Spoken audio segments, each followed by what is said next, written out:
You are listening to RudolfSteinerAudio.com.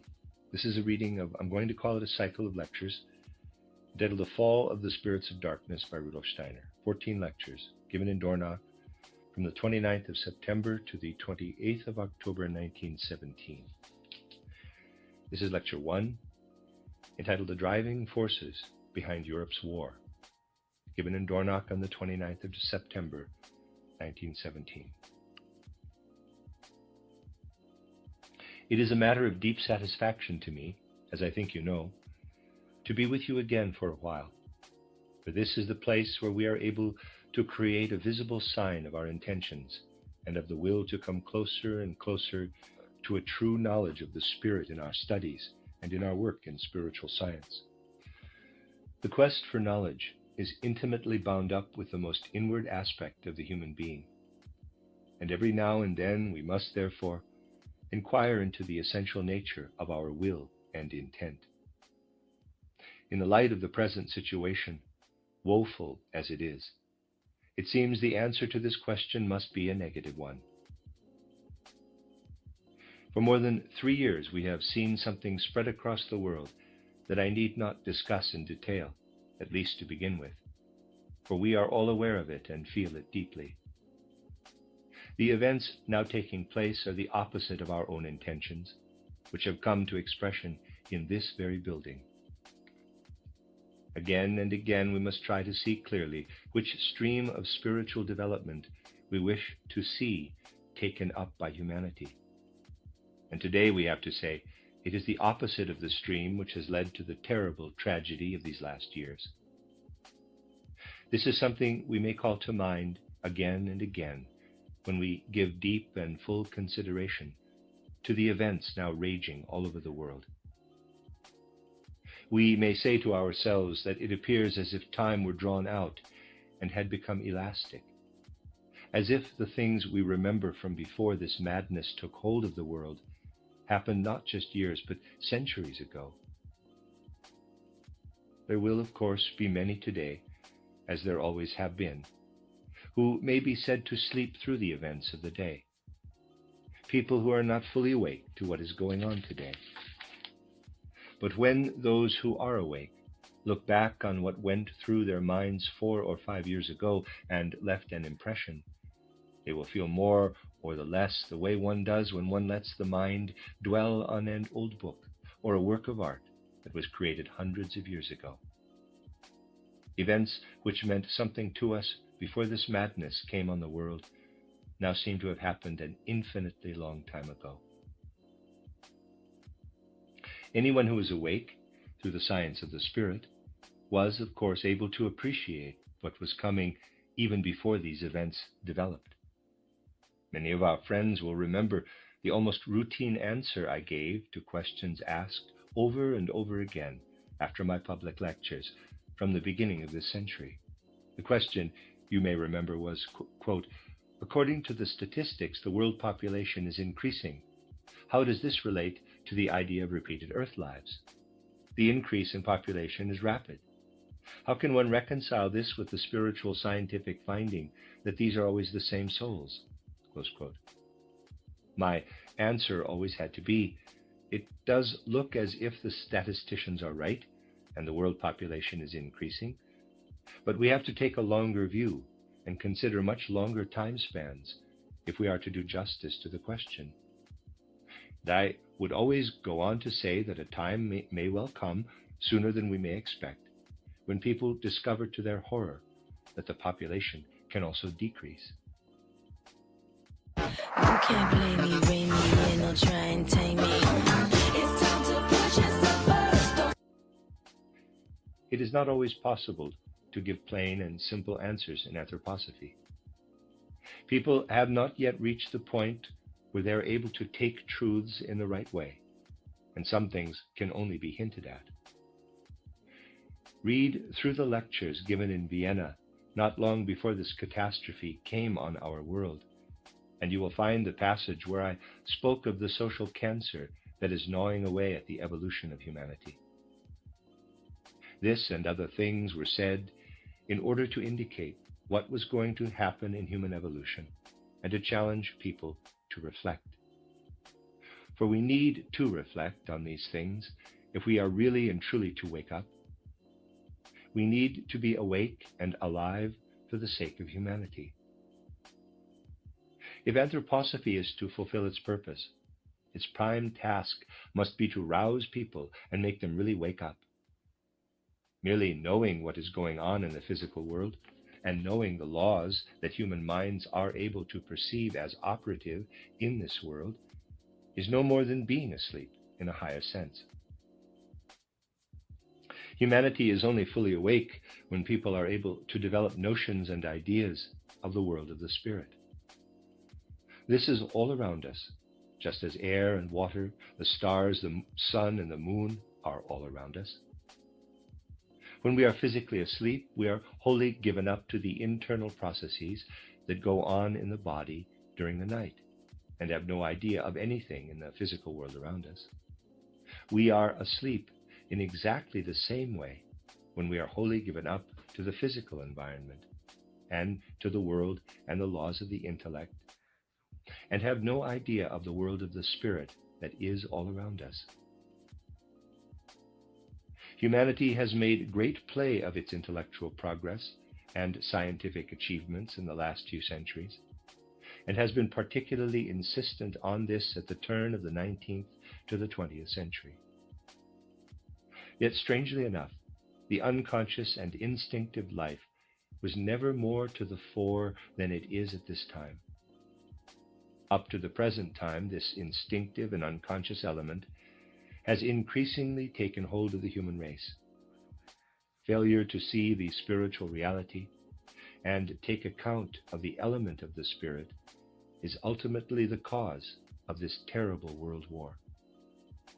Nor can it be said that through these years which have turned into centuries for anyone who is awake in them, as I have said, humanity has learned an adequate lesson from the terrible events around us. Sadly, it has to be said that the opposite is the case. What is the characteristic element to be found day by day, hour by hour, when we take note of what people think, or rather pretend to think and pretend to want? It is that, fundamentally speaking, no one in the world knows what they want, and no one realizes that people's perfectly justifiable aims, whichever form they may take in the minds of individual nations, would be achieved so much better if they did away with these terrible wars in which so much blood is shed. People do not realize that these terrible events with their bloodshed are really not necessary as a means of helping them to achieve their aims. These events have a mysterious background, but if you consider some of the things said in our anthroposophical lectures over the years, even if they have only been touched on lightly, you will find perfectly clear statements, also with reference to the most significant of recent events. Consider also what has been said in these very rooms, especially in the last few years, on the character of the Russian people and the difference between the Russians and the peoples of Western and Central Europe. You will find that you need the things which have been said here to gain understanding of an event that appears to have come in with such vengeance. It has burst forth as though it were a karmic vengeance, the inner meaning of which is quite clear, though the word vengeance must be taken as a technical term and not at all in a moral sense. Not only the Russian people, but those of Europe and the whole world will have to reflect for a long time to come on the events in Eastern Europe, events much more mysterious than we are inclined to think. Something has come to the surface which has been preparing for centuries. The new element wanting to take shape is something completely different from what is actually taking shape. Later generations will be able to use the events which will be taking shape in Eastern Europe over the next decades to demonstrate the difference between Maya and reality. For you see, the generations of today are taking what is happening now for the real thing, when this is in fact still waiting in the wings, and they are wrong in taking it for real, for something quite different wants to make its appearance. I'm wearing one of my favorite pairs of socks today. It's George Washington, but I've got a bunch of PragerU socks that I got the last time I was here with Marissa Streit, and they're amazing. Apparently they're giving them away. The people in the West are ill-equipped to understand what wants to come to the surface. Why are they so ill-equipped? Strange as it may seem to people today, not to you, but to the ordinary average individual, being anthroposophists, you are not ordinary average people of today. The present age is more than any other age demanding the one thing people least want to have: understanding based on the science of the Spirit. Strange as it may sound to the ordinary average people of today, order will not be created from the chaos of the present time until a sufficiently large number of people are prepared to recognize the truths of that science. Such will be the karma of world history. If people insist that this war is just like the wars of the past, and that we'll be making peace just as peace has been made before, let them talk. They are the people who love Maya and do not distinguish between truth and deception. Let them make what may seem like peace. Order will only arise from the chaos that fills the world today, when insight based on the science of the Spirit dawns in human minds. You may feel in your hearts that it will be a long time before such order comes. You may think it will be a long time before people are prepared to let the dawn of such a science arise, and you will be right. You have to accept that it will be a long time before order arises from the chaos, for it will not come until human hearts understand the realm of the Spirit. Order can only come when it is understood how this chaos has arisen. Chaos has arisen because the reality is considered in an unspiritual way, and the world of the Spirit cannot be ignored with impunity. You may think it is enough to live with thoughts and ideas that are wholly derived from the physical world. It is what people generally think today, though this does not make it true.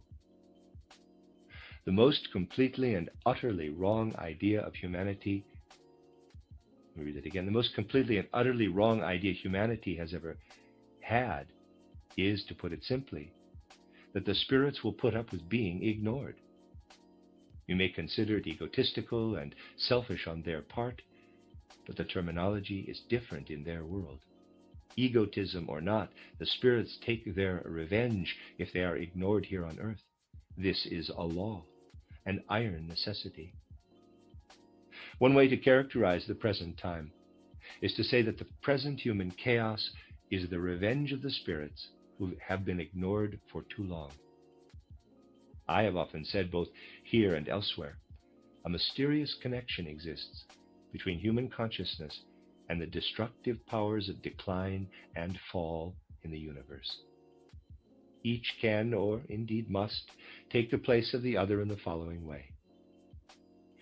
Let us assume there was a time, say during the last 20 or 30 years of the 19th century, when people put the same effort into their quest for the things of the Spirit as they have put into achieving material knowledge and material actions during those 20 or 30 years. What would have happened if they had endeavored to recognize the world of the Spirit and used this to give a character, a foundation to the physical world, rather than follow mere instinct and chase after more and more knowledge of a kind that has seen its ultimate triumph in the creation of instruments of murder, and found its be-all and end-all in people enriching themselves with nothing but material goods? What would have happened if people had sought to gain spiritual knowledge and spiritual impulses for their activities in the social sphere? It would have meant that the powers of destruction were paid off. If people had been more awake and not asleep in the last decades of the 19th century, there would have been greater awareness and therefore no need for destruction in the first decades of the 20th century. Spiritual awareness simply has to be greater than purely sensual and material awareness. If this had been the case during the last decades of the 19th century, the powers of destruction would not have had to intervene in the early decades of the 20th century. This is brought to realization most insistently, and perhaps most cruelly, to the perceptive mind, when you meet many of the dead who have entered the world of the spirit, either during the last decades of the 19th or the first decades of the 20th century. Many of them have been caught up in the hustle and bustle and search for material values here on earth, and never had the opportunity to let spiritual impulses arouse awareness. Many have gone through the gate of death without even a notion of the thoughts and ideas that point to spiritual impulses. If they had had the opportunity to take in spiritual thoughts and ideas before they went through the gate of death, they could have taken these with them. It would have been something they needed after death, but they were not in a position to have it. Your home tells a story. With an Ecobee smart doorbell camera, you can tell a smarter one. Anyone who knows the history of ideas of the last decades of the 19th and the first decades of the 20th century also knows that people actually no longer knew how to use the term spirit. It has been used to describe all kinds of things, but not the true spirit. Those souls therefore had no opportunity of knowing the spirit whilst here on earth, and they have to take the consequences. Having gone through the gate of death and entered the world of the spirit, they are thirsting for, well, what are they thirsting for, these souls who lived in materialism here? They are thirsting for destructive powers in the physical world. Those are the dues, and they must be paid. There is no easy way of dealing with these things. If we want to know the realities of this sphere, we must acquire a feeling for what the ancient Egyptians called iron necessity. Terrible as it may be, it was necessary that destruction should spread, for those who had gone through the gate of death were longing for the destructive powers in which they are able to live, seeing they did not receive what was due to them and had been deprived of spiritual impulses while on earth.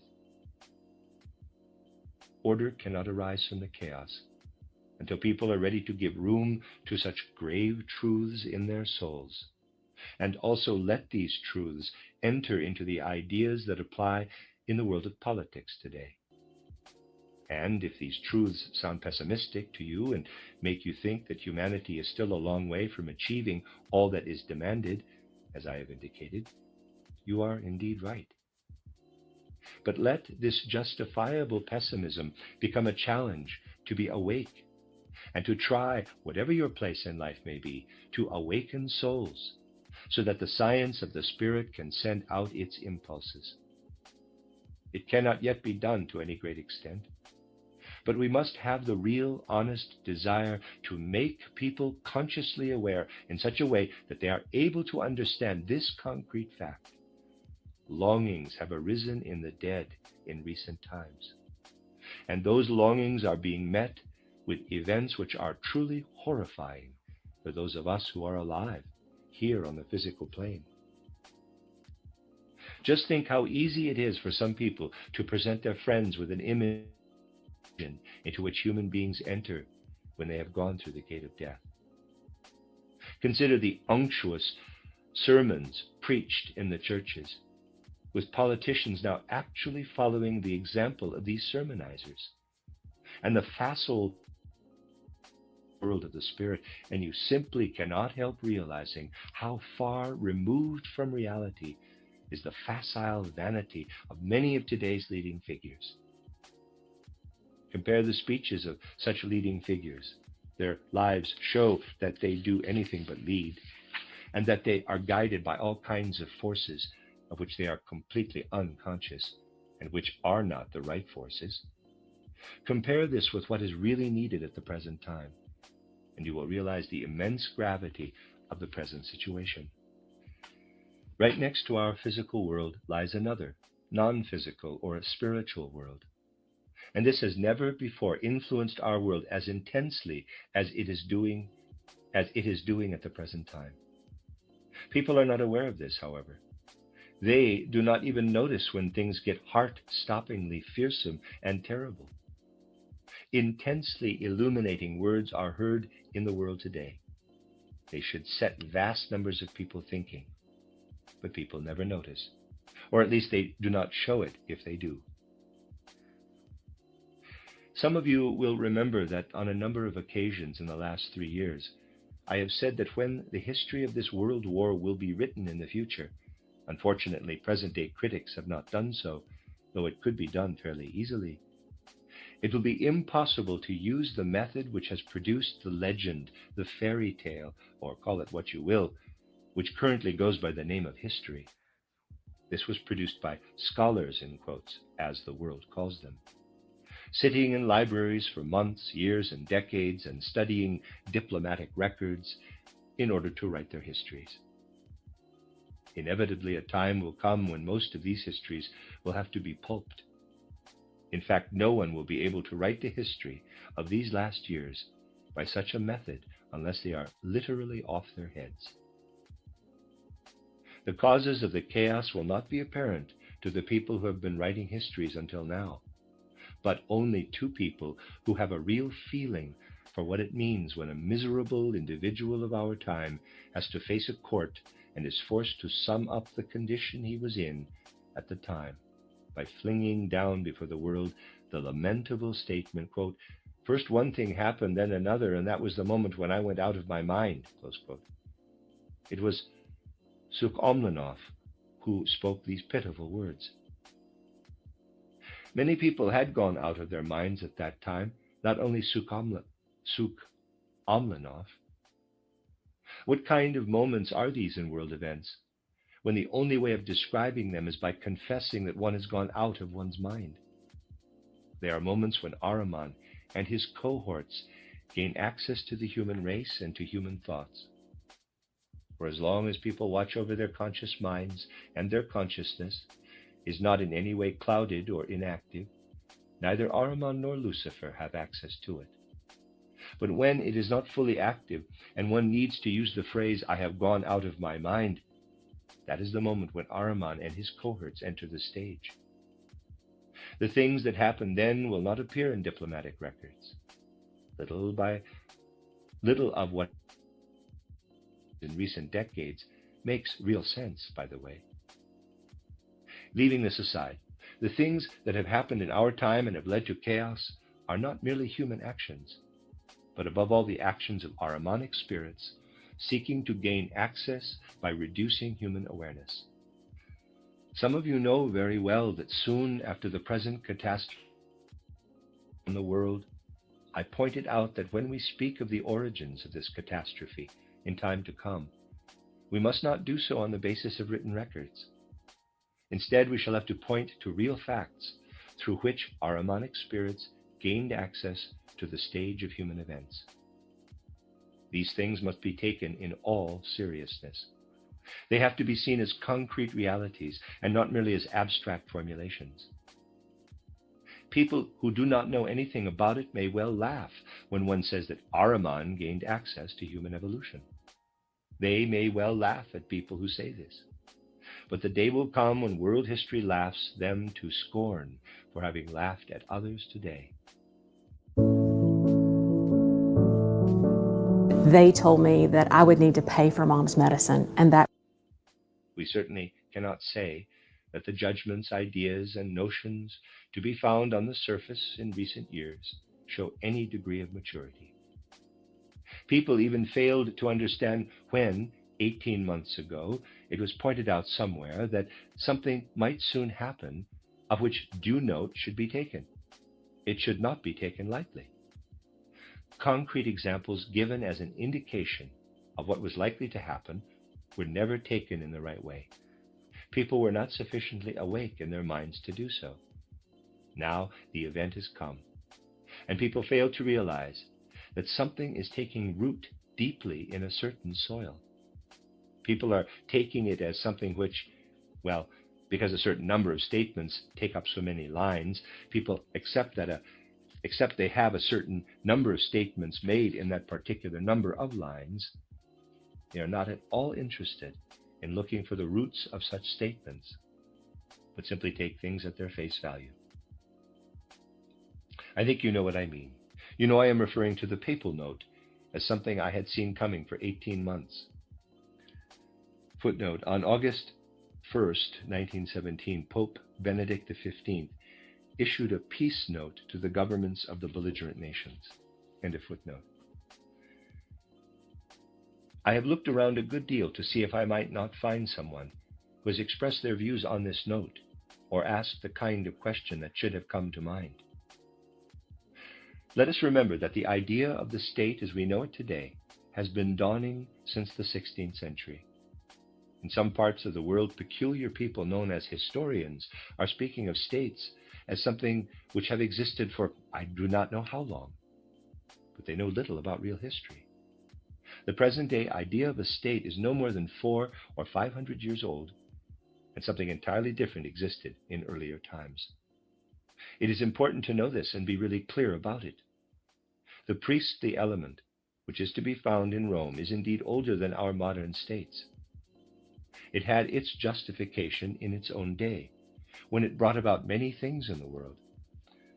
I have tried to find out, if people are asking themselves the question, what does it really mean that the modern structures, which have developed over 4 or 5 centuries, cannot find a way of achieving order out of their own resources, and look back to the old priestly element as something to be discussed in the way people generally discuss things today? It would interest me to know if anyone faced with the question as to whether it is a good idea to skate on ice when it is only 1 millimeter thick would actually answer in the affirmative. Relative to what we are really dealing with, the concepts on which people base their opinions when a priestly element brings impulses into modern life today are like a 1 millimeter layer of ice covering the water. The things people write and say today are like someone skating on ice that is not more than 1 millimeter in thickness. No one is trying to understand what is happening. No one is prepared to see that what matters is not to take a document and look at the statements it contains, but to know that a statement can mean something totally different, depending on the source from which it comes. Everywhere today, we are faced with the need to warn people in all seriousness to look to the origins, to see how things are related, to look for realities, and not to the way things look on the surface. Surely it cannot be that difficult for anyone to admit, I see the way things are, but I do not yet understand them, and therefore I will not say anything to interfere.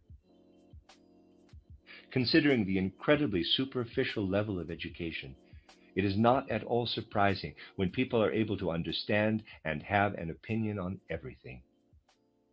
People find it very difficult to admit that they cannot judge an issue and need to get a basis for their judgment before they give an opinion. In fact, it hardly ever comes to their minds that one has to have a basis on which to form an opinion. Infinitely much depends on real insight into the driving forces, especially for the immediate future. It has to be realized that the chaos will certainly not be reduced if, speaking hypothetically, the churches were to succeed in establishing even the initial stages of apparent order. The worst error we can fall into would be to say, it does not matter where peace comes from, even if it is from the Pope. The point is, it may actually cause no harm at all to have peace initiated by the Pope. The question is how those who are involved see the issue. Again and again, we need to be really clear in our minds that the present time is literally challenging us every hour, indeed every minute, to wake up. Anthroposophy as a science of the spirit can only be understood by those who are able to grasp that humanity is being asked to make a clear decision. Either the spirit is understood or the chaos continues. A papered over chaos would be no better than the carnage we have today. We all know that words have power. They set things in motion. And make us happy or sad. But there's one word that stands out because when people say it, lives are changed. It's not a big word. It's itsy bitsy. It's only 3 little letters. But when you say it, the life of a kid like me can be changed. So, what is this special word? It may surprise you. it's yes. Yes. Yes! Yes to becoming a monthly supporter of Shriners Hospitals for Children. That's right. Your monthly support allows the doctors and nurses at Shriners Hospitals for Children to give the most amazing care anywhere and change the lives of kids like me. And me. And me. Because people like you have said yes. Now I can play football. And I can play catch. And I can walk. So what do you say? Will you say yes right now? It's so easy. All you have to do is pick up the phone or go to loveshriners.org right now and say yes. When you say yes to giving just $19 a month, only 63 cents a day, we'll send you this adorable Love to the Rescue blanket as a reminder of all the kids you're helping every day. My life is filled with possibility because of the monthly support of people just like you who called the number on your screen and said yes. Yes. Yes! Yes. Your yes is making a difference in my life and the lives of so many other kids like me. Thank you. Thank you. Thank you. Thank you. Thank you for giving. Please call or go online now. If operators are busy, call again or go to loveshriners.org to say yes right away.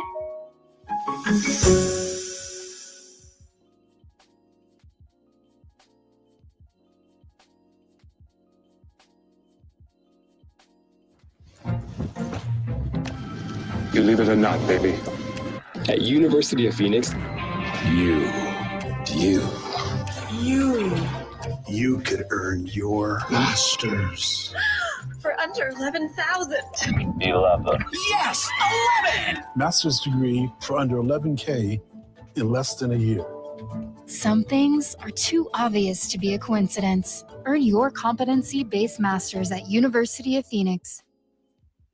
If we are unable to come up with anything better than materialism, and again materialism, even a heightened materialism in the next few years, and if it were to happen that the events of the last 3 years, to which humanity has failed to wake up and take notice, were to lead to a new rush for material goods, many people are longing for this as something that comes with peace, then souls would once again go through the gate of death and thirst for destruction here on earth.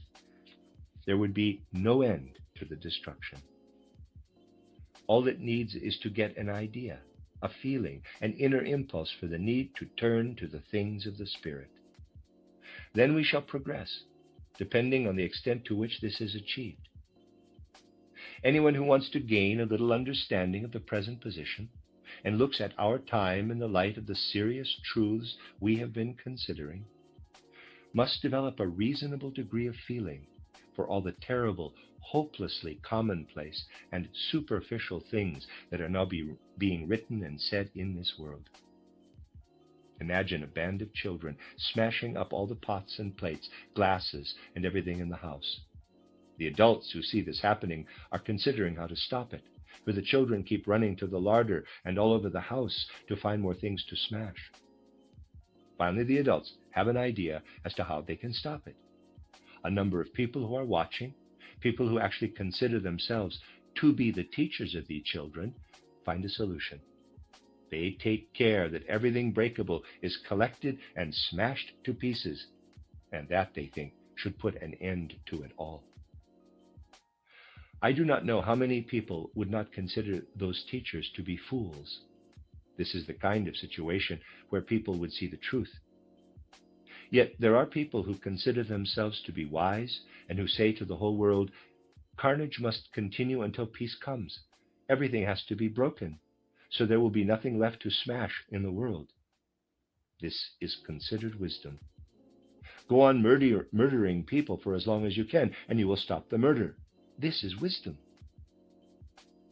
For anyone who has even a spark of logic, It is no longer wisdom when the teacher says to a band of children, to make sure nothing else gets smashed up, I will quickly get people to collect all other breakable objects and smash them.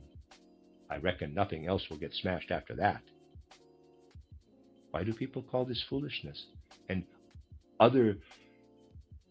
the other thing, political foresight. Because people's thinking stops at the very point where it should be most intense, which is where their thoughts relate to great questions of destiny. We shall continue with this tomorrow and consider some serious spiritual truths. The end of Lecture 1. You are listening to RudolfSteinerAudio.com.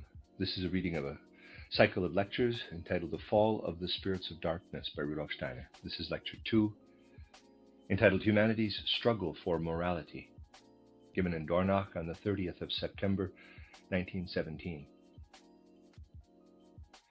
Today's lecture will add further details to an image which I finally hope to present in its entirety tomorrow.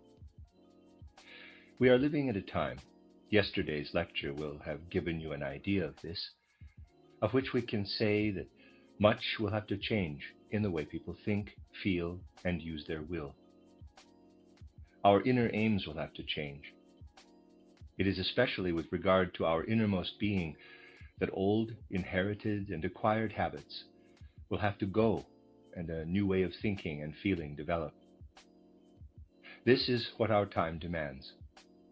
I think it can have a profound and truly significant effect on people to ponder the truth I presented yesterday, which is, to put it simply, that there can only be one of two things: destructive processes here on the physical plane, or the spiritual development of humanity.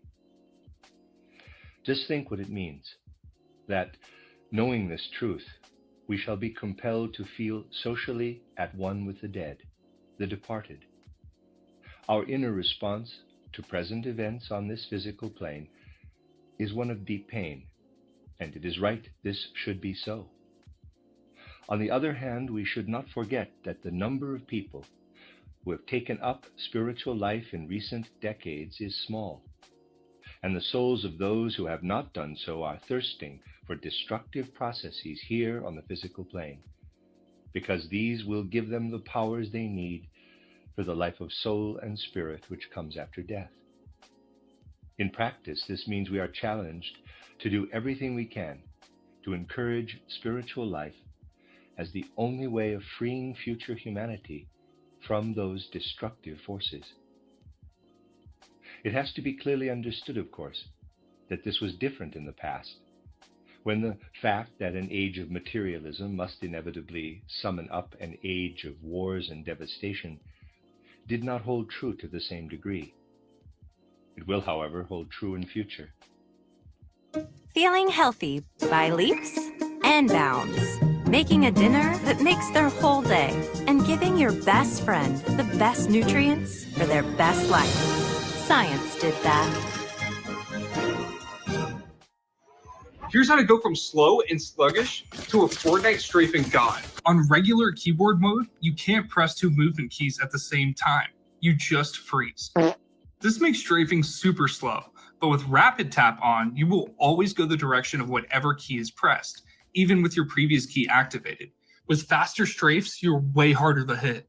Rapid tap comes with any of the Apex Pro keyboards, and if you already have one, you can install this upgrade right now. Humanity is laboring under numerous illusions that have their origin in the past. The consequences of these have not been as serious in the past as they will be in the future evolution of humanity. I think it is fair to say that, generally speaking, human souls are still very much asleep at the present time and fail to notice many of the tremendous changes now taking place.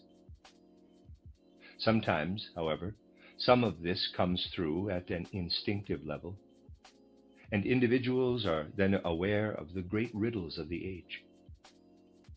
However, many are not fully active inwardly, and therefore not yet able to experience these riddles in their full depth. Taking note of the turbulent and destructive events of today, Some individuals are becoming aware of one such riddle, yet they are, in many respects, quite unable to find the answers. The riddle I am speaking of is the discrepancy between intellectual and moral development in human evolution. Strangely enough, recent developments in materialistic thinking have led none other than the Darwinists to this conclusion. Haeckel, too, has commented to this effect in his title Welträtsel, which means world riddles.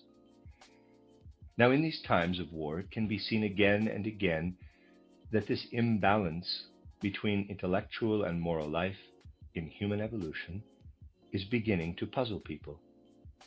They say to themselves, quite rightly, that the life of the intellect, the rational mind, has made tremendous advances. This is what many people call the realm of science today. It provides the basis for the modern materialistic view. Consider the tremendous advances made as the laws of nature have been penetrated, studied, and finally used to build all kinds of instruments. Most recently, especially the instruments for murder. People will also begin to consider other things in the light of this science of theirs. They will analyze foods for their constituents and manufacture chemical foods, never realizing that chemical foods are not the same as those provided by nature, even if they do have the same constituents. Intellectual, or we may also say scientific development, has shown an upward trend. Moral development has not progressed to the same extent. Surely the present world catastrophe could not have arisen or taken the course it has taken if moral development had kept pace with intellectual development. It would be right to say that because moral development has not progressed, intellectual development has assumed something of an amoral character and has in many respects become downright destructive. Many people are beginning to notice that the moral development has not been keeping pace with the intellectual development of humanity today. However, no one asks at the present time that issues like these should be gone into sufficiently deeply so that they may serve a truly human evolution. No one asks that they should be tackled at the point where it is fully evident that modern people simply cannot penetrate to the deeper sources of human thinking and human actions, because elements which are separate and distinct in man and relate to quite different regions of the universe are all mixed up in people's minds. Modern scientists are faced with a human being consisting of physical body, etheric body, the body of generative powers, astral body, and ego, but everything is mixed up. People do not make the distinction in modern science. How can we arrive at a science that will enable us to grasp these things if everything is mixed up together? The truth is that these different aspects of human nature belong to entirely different regions and spheres of the universe. Our physical body and our generative powers relate to the physical world. With the astral body and the ego, we enter a totally different world every night. And initially, this has extraordinarily little to do with the world in which we are awake during the day. The two worlds really only work together insofar as they are brought together in the human realm. Consider also that the human ego and astral body are much younger than the physical and etheric bodies. The first beginnings of the physical body go back to the time of ancient Saturn. That early body progressed through 4 stages, Saturn, Sun, Moon, and Earth, to reach its present level of evolution on Earth. The etheric body has gone through 3 stages, the astral body through 2 stages. The ego has only come in during Earth evolution. It is young and belongs to an entirely different cosmic age. When the world gave them setbacks, science gave them bounce backs. And when your vet delivered life-altering news, science delivered life-changing nutrition. Hill's Prescription Diet. Science did that. This is how I move forward with Purdue Global. Start your comeback today at purdueglobal.edu. The apparatus or instrument of our human intellect is intimately bound up with the physical body.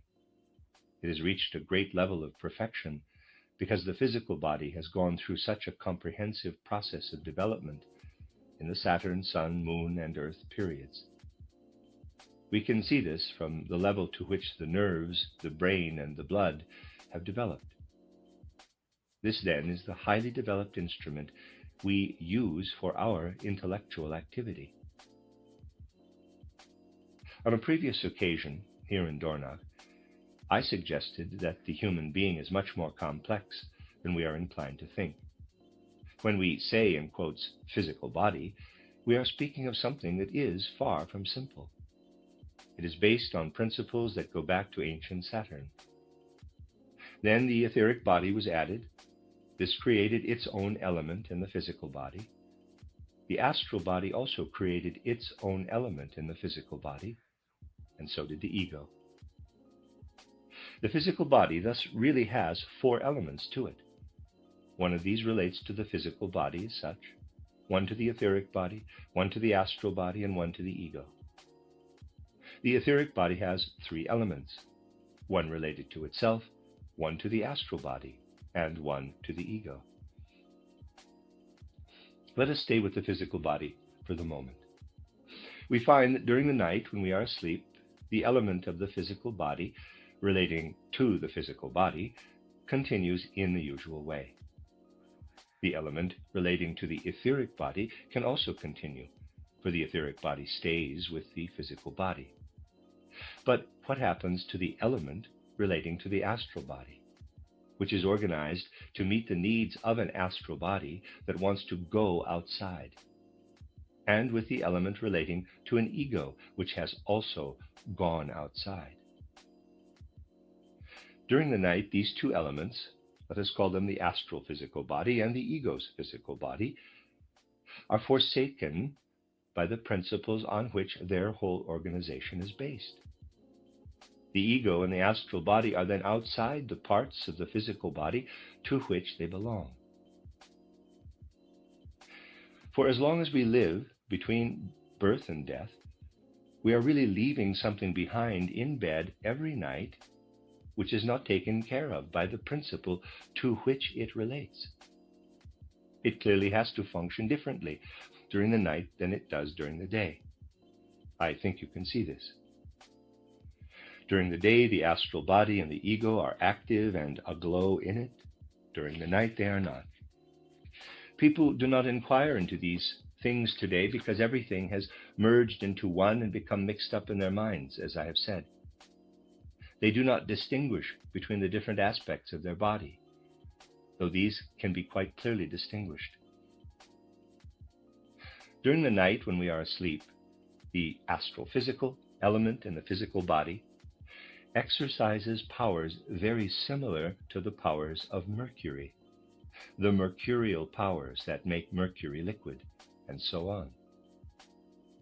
The part of the physical body relating to the ego acts like salt during sleep. Human beings thus have salt and mercury flowing through them during sleep. Up to the 14th century, those alchemists who must be taken seriously still knew of these things.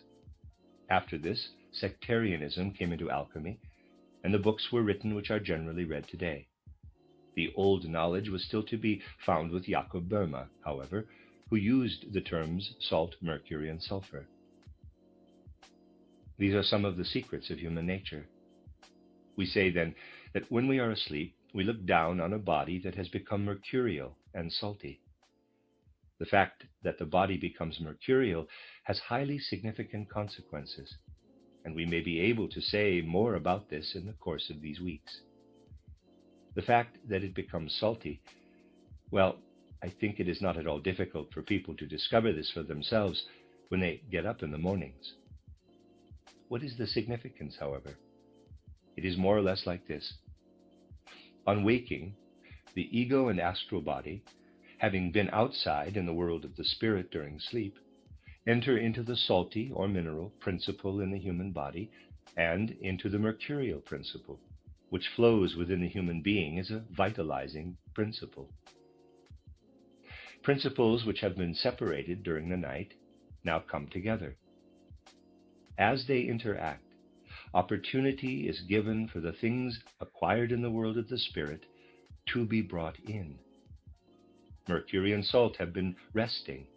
Now the ego and astral body enter and fill them with what they have gained in the world of the spirit. As a result, the physical body, the instrument which has evolved from ancient Saturn, is enriched still further.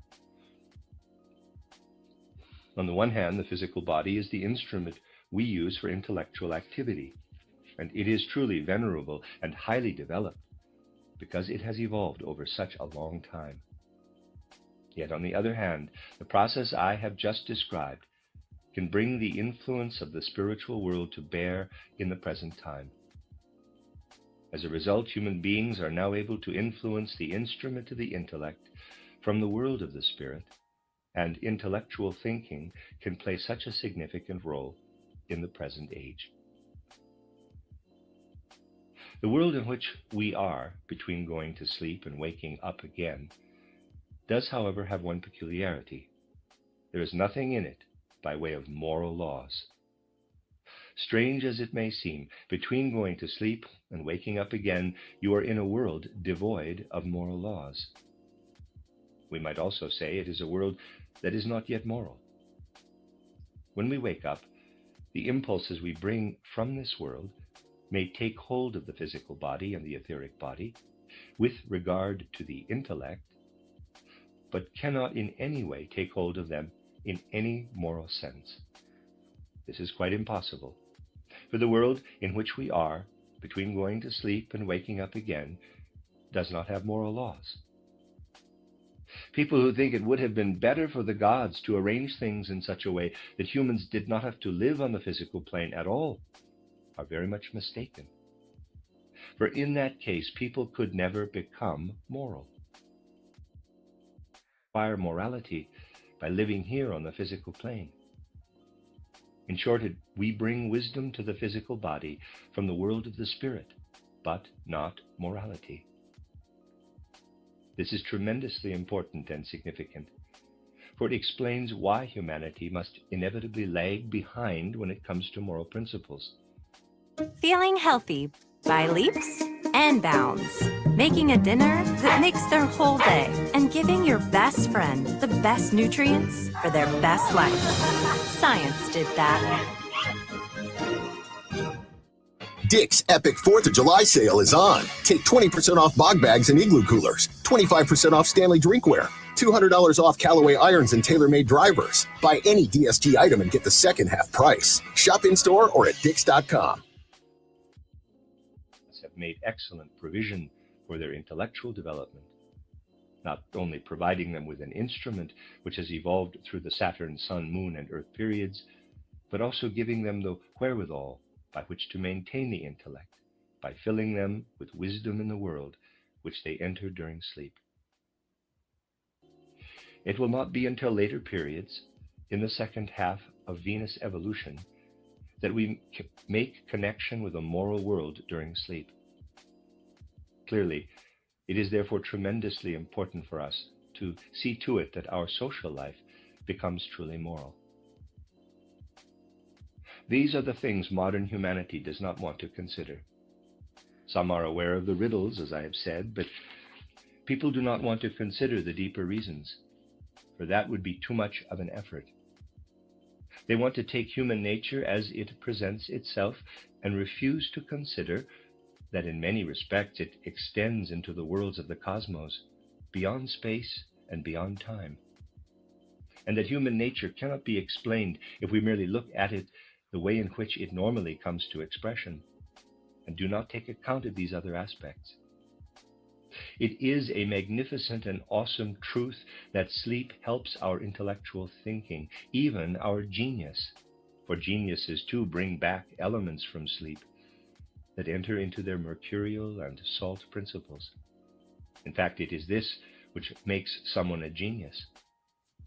But morality can only be provided for if human beings gradually let the moral element enter into them here on the physical plane. For humanity here on earth, the Christ impulse is the heart of the moral life.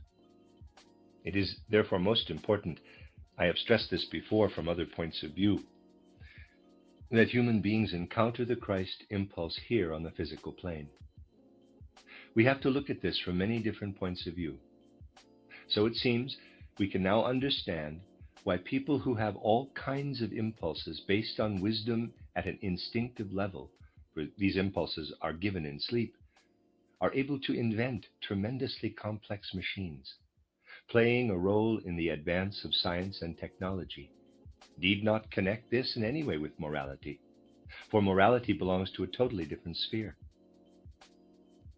People do not like to hear or know such things today, yet they will have to be known if we are to escape from the chaos that has arisen in the world.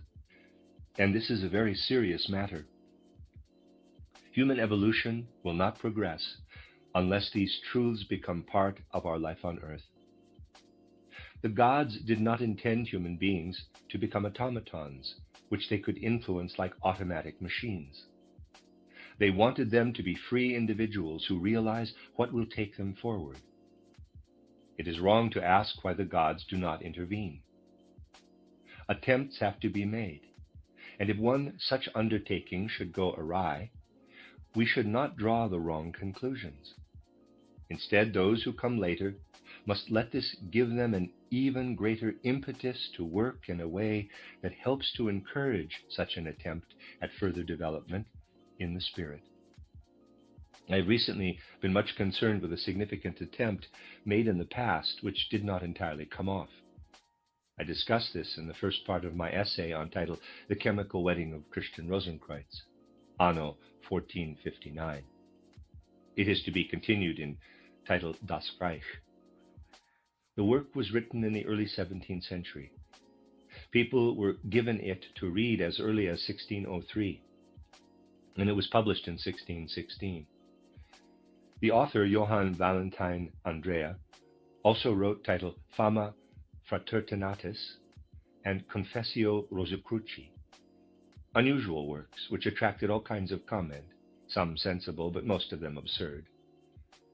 All I want to say about them today is that although they may at first sight appear to be satirical, they nevertheless represent one great impulse, to deepen insight into nature in its spiritual aspect to a point where deeper knowledge of the laws of nature also discovers the laws that govern human social life.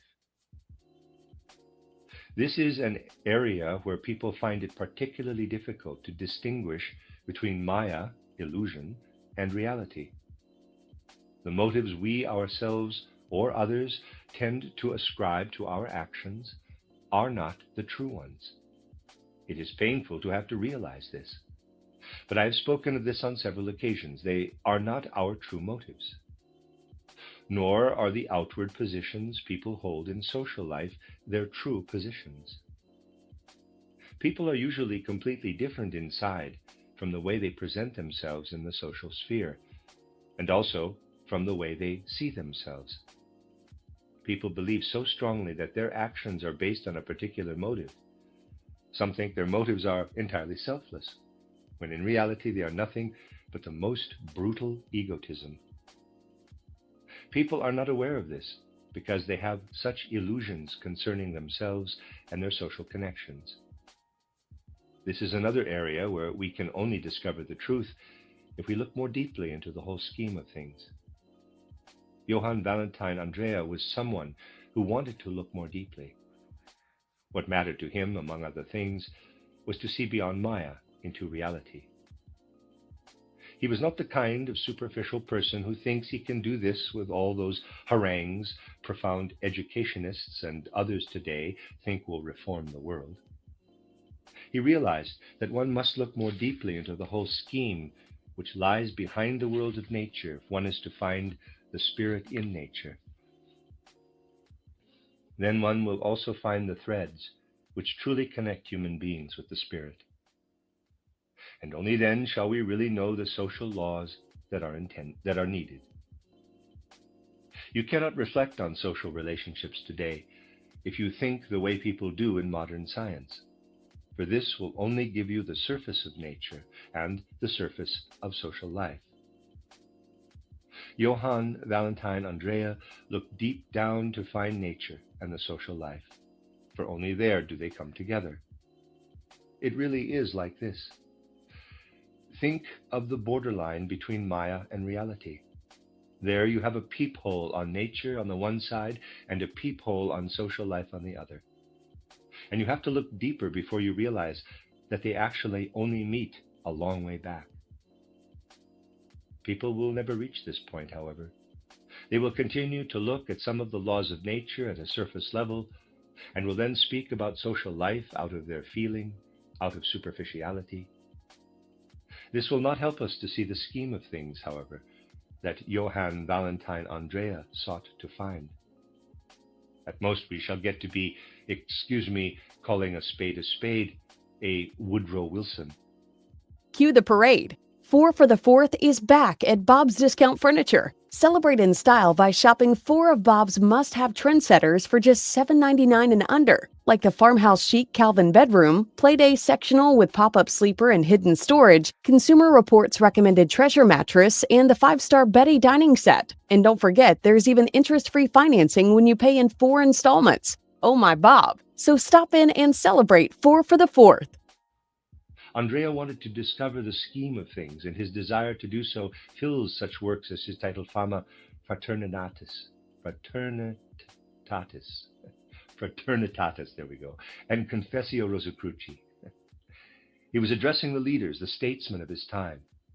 It was an attempt to establish a social order based on truth and not illusion. The Fama appeared in 1614, the Confessio in 1615, and the Chemical Wedding of Christian Rosenkreuz in 1616, though it had already been written in 1603.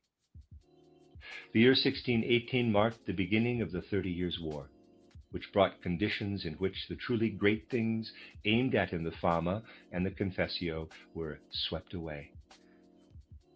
We're now living in an age when 1 year of war is equal to more than 10 years of war in the 17th century. Because war has become so much more destructive. By the standards of those times, we have more than a 30 Years' War behind us already. Try and see this as something that can guide you toward the will and endeavor that arose in the 17th century, but was brought to a halt by the 30 Years' War. As I have said, if there have been such attempts and a beginning has been made, we must not let ourselves be put off by this, but rather let it spur us on to even greater activity. Then a later attempt may not end in failure. The first condition is, however, that we really come to know life.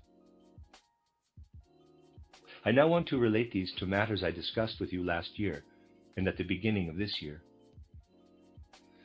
I drew your attention to the strange course that the whole of human life and human evolution is taking. Individuals will gain in years, being 1, 2, 3, 4 years old, and later 30, 35, 40, and so on years old. But the opposite is true for humanity as a whole. Humanity was old to begin with and is getting younger and younger. If we go back in time, for our present purposes, we need only go back as far as the watershed between Atlantean and post-Atlantean life, when the catastrophe happened on Atlantis. We come first of all to ancient Indian times. Conditions were very different then. Humanity as a whole remained capable of further development beyond the 50s. Today we are only capable of developing in such a way in childhood and up to a certain time of our youth, for only then is our physical development directly connected with the development of soul and spirit, and the two run parallel.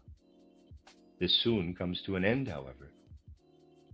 In ancient Indian times, development in soul and spirit continued to be dependent on physical development until well into the 50s.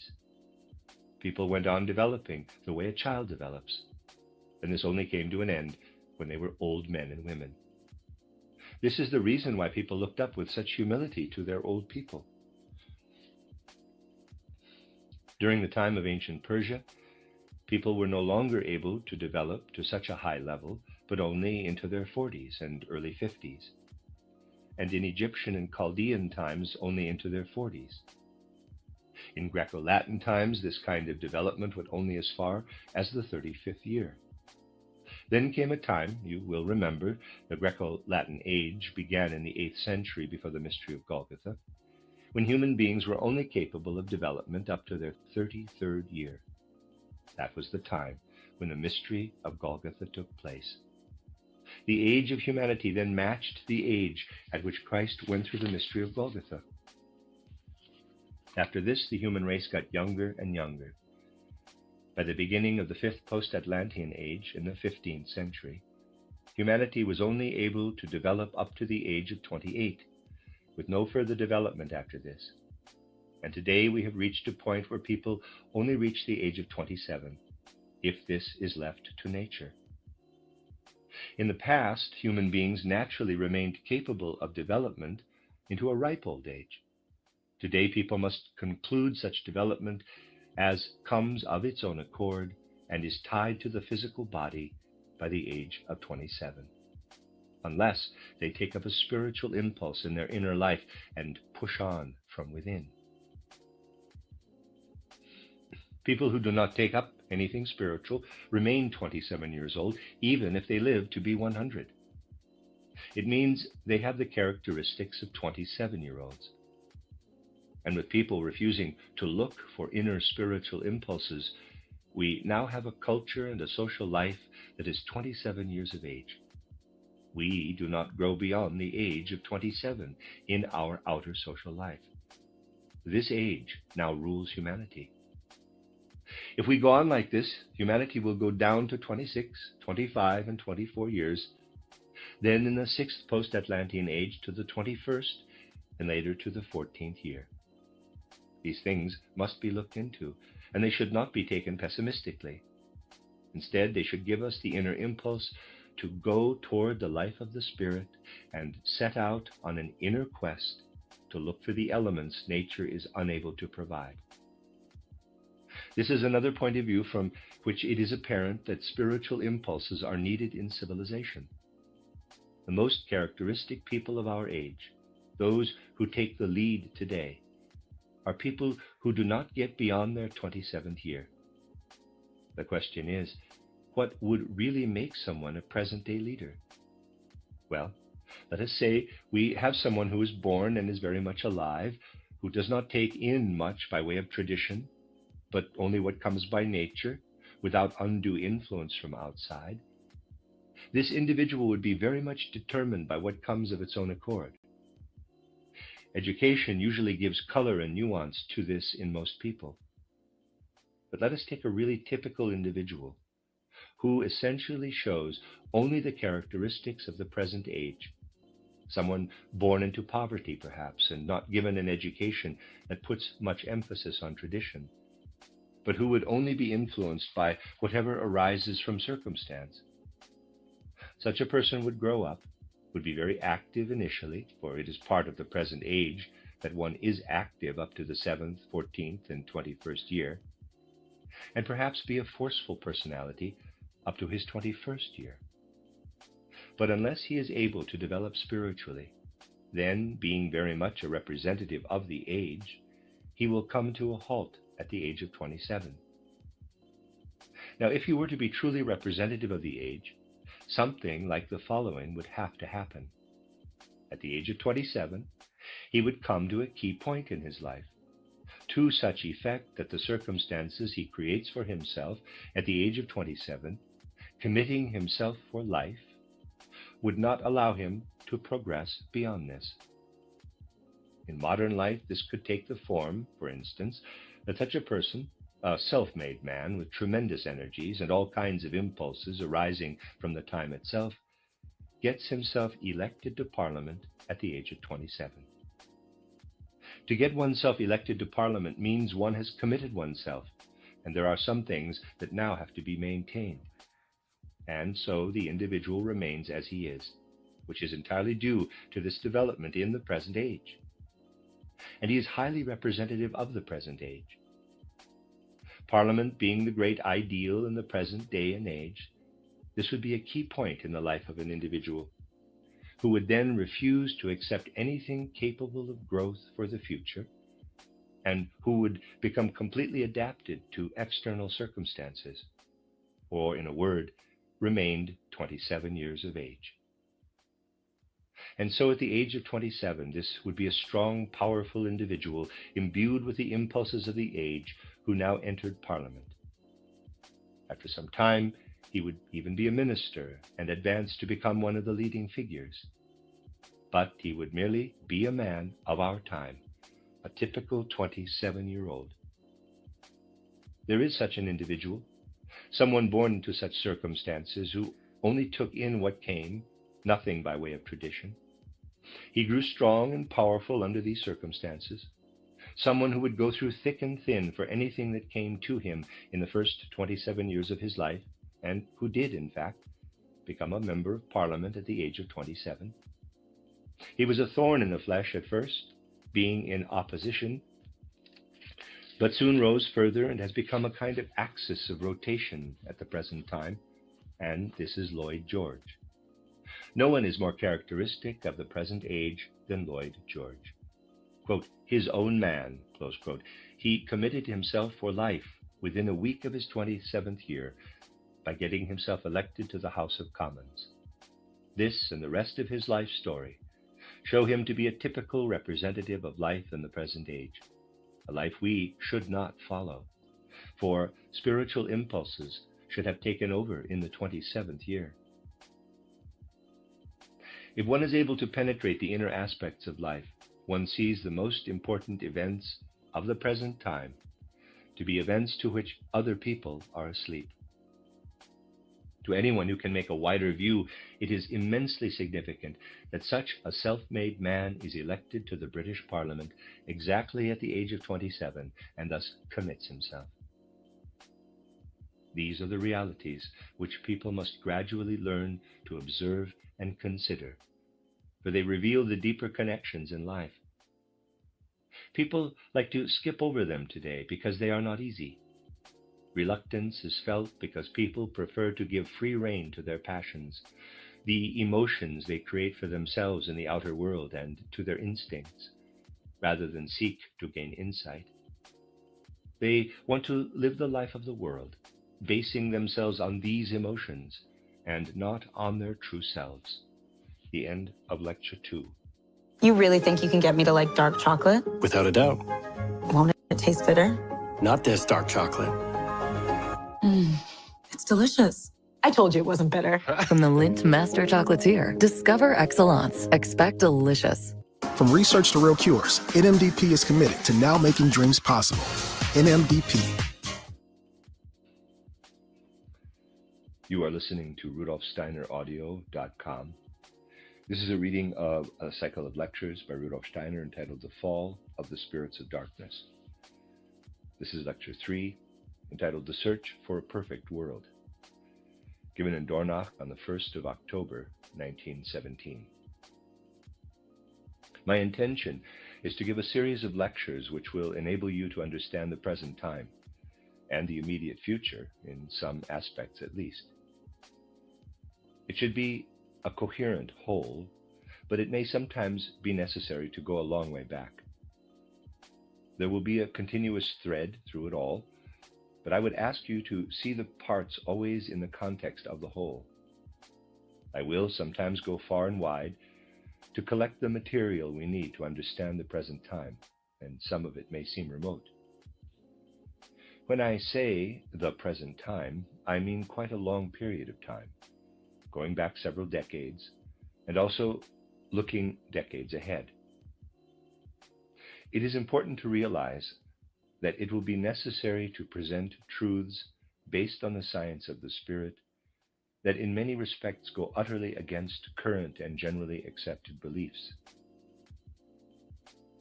The world holds opinions that not only differ, but often are the direct opposite of the truths that have to be spoken out of anthroposophy. It is only to be expected, therefore, that people will consider these truths to be incredible, warped, and downright foolish. When truths which differed from generally accepted views had to be said in the past, in order to open up a road to the future, the difference between those truths and common opinion was probably never as marked as it inevitably is today. This may not be absolutely the case, but relatively speaking, it is so. For people are tremendously intolerant in their hearts today and less able to accept views which differ from their own. In the immediate future, people will feel more strongly than ever before that the new and different views presented to them are fanciful and absurd. Nevertheless, truths that until now were closely guarded by small groups of people, with strict silence demanded by anyone to whom they were made known, must increasingly be made public. It does not matter how public opinion and those who hold it react to these truths, nor do the prejudices and counter-currents matter that are provoked by them. The reason for this will be discussed later on in these lectures. To begin with, I must speak of some of the ways in which people will react to truths today and in the immediate future. People believe they have long since outgrown the illusions and superstitions of the past, yet in some respects they are entirely given up to illusion. There is a growing tendency to live in illusion concerning some important and essential aspects of the great scheme of things, and this to such an extent that these illusions become powers that rule the world, nations, and indeed the whole earth. It is important to realize this, for illusory ideas are a major element in the chaos in which we find ourselves today. In fact, they make it a chaos. Let me tell you of one common illusion which exists today and is closely bound up with the materialistic trends of the age. It is the growing tendency to form utterly wrong opinions about what, in the science of the spirit, is called the physical plane. And the New Testament words that are fundamental in this respect, quote, "My kingdom is not of this world," close quote, are increasingly less understood today. They are misunderstood insofar as the leading personalities of the outer world are caught up in the illusion that their kingdom should be very much of this physical world. What do I mean to say? Anyone who is able to see the reality and to see through it knows that this world on the physical plane can never reach perfection. Yet people who think materialistically have the illusion that perfection can be achieved on the physical plane. This is the source of many other illusions, and particularly and characteristically the socialist illusion of the present age. People's illusions come in all shades of meaning. They are colored by party politics and so on. People who take a liberal view of the world and of life have constructed their own ideal of the physical world and believe that if they realize this, we will have paradise on earth.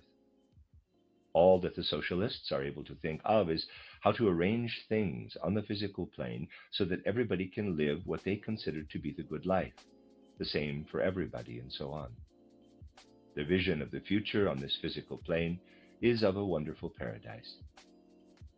Do examine the programs put forward by people who see themselves as belonging to the many different socialist parties, and you will see for yourselves. They are not the only people, of course, who have such views and opinions. Teachers also do, for instance. Today, every educational agitator and writer is absolutely convinced that it is up to him to establish the best possible educational system, the best principles of education one can think of. And in an absolute sense, they really are the best. One cannot imagine anything better. To go against such endeavors must seem sheer madness to people. The way things are today, people simply must consider anyone who does not want things to be the best possible in the world to be evil-minded. One can understand people feeling this way. Yet it is not evil-mindedness that stops us from thinking their way, but a clear vision of the truth. It tells us that it is illusory to think such levels of perfection can be achieved in the physical world. And if it is a law that there never can be perfection in the physical world, just as it is a law that the three angles in a triangle add up to 180 degrees, then people will simply have to face such a truth boldly and not shrink from it. So there you have the kind of illusion which arises from entirely materialistic premises. Many say they believe in the world of the spirit, but with many of them this is mere words, nothing but hot air. In their innermost hearts, in their feelings and unconscious impulses, lives something different, the inclination to think materialistically. However much people may pretend to themselves that they believe in something else, in reality they believe only in the physical world. And since they do not believe in anything more than just the physical world around them, the only ideal they can possibly have is to arrange things in the physical world in such a way that it becomes a paradise. Otherwise, the whole world would make no sense to them. Until materialists are prepared to say that the world makes no sense at all, they can only live in the illusion that however imperfect this physical world may be, it will be possible to create conditions that will put an end to imperfection and let perfection take its place. Everything coming to the fore today in this respect, in general terms with all kinds of political, social, and other agitators making great words about it, or in specific instances, such as in education, is based on illusion because people are unable to see the connections between the physical world and the other spheres of the world. In no way can they gain an idea of what Jesus Christ meant when he said, quote, "My kingdom is not of this world," close quote, and why Jesus Christ did not want to bring a kingdom of perfection to realization here in the physical world. There is nothing in the Gospels to show that Christ intended to reform this outer kingdom of the physical world and make it into one of perfection. He certainly did not cherish that illusion. But he made up for this lack of desire to establish paradise in the physical world by giving people something which is not of this world, to let impulses enter into their souls which are always alive in the world, but are not of this physical world.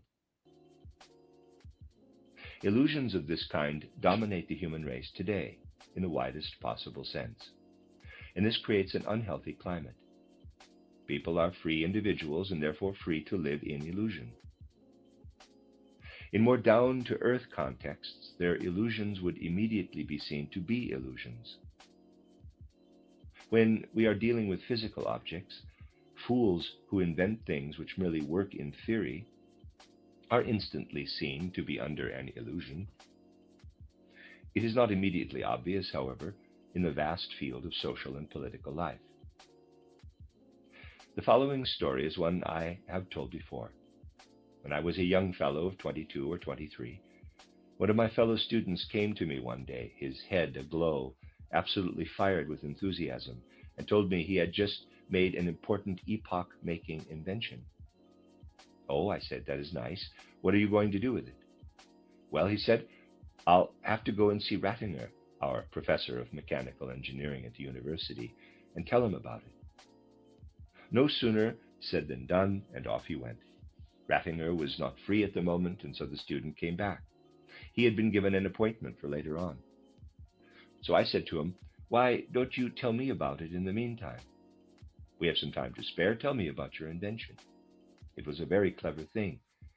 He had invented a steam engine that needed just a very small amount of coal to heat it up.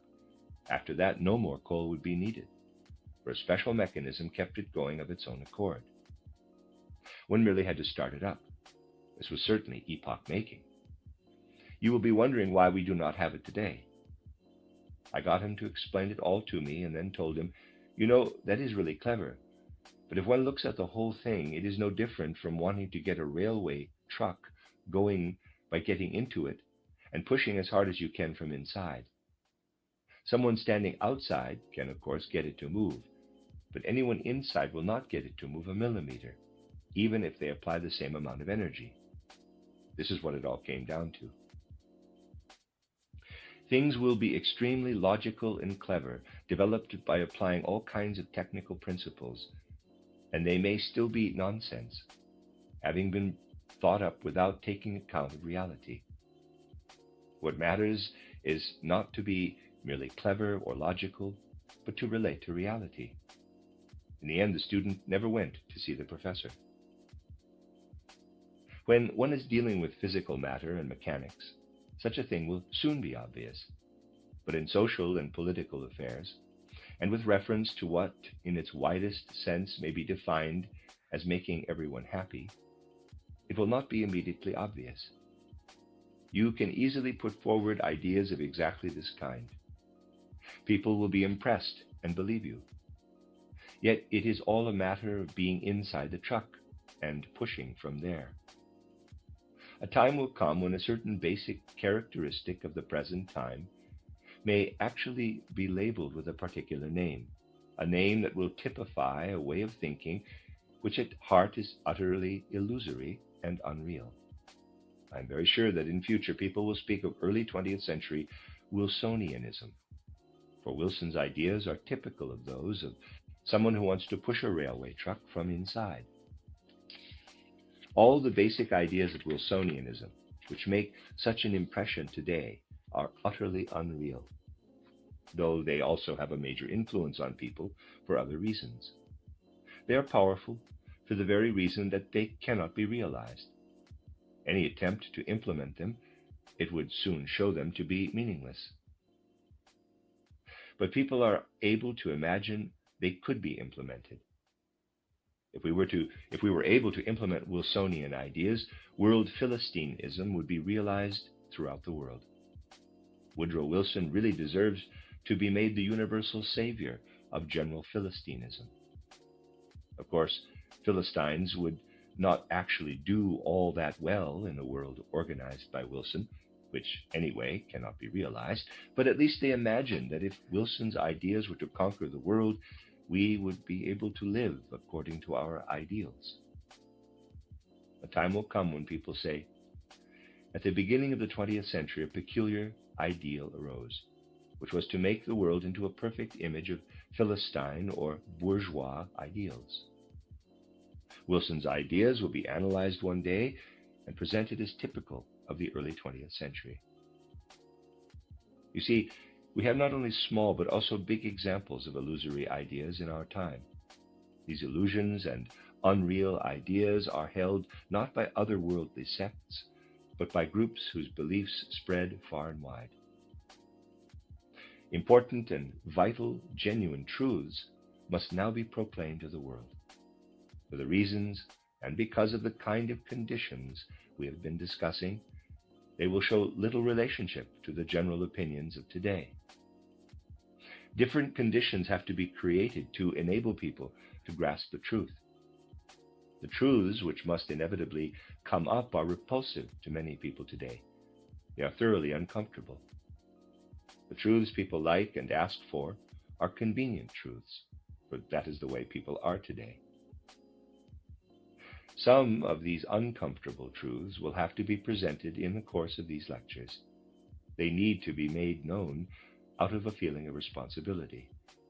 And above all, they must relate not only to the physical plane, they must cut across the illusions people have of the physical plane and offer reality rather than fantasy. The most unrealistic and fantasy-ridden people today are those who consider themselves to be more or less entirely realistic. One makes the strangest discoveries in this respect. I was recently sent a kind of lexicon listing the names of writers. It purports to list the names of all writers who have a connection with Judaism and anything which seeks to bring Judaism to realization in this world. I am one of the writers listed in the book, the reason being that according to the author of the lexicon, I have many similarities with Ignatius de Loyola, who is stated to have founded the Jesuits precisely because of his Judaism. Furthermore, I come from a border region between Germans and Slavs, which is where I happen to have been born, though my family certainly do not come from there. And apparently the fact that I come from there indicates that I am Jewish in origin. I have no idea why. This does not really surprise me, for I think you will agree that even odder things are published today. But the lexicon also includes Hermann Bahr as someone who is promoting Judaism. I was merely leafing through the book. Yet he is an out-and-out Upper Austrian. It is really and truly impossible to think of any way in which he can be connected with Jewish blood or the like. Nevertheless, this literary lexicon quotes a well-known literary historian as saying that Hermann Bahr definitely had Jewish traits. Well, when I was said to be Jewish on one occasion, these things are not new. I had a photograph of my certificate of baptism made. Hermann Bahr also had to jump through those hoops because a literary historian had said he was Jewish. Bahr wanted to establish the truth. The literary historian then said, well, his grandfather may have been a Jew, but it simply is not possible to find anything in Bahr's family which is not absolutely Upper Austrian German. This was, of course, an embarrassment for the literary historian, but he would stick to his opinion. He went so far as to say that if Hermann Bahr were actually to present the certificates of baptism for the last 12 generations to show that he did not have a drop of Jewish blood from anywhere, then he, the historian, would believe in reincarnation if forced to do so.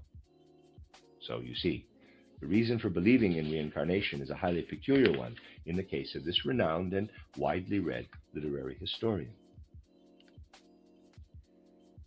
There are times today when it is really difficult to take what is said by famous people at all seriously. It is a pity, of course, that it is so difficult to convince the wider public of this.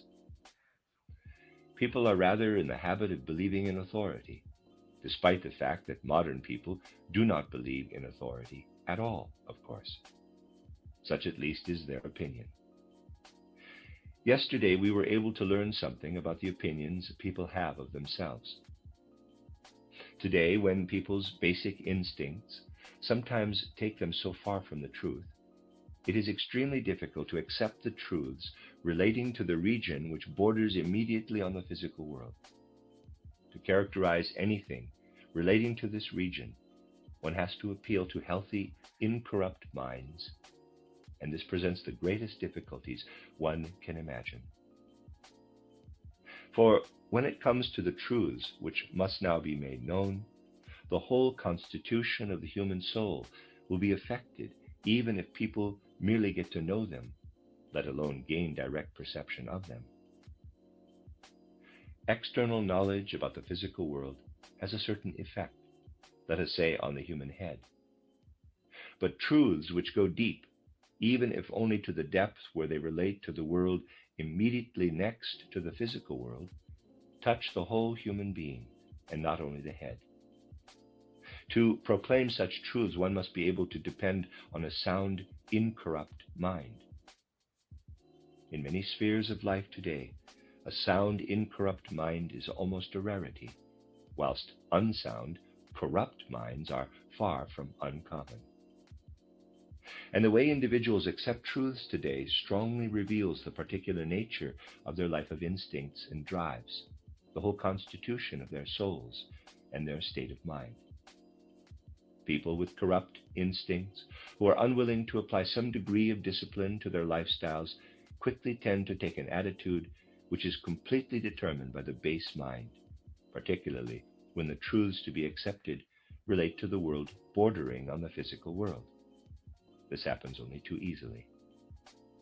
If people do not take a healthy, objective interest in what goes on in the world, if they are essentially only interested in anything that relates to themselves, this will often corrupt their mind and attitudes to such an extent that they do not have the right instincts for occult truths, and particularly for truths relating to the world bordering on the physical world. With respect to the physical world and anything relating to it, and to all the great advances humanity has made, I think I can say that physical nature makes sure this corruption does not go too far in human minds. People are confined within the limits imposed by physical nature. They cannot get very far with their instincts and have to obey the laws of nature. When we move from the physical world into the one bordering on it, we are no longer on those leading reins. Guidance has to take another form, and a different inner certainty is needed. This is only possible, however, if the mind is incorrupt as we go beyond the physical level. Otherwise, we lose all control in that other region, where we are no longer controlled by physical nature, nor by social and traditional prejudices. We are suddenly quite free and cannot bear such freedom. For instance, the physical world has many ways of preventing people from lying. If someone were to say at 6 o'clock in the evening that the sun had just come up, nature would soon demonstrate this to be wrong. It is like this with many things relating to the physical world. If people insist on talking nonsense about things relating to the higher worlds, even if it is only the one immediately next to our own, the physical world will not immediately show them to be wrong. This, then, is the reason why people may lose all control if they rush to escape the discipline which is imposed in the physical world. Here we have one of the great problems which may arise when truths relating to the non-physical world are presented. Yet the answer always has to be that it is simply necessary to present these truths today. We must not forget that truths relating to the non-physical world cannot be received in the same frame of mind as truths relating to the physical world.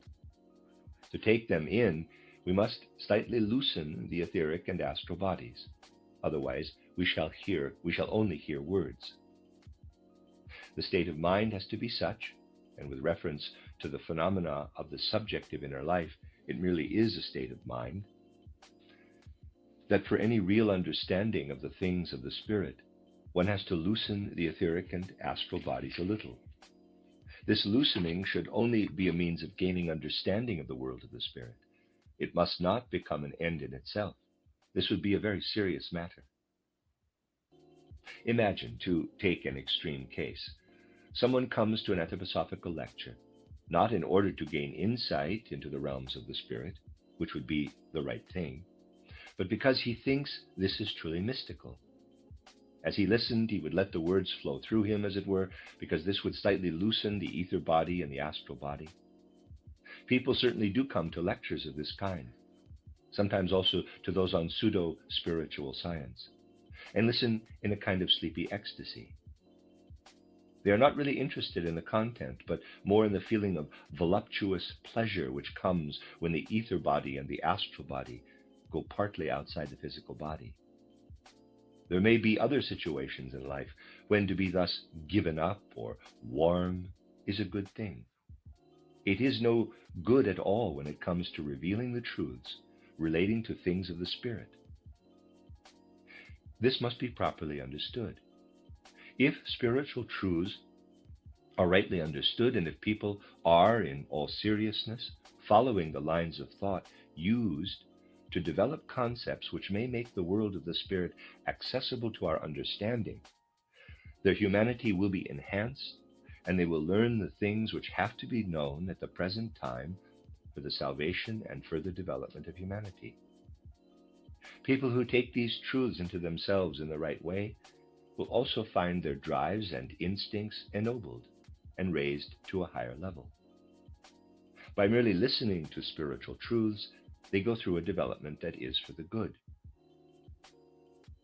Anyone who is not willing to accept anthroposophical truths in this sense, but is perhaps doing so from some kind of purely personal interest, let us say he wants to belong to a society and has not found another one which suits him as well as the anthroposophical society does, anyone who comes to this society with personal interests may indeed find that spiritual truths will first of all activate low instincts, perhaps even the lowest of the low.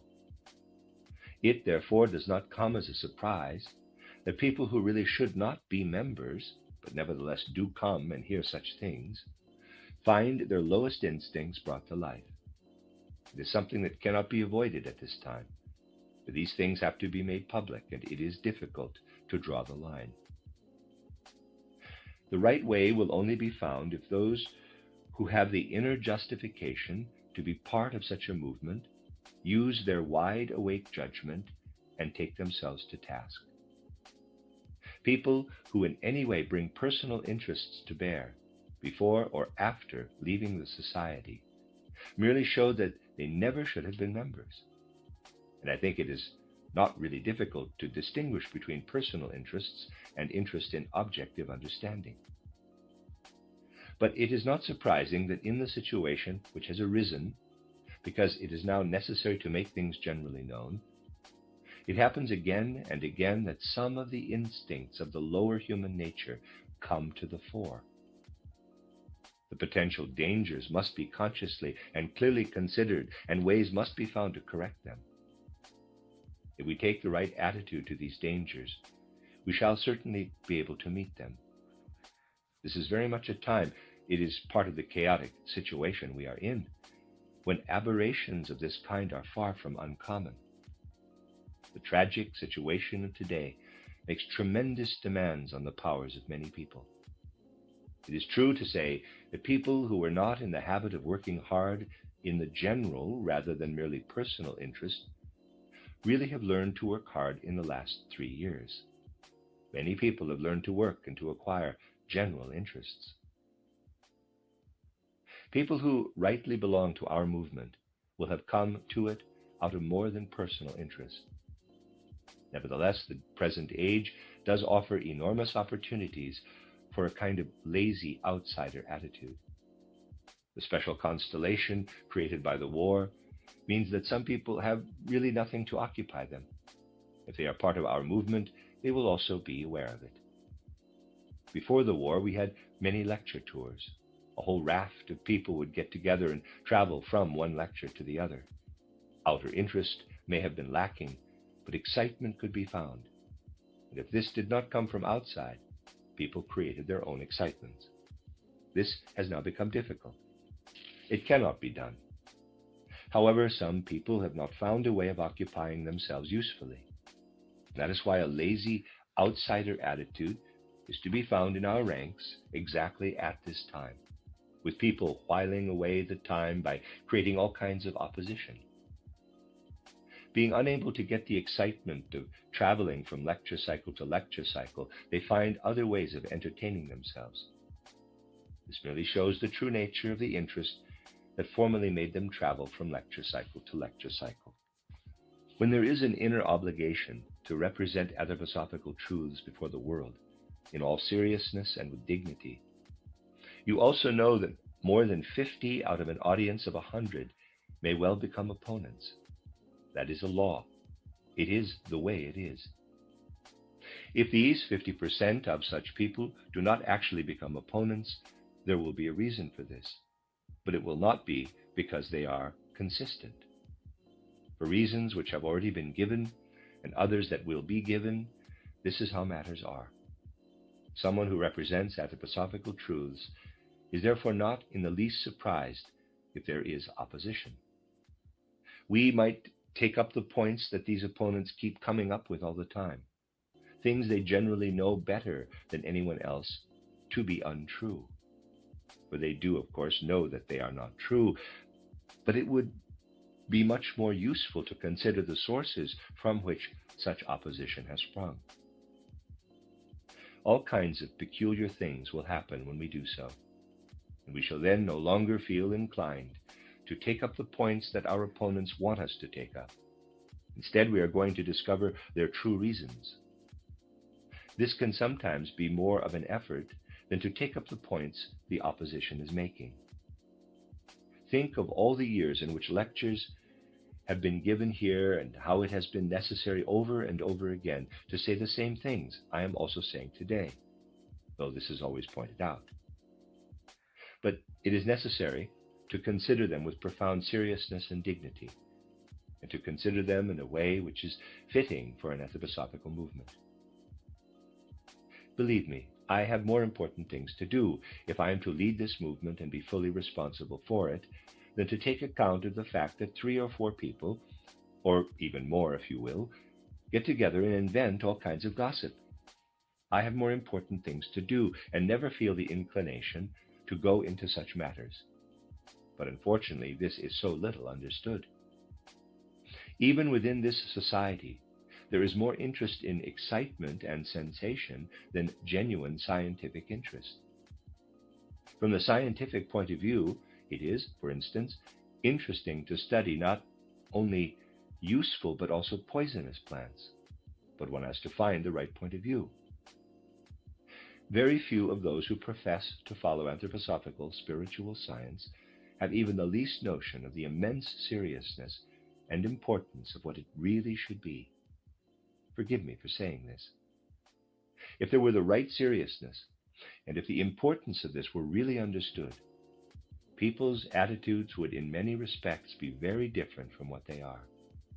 Of course, I am not saying that people should turn their attention elsewhere. Rather the opposite.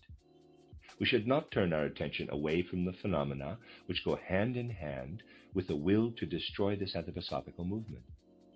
But we have to find the right approach. People may, for instance, write volumes on the way in which I have contradicted myself in my written works and with reference to all kinds of other things. One way of countering this would be to say that Luther was shown to have contradicted himself in hundreds of ways, not just a few dozen. His answer was, "These asses are talking of contradictions in my works. I wish they would make the effort to try and understand just one of the things that appears to be in contradiction to other things." So, one way would be to point out something like this. But there is no need of this.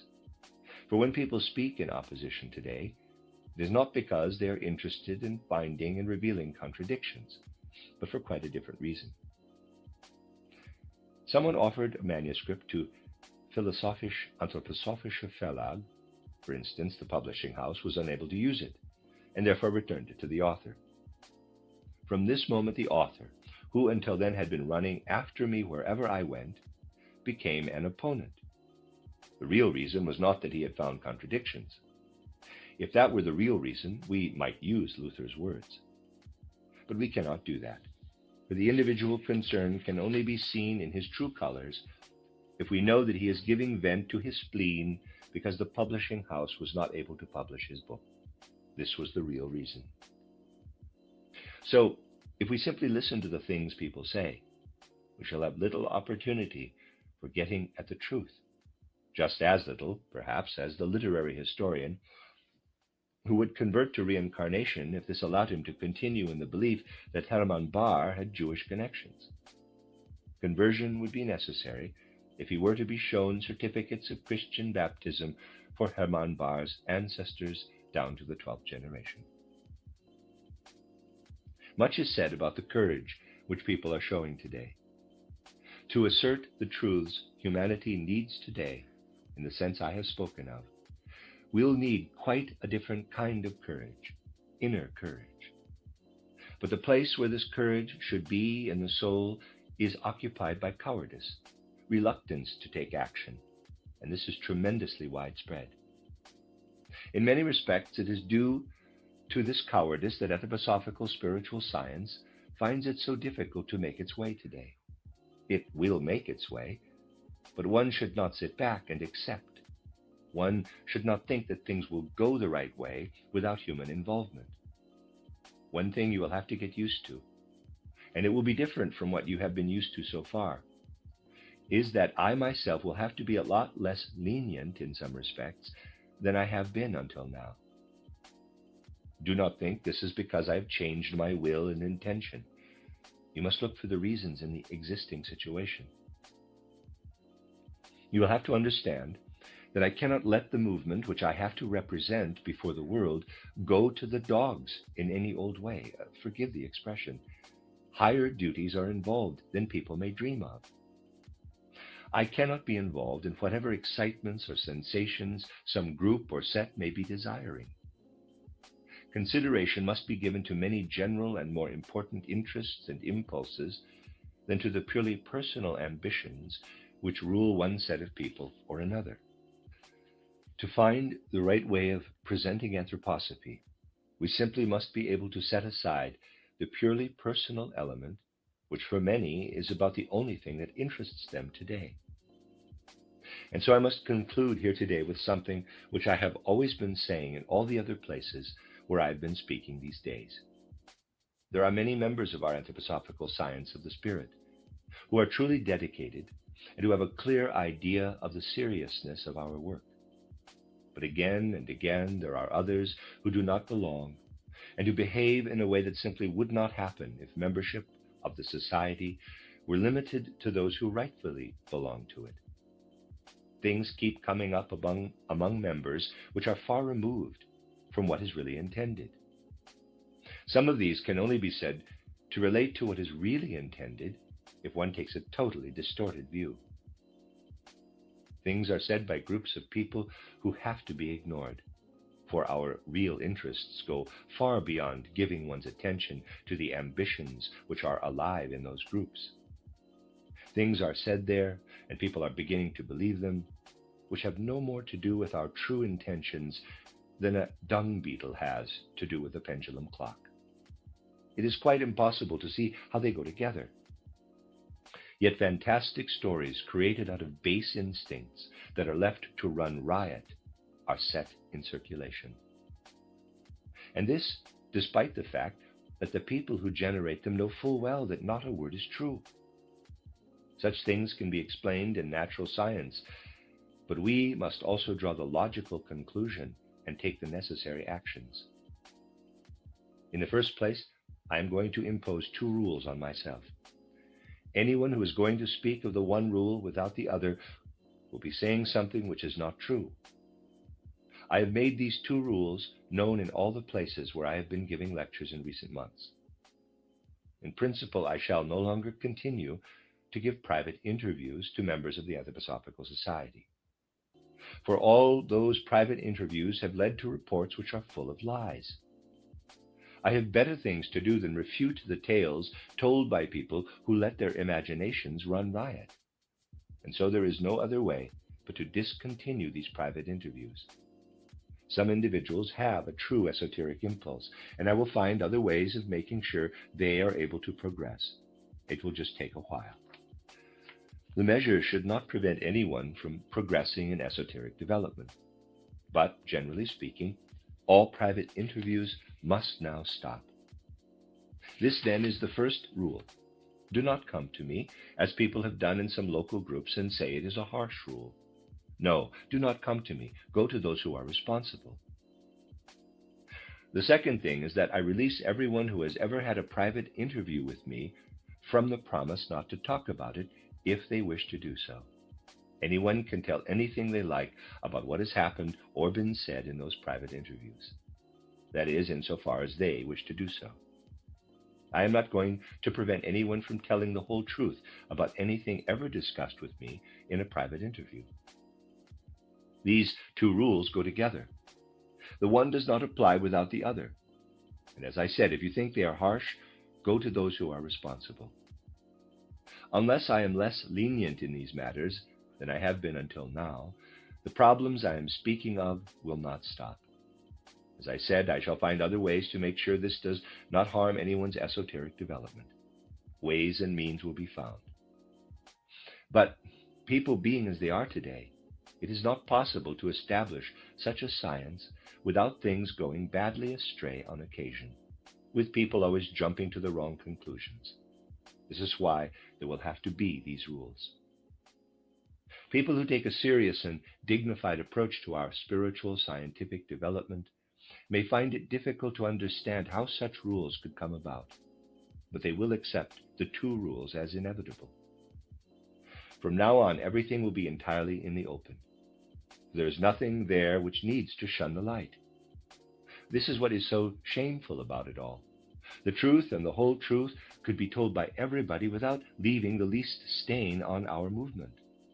But people have grown attached to something which has survived in our work as a continuation of earlier practices, to have individual interviews.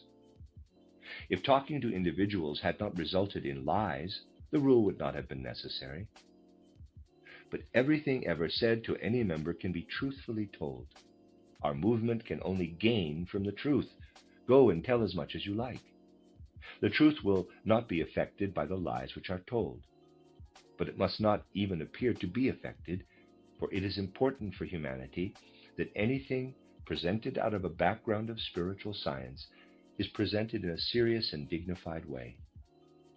So let me repeat once more, without causing any loss to those who are seriously seeking esoteric development, I will generally no longer give private interviews for members. Everyone is free to tell everything they want about the interviews which have been given, but it must be the truth. I realize everyone from whatever vow of silence there may be. I release everyone from whatever vow of silence there may be. But it should only be because individuals want to tell others for their own sake.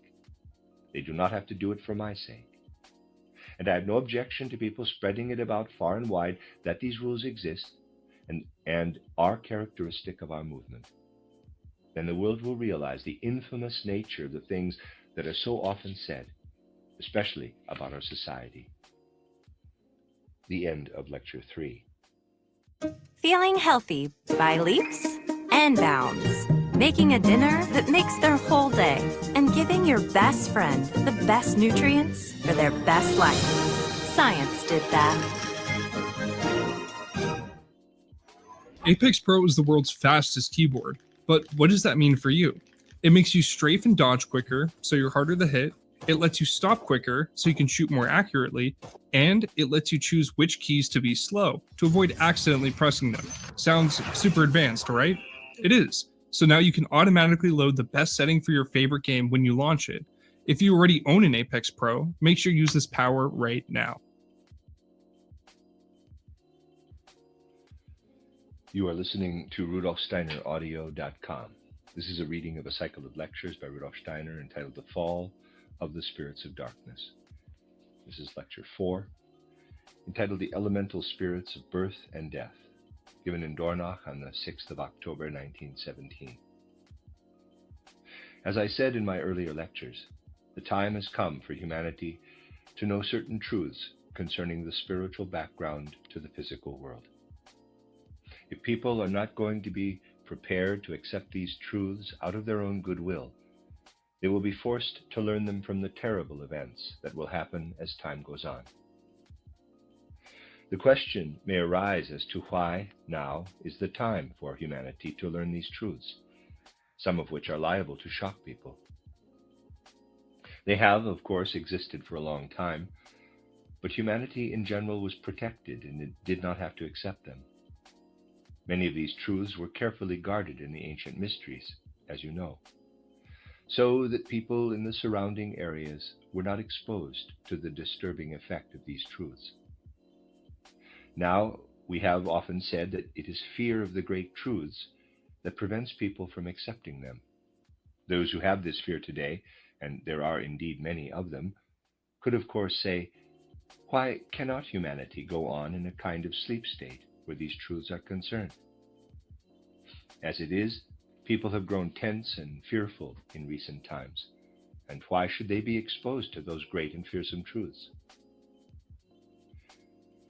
Let us go into this question.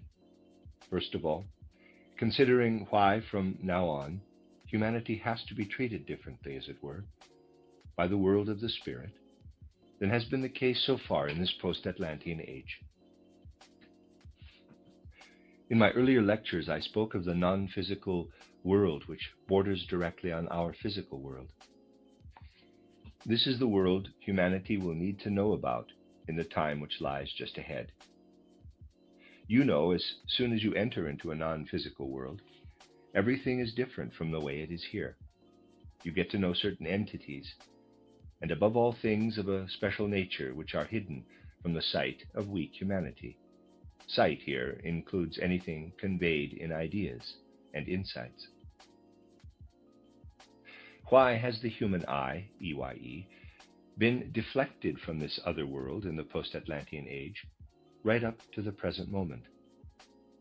It is because there are entities in the next door world, other higher worlds lie beyond it, which could only be made known to human beings under certain conditions. They have a specific function in the whole universe, and especially also in human evolution. There are many different kinds of these entities in the other region. Today I want to talk to you about one class of such entities, the class whose function, in the great scheme of things, is connected with human birth and death.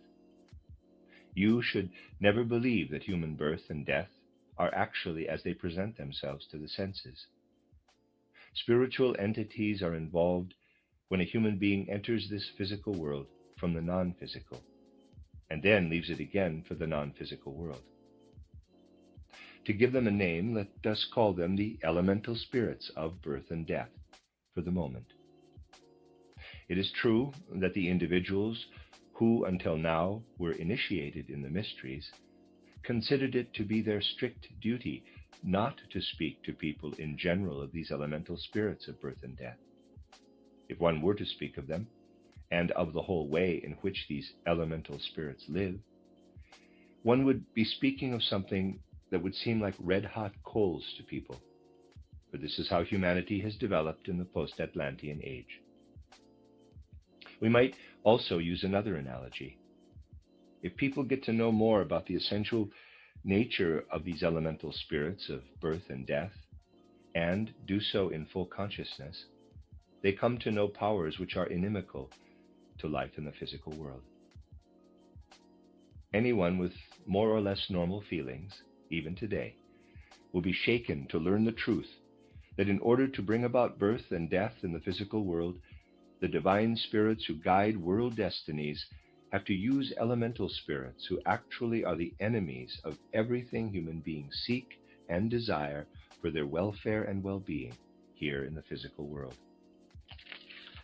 If everything was done just to suit the wishes of the human being, to be comfortable in this physical world, be fit and well as we go to sleep and wake up again and go about our work, if all spirits were of a kind to see to it that we have had such a comfortable life, birth and death could not be. To bring about birth and death, the gods need entities whose minds and whole way of looking at the world give them the urge to destroy and lay waste to everything which provides for the welfare of human beings here in the physical world. We have to get used to the idea that the world is not made as people would really like it to be, and that there exists the element which in the Egyptian mysteries was known as iron necessity.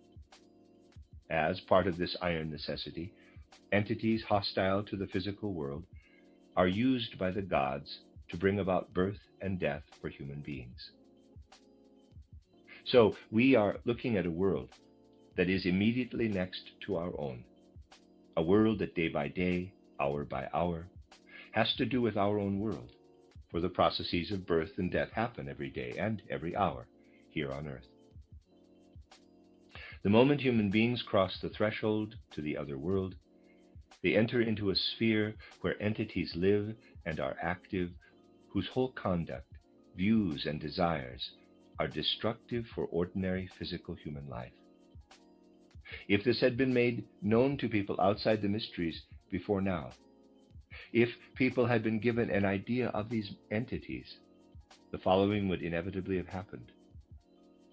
If people who are quite unable to deal with their instincts and drives, with their passions, had known that destructive entities were present around them all the time, they would have used the powers of those destructive entities. They would not have used them the way the gods do in birth and death, however, but within the realm of physical life. If people had felt the desire to be destructive in some sphere or other, they would have had ample opportunity to make these entities serve them, for it is easy to make them serve us. This truth was kept hidden to protect ordinary life from the destructive elemental spirits of birth and death. The question is, should we not continue to keep them hidden? This is not possible, and for quite specific reasons, one of which is connected with a great important cosmic law. I could give you a general formula, but it will be better to use the actual form it is taking now and in the immediate future to demonstrate this law to you. As you know, not long ago, growing numbers of impulses came into human evolution which did not exist before, and which are quite characteristic of our present civilization. Try and go back in your mind to times not very long ago. You will find times when there were no steam locomotives, when people did not yet use electricity as we do now. Times perhaps when only thinkers like Leonardo da Vinci were able to have the idea, theoretically and on the basis of experiments, that humans could create apparatus which would enable them to fly. All this has come to realization in a relatively short time. Just consider how much depends on the use of steam, of electricity, of the changes in atmospheric density which has made airships possible, or the knowledge of statics which has led to the airplane. Consider everything which has come into human evolution in recent times. Think of the destructive powers of dynamite, etc., and you can easily imagine, seeing how swiftly this has gone, that new and different fabulous things of this kind will be the goal of future human endeavor. I think you can easily see that the ideal for the near future will be to have not more and more Goethes, but more and more Edisons. This really is the ideal of modern humanity. Modern people do, of course, believe that all this, the telegraph, telephones, the use of steam power, etc., happens without the participation of spiritual entities. This is not the case, however. The development of human civilization involves the participation of elemental spirits, even if people do not know about it. Modern materialists imagine that the telephone and telegraph and the steam engines driven long distances and also used by farmers have been constructed merely on the basis of what people produce by the sweat of their brow. Everything people do in this respect is under the influence of elemental spirits. They are always involved and helping us in this. People are not taking the initiative on their own in this field. They are guided. In laboratories, workshops, really everywhere where the spirit of invention is active, elemental spirits are providing the inspiration. The elemental spirits who have given impulses to our civilization from the 18th century onward are of the same kind as those used by the gods to bring about birth and death. This is one of the mysteries which human beings have to discover today. And the law of world history, of which I have spoken, is that as evolution proceeds, the gods always rule for a time within a particular sphere of elemental spirits, and then human beings enter into this same sphere and use the elemental spirits. In earlier times, the elemental spirits of birth and death essentially served the divine spirits who guided the world. Since our day, and this has been going on for some time now, the elemental spirits of birth and death are serving technology, industry, and human commerce. It is important to let this disturbing truth enter into our souls with all its power and intensity. Something is happening in this fifth post-Atlantean period of civilization, which is similar to something that happened in Atlantean times during the fourth Atlantean period. I have spoken of this before. Up to the fourth Atlantean period, the divine spirits who guide human evolution used certain elemental spirits. They had to use them because not only birth and death had to be brought about at that time, but also something else, which may be said to be closer to the earth. You will remember some of the descriptions I have given of the Atlantean age, when human beings were still flexible in their physical nature, and their souls could make their bodies grow large or remain dwarf-like, with their outer appearance depending on their inner nature. Please call this to mind again. Today, the service certain elemental spirits give to the divine spirits on occasions of birth and death is clearly apparent in physical terms. In those terms, When outer appearance was in accord with inner nature, certain elemental spirits were serving the gods for the whole of human life. When the Atlantean age had reached its fourth period, people again began to rule the elemental spirits, which had previously been used by the gods to govern the growth and general physiognomy of human beings. Human beings gained control of certain divine powers and made use of them. The consequence was that from about the middle of the Atlantean age, it was possible for individuals who desired to harm their fellow human beings to use all kinds of creative powers on them, keeping them dwarf-sized in growth, or making them into giants, or letting the physical organism develop in such a way that the individual concerned would be an intelligent person or a cretin. A terrible power was in human hands in the middle of the Atlantean age. You know, for I have drawn attention to this, that this was not a kept secret, though not from any kind of evil intent. According to one of the laws of world history, something which initially was the work of the gods had to become the work of human beings. This led to serious mischief in the Atlantean age, so that over the last 4 or 3 periods of civilization, the whole of Atlantean civilization had to be guided toward its own destruction. Our own civilization was saved and brought across from Atlantis, as I have described elsewhere, and you will recall my descriptions of what happened in the Atlantean age.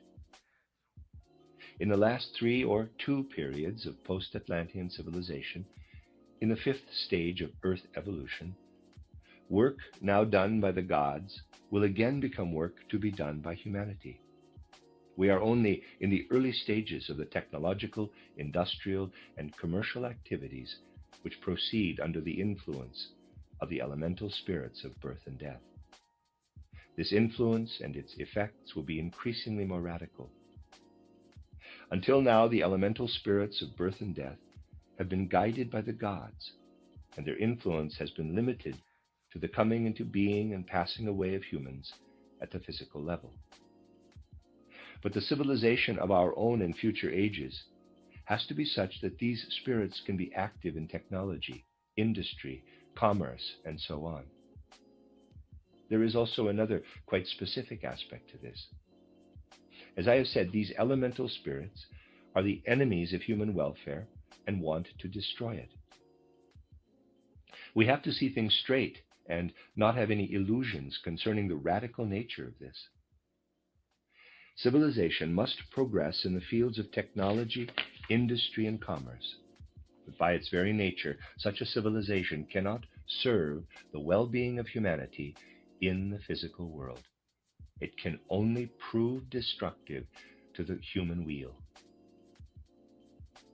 This will be an unpalatable truth for people who never tire of making great speeches on the tremendous advances made in modern civilization, for they see things in abstract terms and know nothing of the rise and fall which is part of human evolution.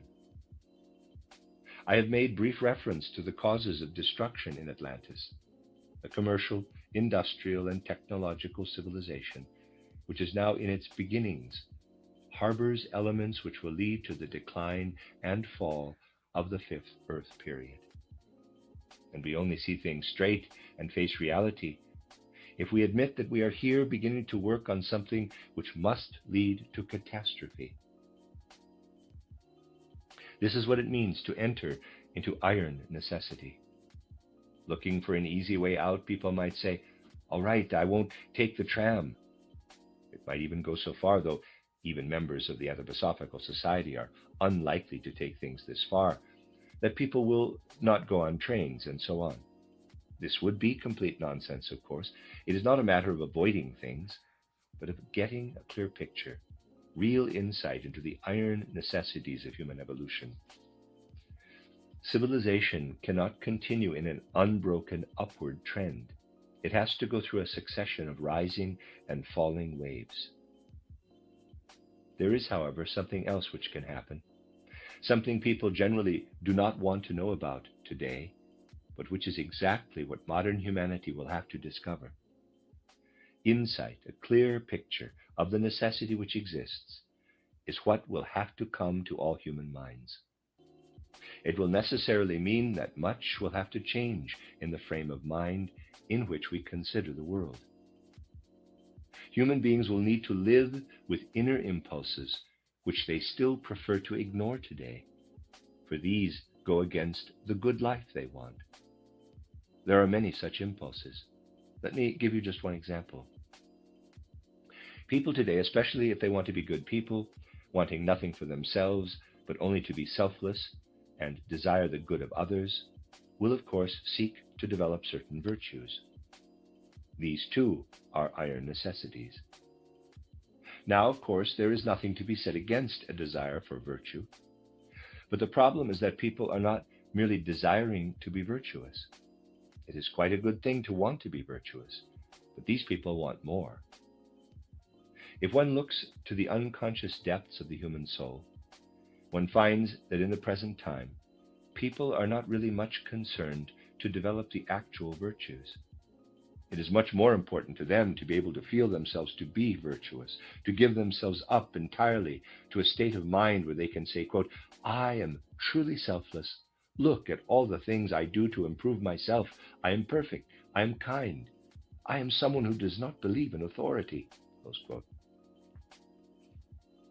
They will then, of course, eagerly follow all kinds of authorities. To feel really good in the consciousness of having one particular virtue or another is endlessly more important to people today than actually having that virtue. They want to feel they have the virtue rather than practice it. As a result, certain secrets connected with the virtues remain hidden to them. They are secrets which people instinctively feel they do not want to know, especially if they are modern idealists who like to feel good in the way I have described. All kinds of ideals are represented by societies today. Programs are made, and a society states its principles, which are to achieve one thing or another. The things people want to achieve in this way may indeed be very nice, but to find something nice in an abstract way is not enough. People must learn to think in terms of reality. Let us look at the aspect of reality when it comes to people having virtues.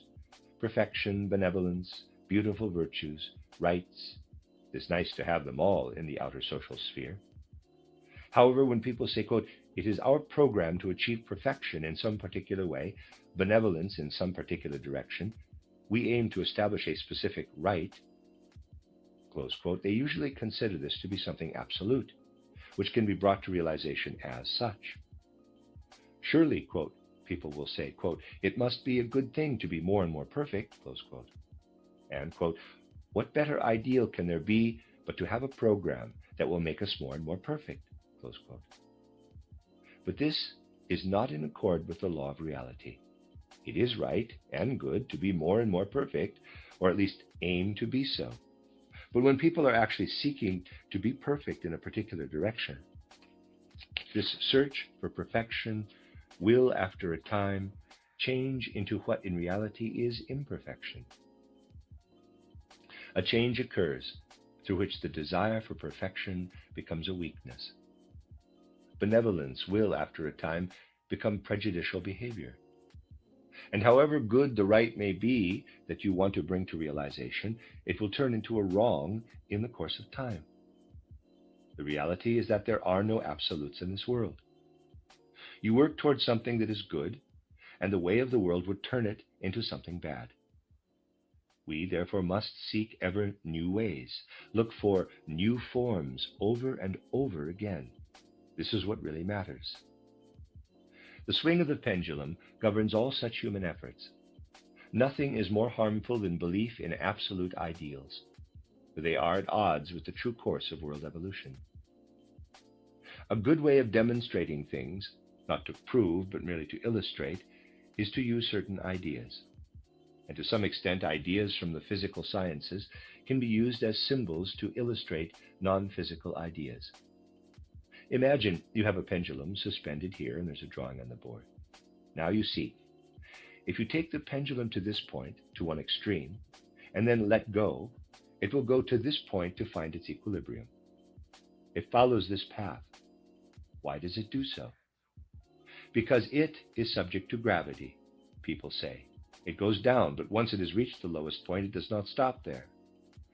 The downward movement has given it a certain inertia, which it uses to move to the other side. It then goes down again.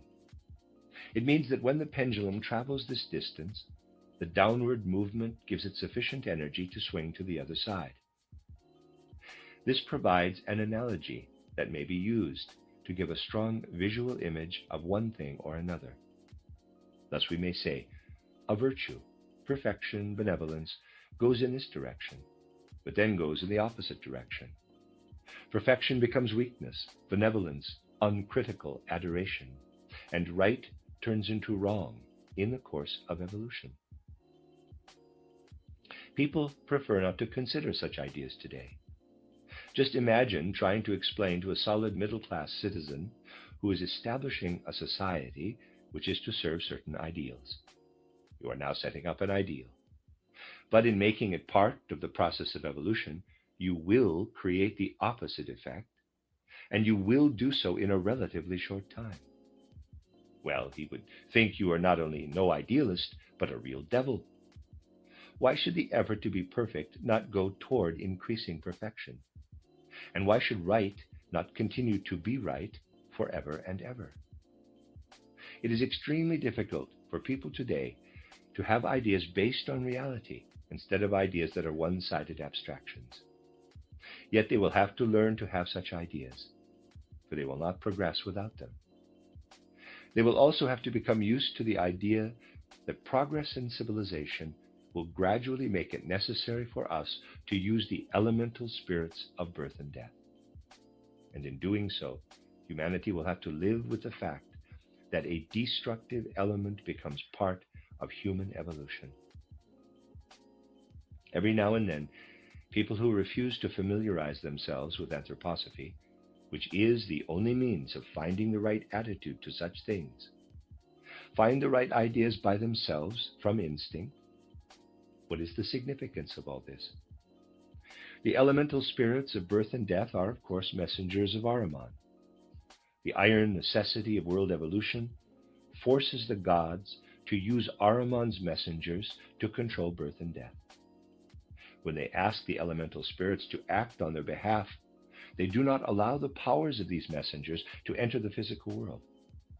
But as civilization goes into its decline, from the 5th post-Atlantean period onward, this element has to come in again so that catastrophe may be brought about. Human beings must use these powers themselves. Ahriman's messengers are therefore an iron necessity. They have to bring about the destruction that will lead to the next step forward in civilization. This is a terrible truth, but it is so. And nothing will avail where this truth is concerned but to get to know it and to see it clearly. We shall be discussing this further, and you will see how many things there are which call for the right attitude to these truths. Instinct, I have said, makes some people realize that something is necessary. One such individual is Ricarda Huch, who has written a number of excellent books at the present time, though none that somehow comes even close to anthroposophy. Her latest work on Luther's faith is remarkable, not so much because of insight, but because of the instinct to be found in this book. If you read the first 3 chapters of the book, you find there a strange cry. I think we may call it such. A cry for humanity to find again what has really been lost since Luther came on the scene. Before his day, atavistic clairvoyance still existed. Ricarda Huch says that what humanity needs most of all today is to get to know the devil. She does not consider it so necessary for people to come to know God. It is much more important, she says, to get to know the devil. Ricarda Huch does not know, of course, why this is necessary, but she has an instinctive feeling that it is so. Hence a remarkable cry for knowledge of the devil in the first chapters of the book. This is highly symptomatic and significant for our time. Her thinking is, people will come to know God again once they know that the devil is all around them. Individuals like this, who still do not want to take up anthroposophy, will always look for a way to apologize for their statements. Ricardo Huch does feel that people must get to know the devil as someone who is very real. But she immediately says, as a kind of apology, that one should not, of course, imagine the devil to be walking around in the street with horns and a tail. Oh, but he does walk around. Quote, they never know the devil is about, not even when he has them by the collar. Close quote. Modern abstract thinking immediately needs an apology, even if someone knows instinctively what is most urgently needed. But there is a good and real instinct for the present time behind this cry for the devil.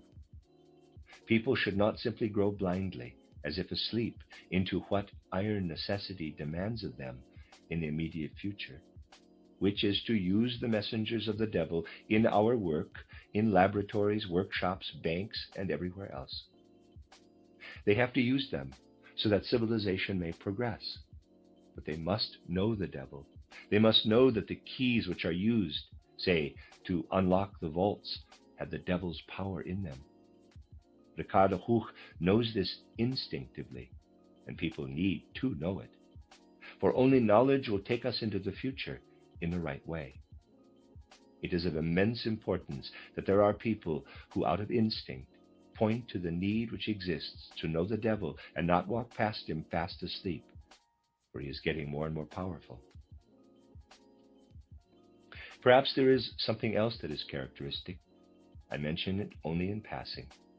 In Paradise, too, it was a woman who instinctively allowed the functions of the devil to enter into paradise.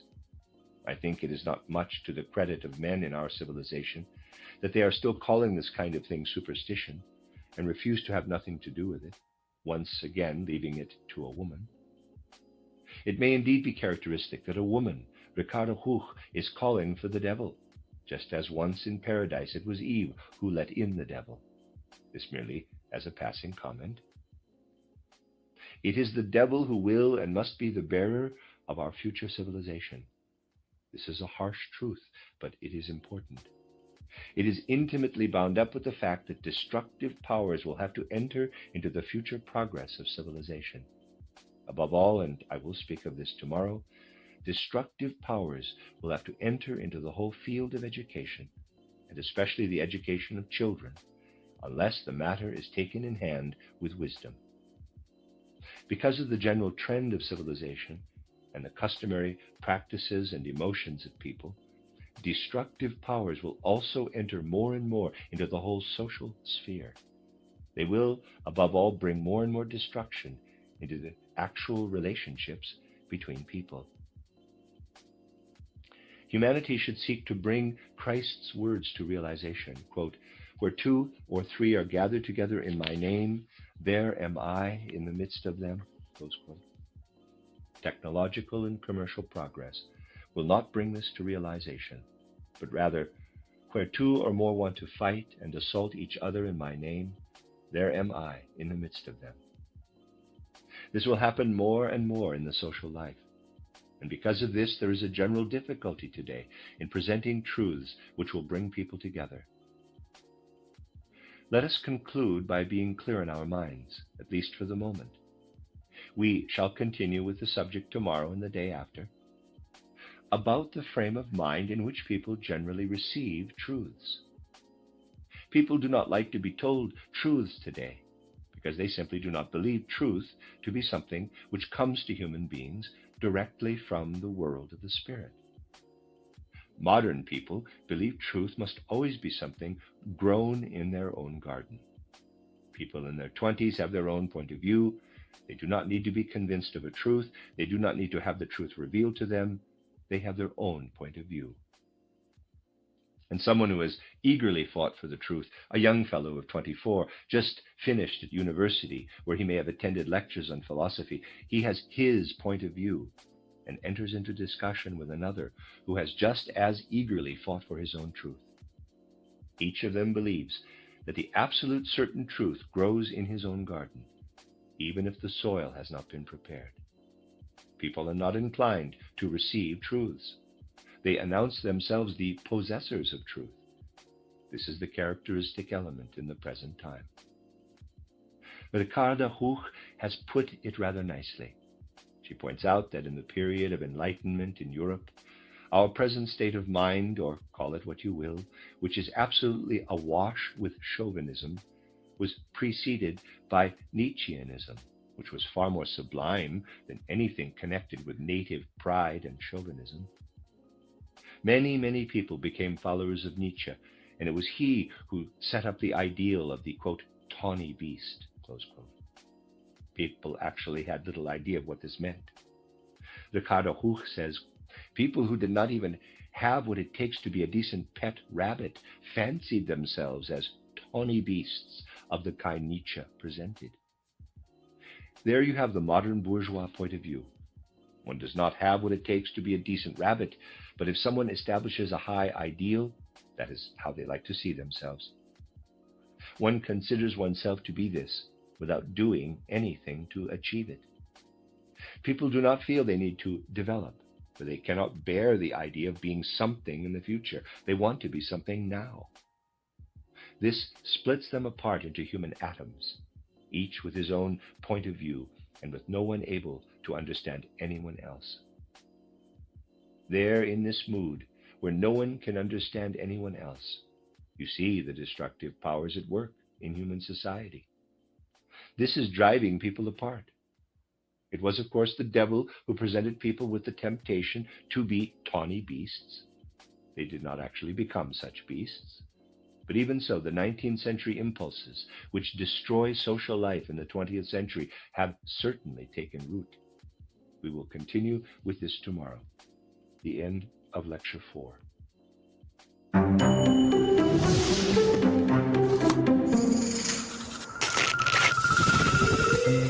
With a magical taste and friendly ingredients, Hello Toothpaste makes every day yay. I killed my plants. Ah, bummer. What kind of plants? Some kind of fern? Try putting them in the shower. Steam On it. Am I supposed to be in the shower with them? Definitely not. You are listening to RudolfSteinerAudio.com. This is a reading of a cycle of lectures by Rudolf Steiner entitled The Fall of the Spirits of Darkness. This is Lecture 5, entitled Changes in Humanity's Spiritual Makeup, given in Dornach on the 7th of October, 1917. The spiritual constitution is such today that we are getting to know grave and significant truths and insights, as you have seen. I have had to emphasize that the insights which humanity currently finds acceptable will not be adequate for the future. But we must know the reasons why such insights are not adequate, if we are to connect ourselves in all seriousness and dignity with the impulses which really have to be given for the further evolution of humanity. What I want to say today is perhaps best understood if I start by going back to the 4th post-Atlantean period. As you know, this began in the 8th century before the mystery of Golgotha and ended in the 15th century after the mystery of Golgotha, when human beings essentially related to the environment, the outside world, in a very different way from the way in which we inevitably must do today. I have often stressed that human evolution has to be taken seriously. Souls change much more than we believe, and it is part of the sheer modern laziness of mind to think that the inner life was just the same in ancient Greece, say, as it is today. Today, I will merely consider one aspect of this, the relationship to the world around us. Lazy thinkers will say, the Greeks and the Romans perceived the world around them, and we, too, perceive the world around us. There is no appreciable difference. Oh, but there is an appreciable difference. It is actually true to say that today, at the beginning of the 5th post-Atlantean period, people perceive the world around them, insofar as it is perceptible to the senses, in quite a different way from the ancient Greeks, for example. The Greeks also saw colors and heard sounds, but they still saw spiritual entities through the colors. They did not really think spiritual entities, for these made themselves known to them through the colors. In my book titled Riddles of the Soul, I attempted to make this peculiarity of the Greeks into a thread running through the whole book. Modern people think thoughts. The Greeks did not think thoughts in the same degree. They saw the thoughts which came to them out of the world they perceived around them. Instead of merely being blue or red, the blue and the red in the world around them told them the thoughts which they would then think. This created an intimate relationship to the world. It also created an intense feeling of being connected with an environment which had spiritual qualities. The nature of the human constitution was totally different in the fourth post-Atlantean period, and perceptions were therefore different. In the evolution of the present Earth, distinction must be made between major epochs, a general description of which is given in title Occult Science. First and Second Age, Lemurian Age, Atlantean Age, our own post-Atlantean Age, and two which are to follow. We may say that during the Atlantean Age, both the Earth and humanity had reached their midpoint. Up to then, everything was growth and development. In some respect, this has not been the case since the Atlantean Age. It certainly is no longer the case where the Earth is concerned. When we walk on the soil today, I have mentioned this on a number of occasions, we are walking on something which is crumbling away. It is no longer something that is growing, as it was in early times. Before and until the middle of the Atlantean Age, the Earth was much more of a growing, sprouting organism. It then started to develop cracks and fissures, we might say, and it was only then that the rocks of today, with their cracks and fissures, developed. This is something known not only in anthroposophy today. You find an excellent description of the breaking up, shattering of our present-day Earth in Edward Seuss's outstanding scientific work titled The Face of the Earth. It might be Edward Seuss, I'm not sure if that's a German word, end of aside. Using broad brushstrokes, he presents the outer conformation of the Earth today, its face as it were, by outlining the properties of minerals, rocks, and the different formations to be found both on and in the Earth, as well as the properties of organic life forms in the realm of the Earth. Basing himself entirely on scientific facts, Seuss comes to the conclusion that the Earth is decaying and crumbling away. This, however, is also true for all physical creatures which inhabit the Earth. They are on the downward curve of evolution, and have been so essentially from the middle of the Atlantean Age. Evolution does, however, go in waves, and it is possible to say that the fourth post-Atlantean period, the Greek and Roman civilization, was a kind of recapitulation of what existed in the Atlantean Age. Up until the time of ancient Greece, therefore, it was not so clearly evident that humanity was on the downward curve of evolution.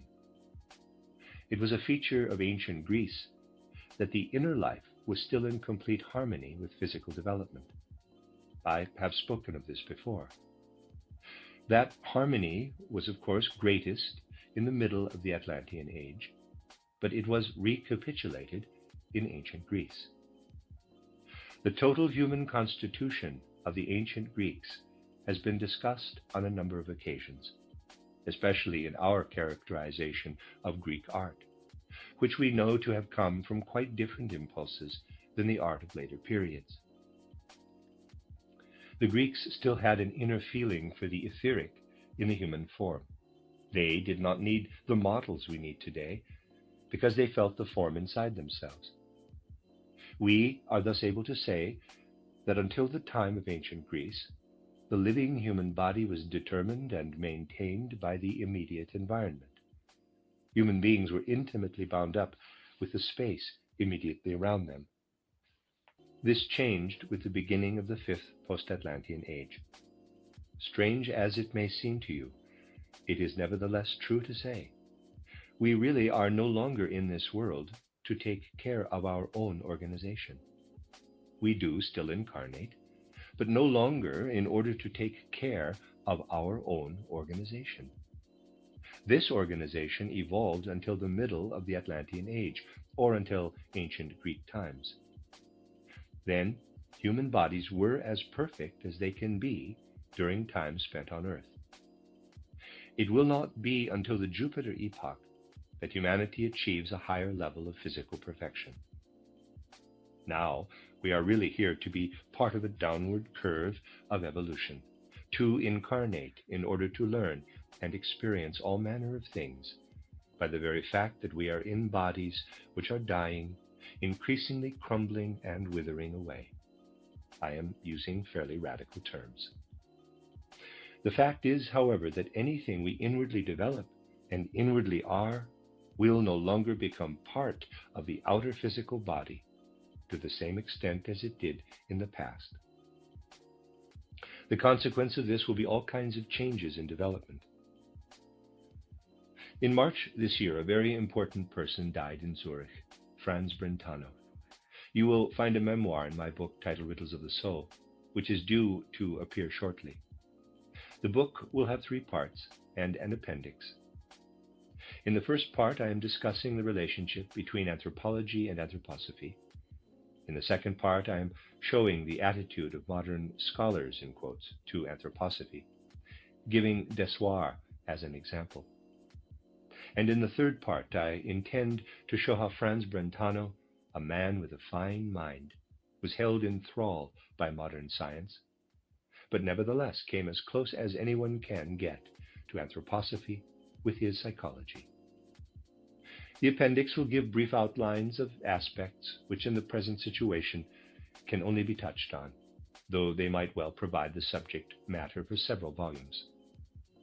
I have made it into a number of short chapters in the new book because the times are getting more and more difficult today, and the situation does not permit a more extensive treatment. With some of the things which are written in this manner for the present time, one does have the feeling that one is in a way writing something of a testament. Those who are inwardly conscious of the whole weight of present events will no doubt know what I mean. One of the many things Franz Brentano's sensitive mind has produced is a treatise on genius. Oddly enough, Brentano is actually showing that there is no such thing as genius, demonstrating over and over again that a genius has the same inner qualities and impulses as anyone else, that memory and the ability to make connections are merely more flexible and comprehensive in the case of a genius, etc. Franz Brentano creates an idea of genius which differs a great deal from the usual idea. We have to admit that our usual idea of genius tends to be pretty vague, like all the stereotyped ideas people have today. In general terms, we may say that Brentano's characterization of genius does not agree with the idea of a genius as it has existed until now. It does, however, agree with what genius will be in the future, for it will not be the same in the future. In the past, people were geniuses because their souls still had the power, through heredity or education, to send impulses into the physical body, which caused the intuitions, inspirations, and imaginations of a genius to arise unconsciously. The power of genius was, therefore, available when the body was still in the ascendant. In future, bodies will be in the descendant, and the power will no longer be available. Anything resembling genius in the future will arise because the individuals concerned, whom we may also call geniuses, see more deeply into the spiritual world which is all around them. Thus, the impulses will not come from their unconscious physical aspect, but out of deeper insight into the world of the spirit. The changing nature of genius provides an excellent demonstration of the break which has occurred between evolution as it was in the past and evolution as it will be in the future. We might say that in the past, genius arose from the body, but in the future, this will be replaced by something which comes from insight into the realm of the spirit. A mind sensitive to present developments like that of Brentano would be aware of this, such as Zeus, looking at the earth, realized that it is now in the process of dying. Readers aside, I'm altering my pronunciation. I apologize. It's like Dr. Seuss, S-U-E-S-S. I'm not sure how that is in the German. I'm thinking Zeus, but it might be English or something. End of aside. What lies behind it all? The fact that human beings now relate to their environment in a different way. The space around us no longer speaks to us in the way it did when human bodies were fresh, as it were. The world around us is one of space, but it no longer yields up the spiritual element. Colors no longer speak to us as elements filled with spirit. Sounds no longer reveal the spirit that is in them. They have become substantial. And human nature has become more inward. It is strange to say, is it not, that the superficial human beings of the present time really and truly have become more inward. On the other hand, human beings of today may be said to be superficial, because in their present incarnation, their inner constitution is such that they simply cannot reach their own inner being. They do not become aware of their inner nature. They do not gain the power to know themselves. They do not discover what they really are. Someone who sees the world with the eye of the Spirit, EYE, sees many people today who simply are not themselves. Bodies are walking around, and the soul is not entirely inside them. Why? Because it is no longer the soul's task to enter fully into the body, which is beginning to crumble away. Instead, the soul's task is to prepare for what will happen on Jupiter. Our souls are even now making preparations for the future. This is the situation we must penetrate with a perceptive mind.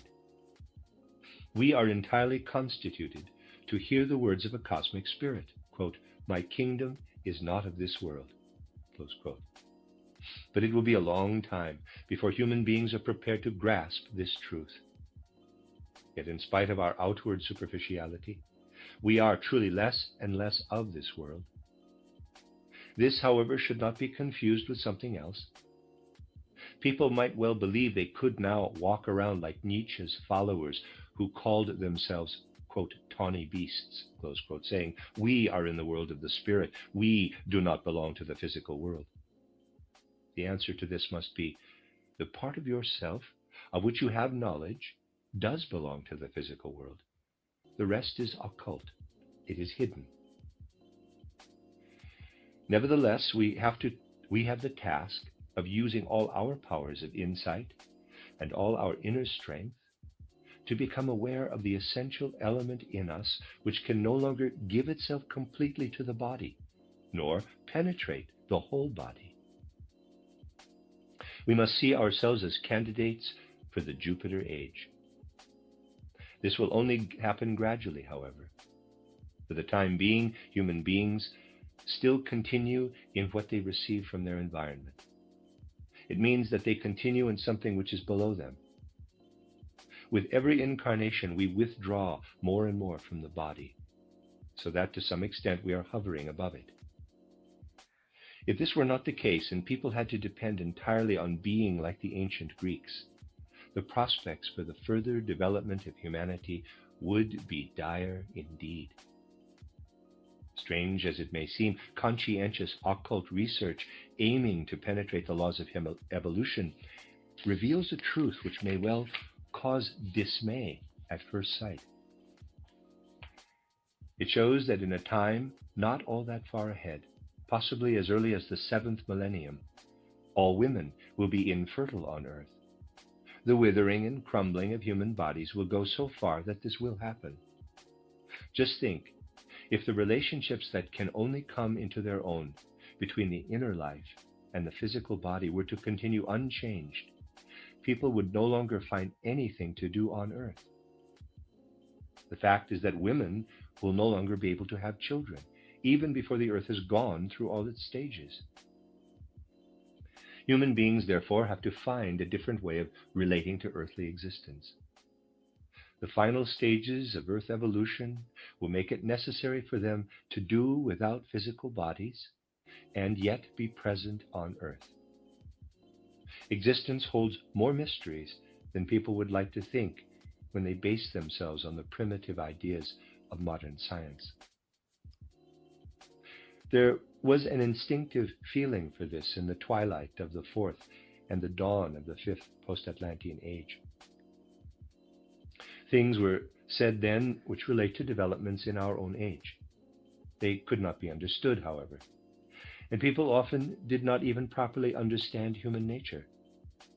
Think of the seemingly brutal teaching of St. Augustine, for example, and also of Calvin, that some people were destined to be blessed, others to be condemned, some to be good, therefore, and others evil. Such was the doctrine. It seems brutal, and yet seen in the right light, such doctrines do not seem entirely wrong. Many things which seem wrong are also to some extent relatively right.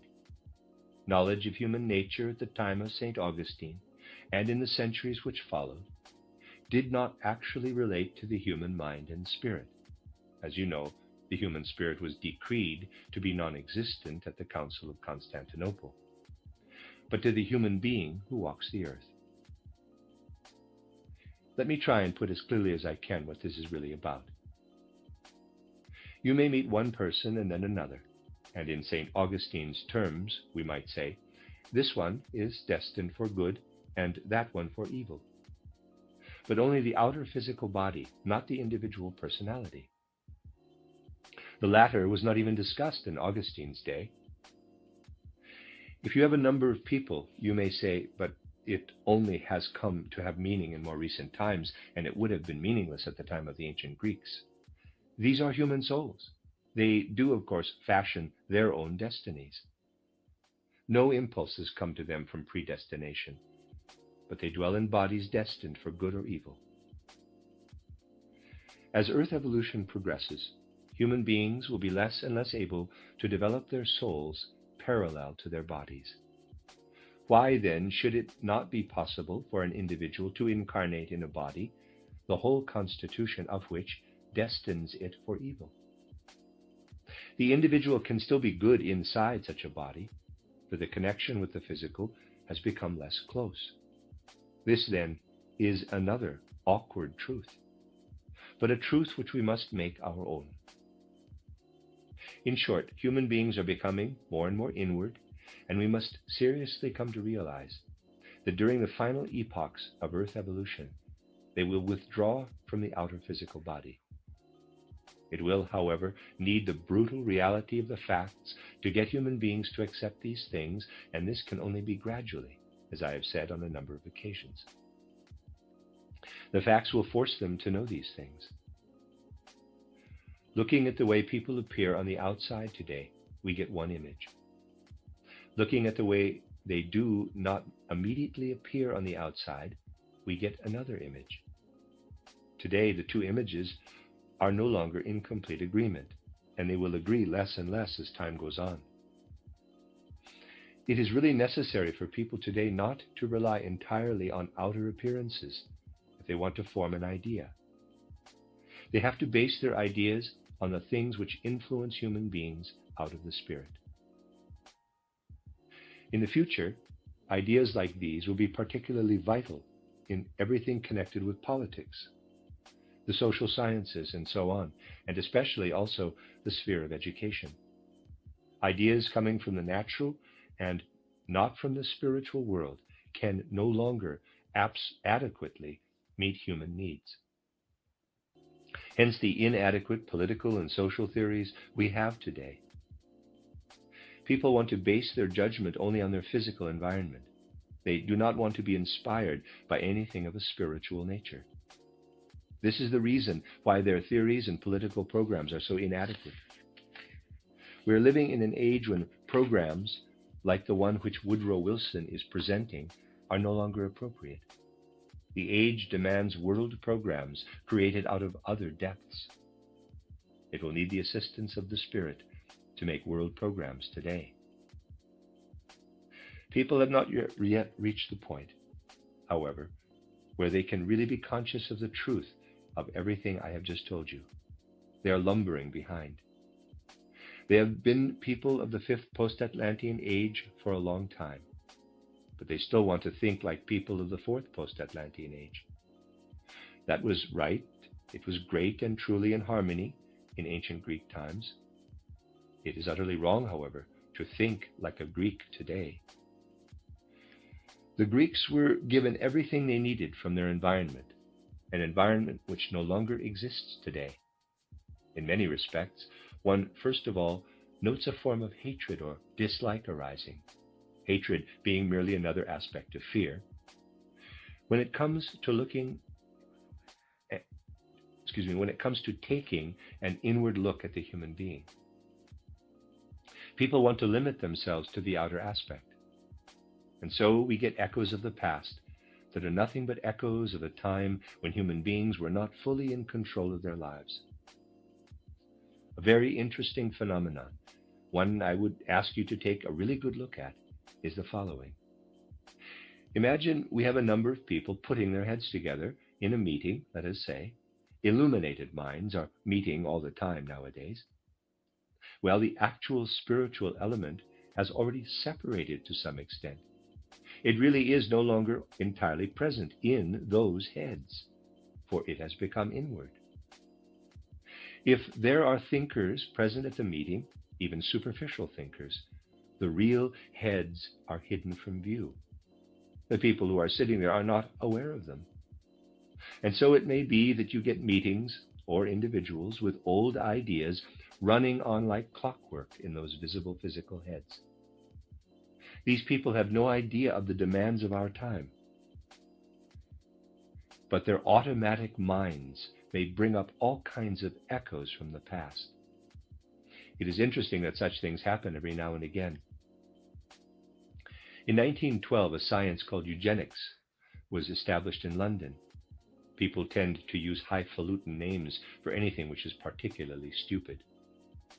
The ideas you find in eugenics really came from people's brains and not from their souls. What are the aims of this science? To ensure that only healthy individuals are born in future and not inferior ones. Economics and anthropology are to join forces to discover the laws according to which men and women are to be brought together in such a way that a strong race is produced. People are really beginning to think in this way. The ideal of the London Congress, which was chaired by Darwin's son, was to examine people of different classes to see how large the skulls of the rich were compared to those of the poor, who have less opportunity for learning, how far sensibility went in rich and poor, how far the rich could resist getting tired, and how far the poor would do so, and so on. They want to gain information on the human body in this way, which may at some future date enable them to establish exactly the following. This is how the man should look. This is how the woman should look if they are to produce the true human being of the future. He should have such a capacity for getting tired, and she such a capacity. This size skull for him, and a matching size for her, and so on. Those are the rumblings, natural rumblings, in brains which are emptied of soul. Ideas rumbling about which had reality in the Atlantean age. Then there really were laws which enabled people to determine size, growth, and all kinds of things by crossbreeding and the like. It was a science that was widespread in Atlantean times, and as I mentioned yesterday, sorely misused. Atlantean science worked on the basis of physical relationships, and it was known that if such a man was brought together with such a woman, differences between men and women were much greater at the time, the result would be such and such a creature, and then a different variety could be produced, just as plant breeders do today. The mysteries brought order into this crossbreeding, where related and different elements were brought together. They established groups and withdrew anything which had to be withdrawn from humanity. The blackest of black magic was practiced in Atlantean times, and order was created by establishing classes and taking these matters out of human control. This was one of the factors which led to the nations and races of today. The issue of the nation as an entity is coming up again in our present time. It is an echo of the soulless brain from Atlantean times. There is so much talk about national issues today, but it is only the body speaking. The spirit has withdrawn and already belongs to a totally different world today. There you have the discrepancy between the reality and the speechifying about the principle of nationality, in quotes, which goes on today. This will never lead to anything good.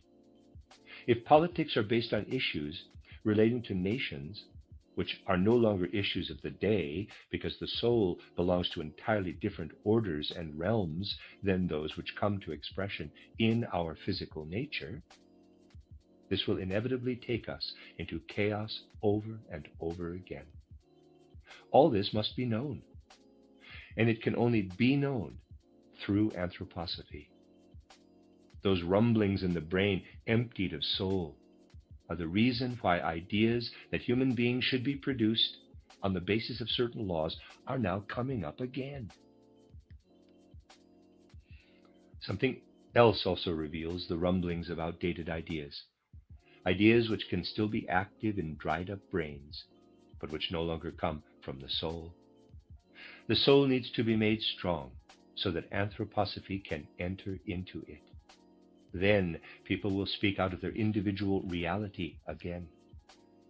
You have no doubt heard of all the nonsense we get now, with all kinds of different people shown to be what they are in the light of psychopathology. All it needs is for someone to write a decent poem. The doctor will immediately tell you what illness he has. So we get all kinds of treatises on Victor Scheffel from the psychiatrist's point of view, on Nietzsche from the psychiatrist's point of view, and on Conrad Ferdinand Meyer from the psychiatrist's point of view. Reading between the lines, we feel the authors of these books are saying, "Pity he did not get treatment in time. If he had had treatment at the right time, someone like Conrad Ferdinand Meyer, for example, would not have written the kinds of things he has written, for they are entirely written out of a diseased state." It is very much in the spirit of our time that no attention is paid to the growing inwardness of individual human beings. Sometimes this must inevitably have the effect, especially in someone like Conrad Ferdinand Meyer, of the outward physical body showing signs of disease, so that the inner life can achieve the highest spiritual level in a work of art, quite independent of the physical body. I am not bringing these things up in order to criticize them. From the purely medical point of view, they are, of course, correct. There is nothing to be said against them. It is equally possible to do something else from a purely medical point of view. You can take the Gospels and show from a number of things that Jesus Christ, that strange individual, existed because some quite specific pathological elements had come together. Such a book has in fact been written, and anyone can read it. Another book shows that everything which came from the individual called Jesus could only have come from this individual because he was suffering from a particular disease. We must penetrate all these things with our understanding if we are to enter into present developments. I especially want to discuss the education issue in this context, to show you that today growing children cannot be considered in a way which focuses only on things which come to outward expression. If we were to do so, our efforts at education would sometimes simply fail to reach the element which is now becoming more and more inward. Such things are not properly taken into account today. And this is why there is so little understanding and so much Philistinism. In some respects, Philistinism is the opposite of a true understanding of human nature, for Philistines always like to stick to the norm. Anything which does not fit in with this is considered abnormal. But this will not help us to understand the world around us, and above all, other human beings. One of the things we should encourage in our anthroposophical society is to learn to understand human beings, so that we may give due regard to the individual nature of others. Individuals differ much more from each other than one thinks, for the human soul no longer relates entirely to the body, and this makes human beings very complex today. This, of course, has other consequences, though the matter is dealt with rather clumsily today. We must hope that anthroposophy will help people become less clumsy about it. Just consider, in ancient Greece, the whole body was filled with the whole soul, and they were in agreement. Today, this is not the case, for the bodies are partly empty. I'm not saying anything derogatory about empty heads. They will stay empty as part of evolution. In reality, however, nothing stays empty in this world. The heads are merely empty of something which was destined to fill them at another time. Nothing is ever completely empty. With the human soul withdrawing more and more from the body is increasingly in danger of being filled with something else. And if human beings are not prepared to take up impulses which can only come from spiritual knowledge, the body will be filled with demonic powers. Humanity is facing a destiny where the body may be filled with Ahrimanic demonic powers. So we have to add to what I said yesterday about future development. There will be people in future who are, Tom, Dick, and Harry in ordinary life, which is something determined by social circumstances. But their bodies will be empty to such an extent that a powerful Ahrimanic spirit can live in them. One will be meeting Ahrimanic demons. Human beings will not be what they appear to be. The individual person will be deep down inside, and outwardly one will get a totally different picture. This shows the complexity of life to come. It is reasonable to say that there will be situations in future when it will be difficult to know who one is dealing with. Ricardo Huch's longing for the devil really arises from what will be coming in the future. The institutions and ideas, especially the social ideas people have today, are abstract and crude. They are clumsy in the face of the complexities that are lying ahead. And because people are not able to have ideas or concepts about the true nature of things, they are sliding more and more deeply into chaos. The events of the war make this quite clear. Chaos is arising because reality has changed. Reality is becoming fuller and richer than anything people are able to think of or create in their heads. And we shall have to be clear in our minds that we are faced with a choice: to go on beating each other to a pulp, shooting at one another in the way we do now, because we do not know how to bring order into the world, or start to develop concepts and ideas to match the complexity of the situation.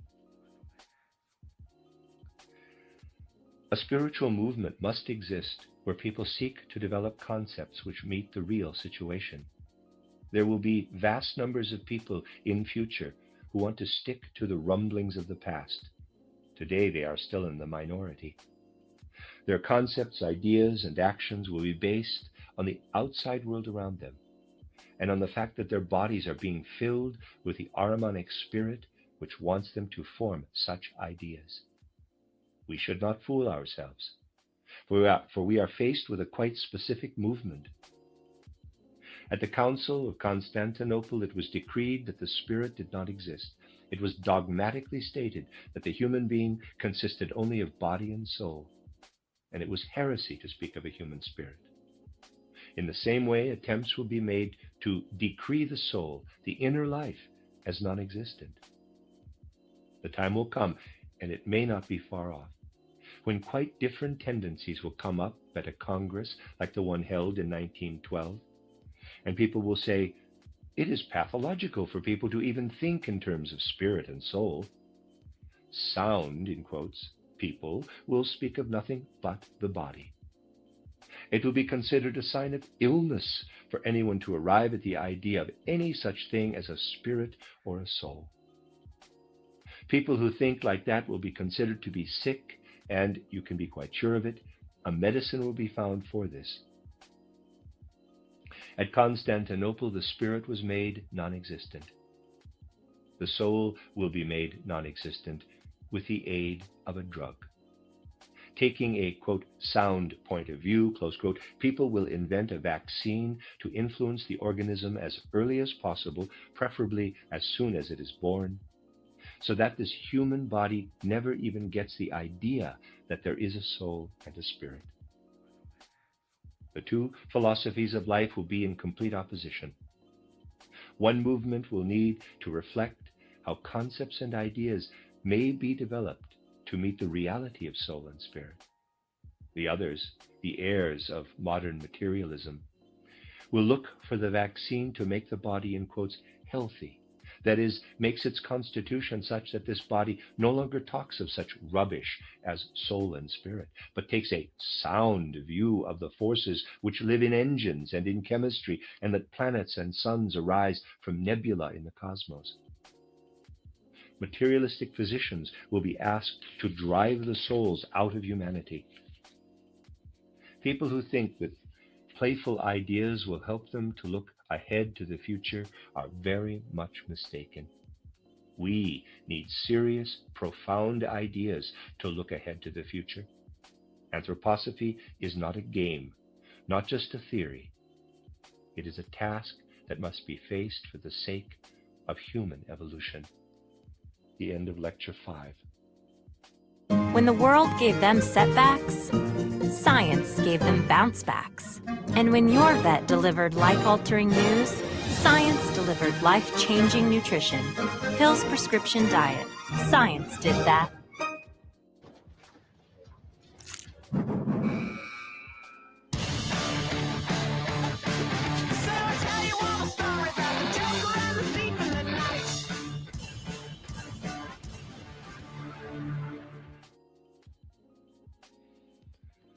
You are listening to RudolfSteinerAudio.com. This is a reading of a cycle of lectures by Rudolf Steiner entitled The Fall of the Spirits of Darkness. This is Lecture 6, entitled The New Spirituality, given in Dornach on the 8th of October, 1917. If we are to continue in the right way today, we must consider something of the nature of the human being and how human beings are part of historical evolution. First of all, we consider the fact that human beings have the power or the gift of the intellect. What does this mean? It means that we are able to form ideas. For the moment, we need not reflect on where these ideas come from. The life of thought is with us whenever we are in waking consciousness. And we also feel, for instance, that when we walk, stand, or do something else, we are guided by our thoughts, by something which exists first of all in the mind. Later on we shall discuss if this really is the case. For the moment, I merely want to establish what fills the conscious mind in everyday life. It is our thoughts. But when it comes to the world of thought as such, the matter is really quite different. And we shall not understand how human beings really relate to their thoughts unless we first consider the true nature of the world of thought. In reality, we are always, wherever we are, whether sitting, standing, or lying down, not only in the world of air and light, and so on, but also in a world of surging thoughts. You will find it easiest to get an idea of this if you look at it like this.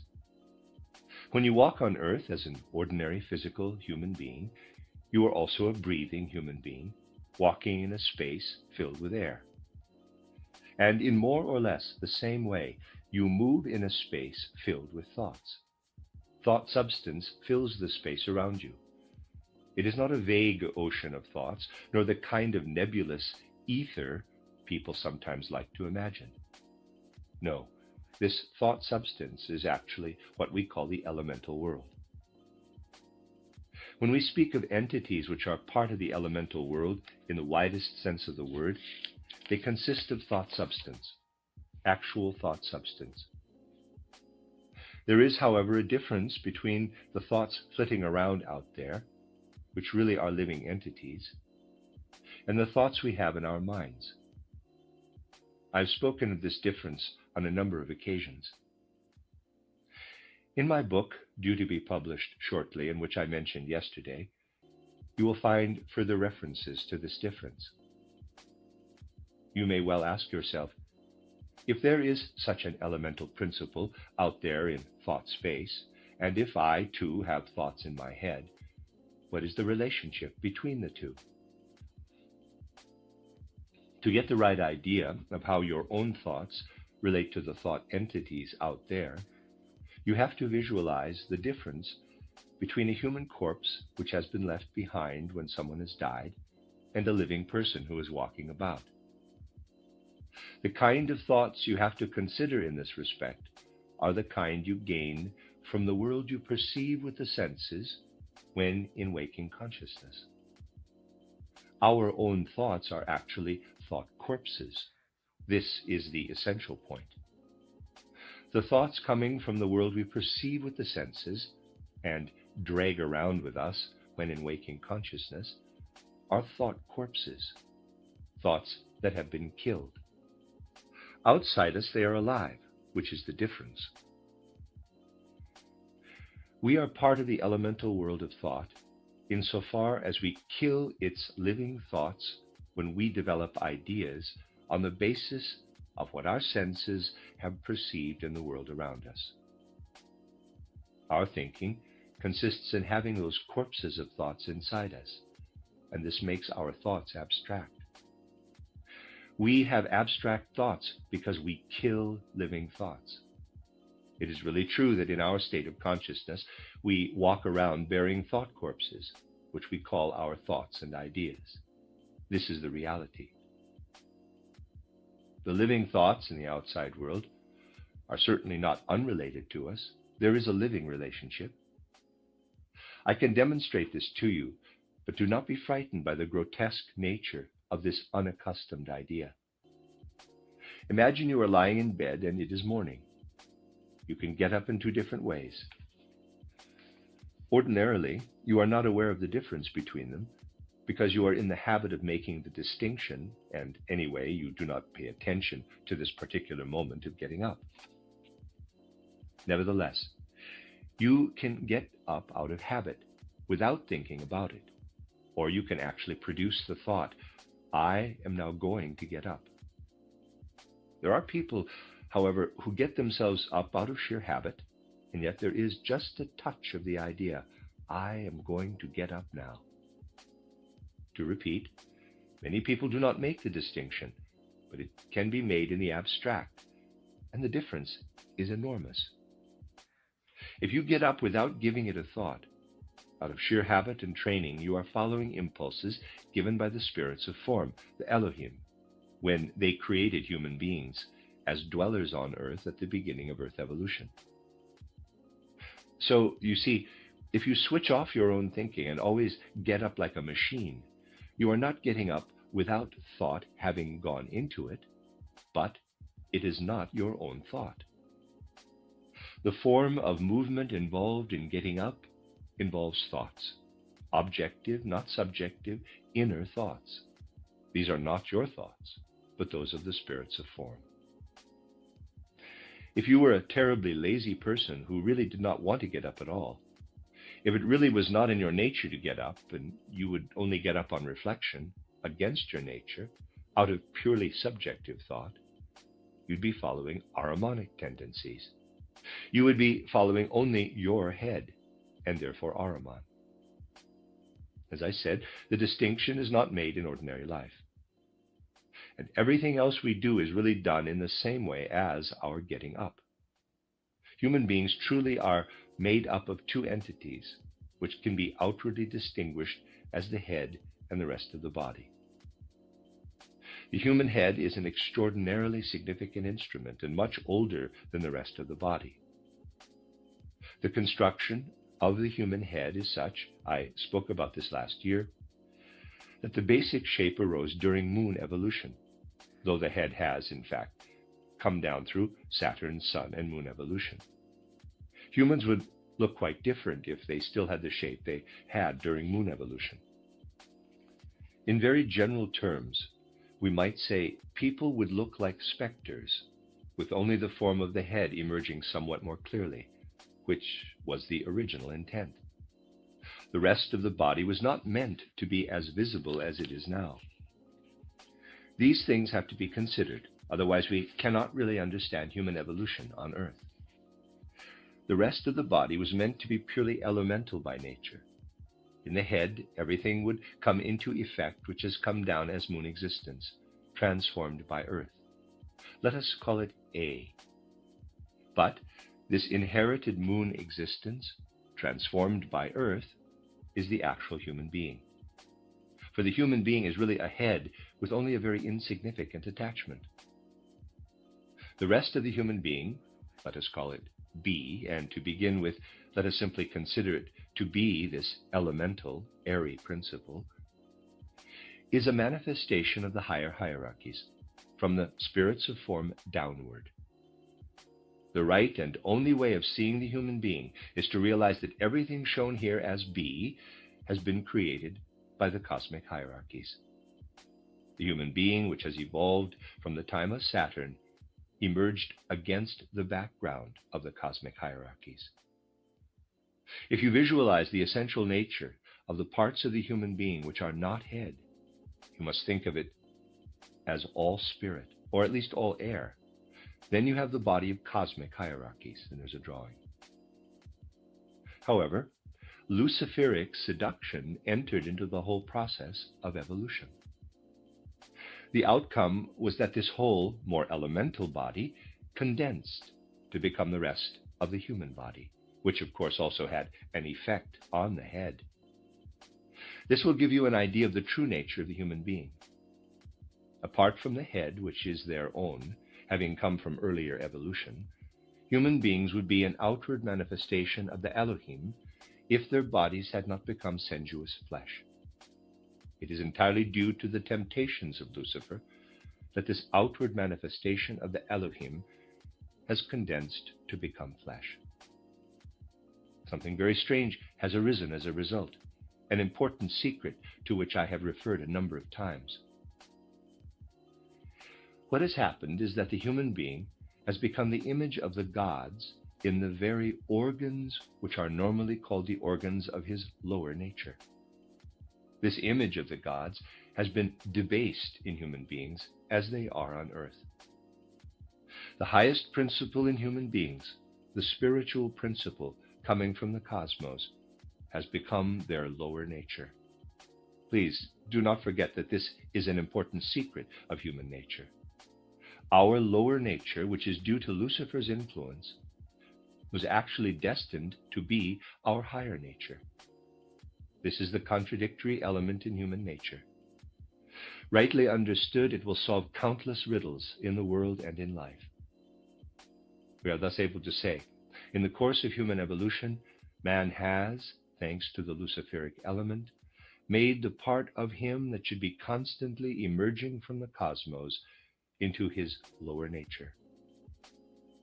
Many historical phenomena will find their explanation if you consider that this was known to the leaders of the ancient mysteries, people who were not as facetious, cynical, and narrow-minded as people are today.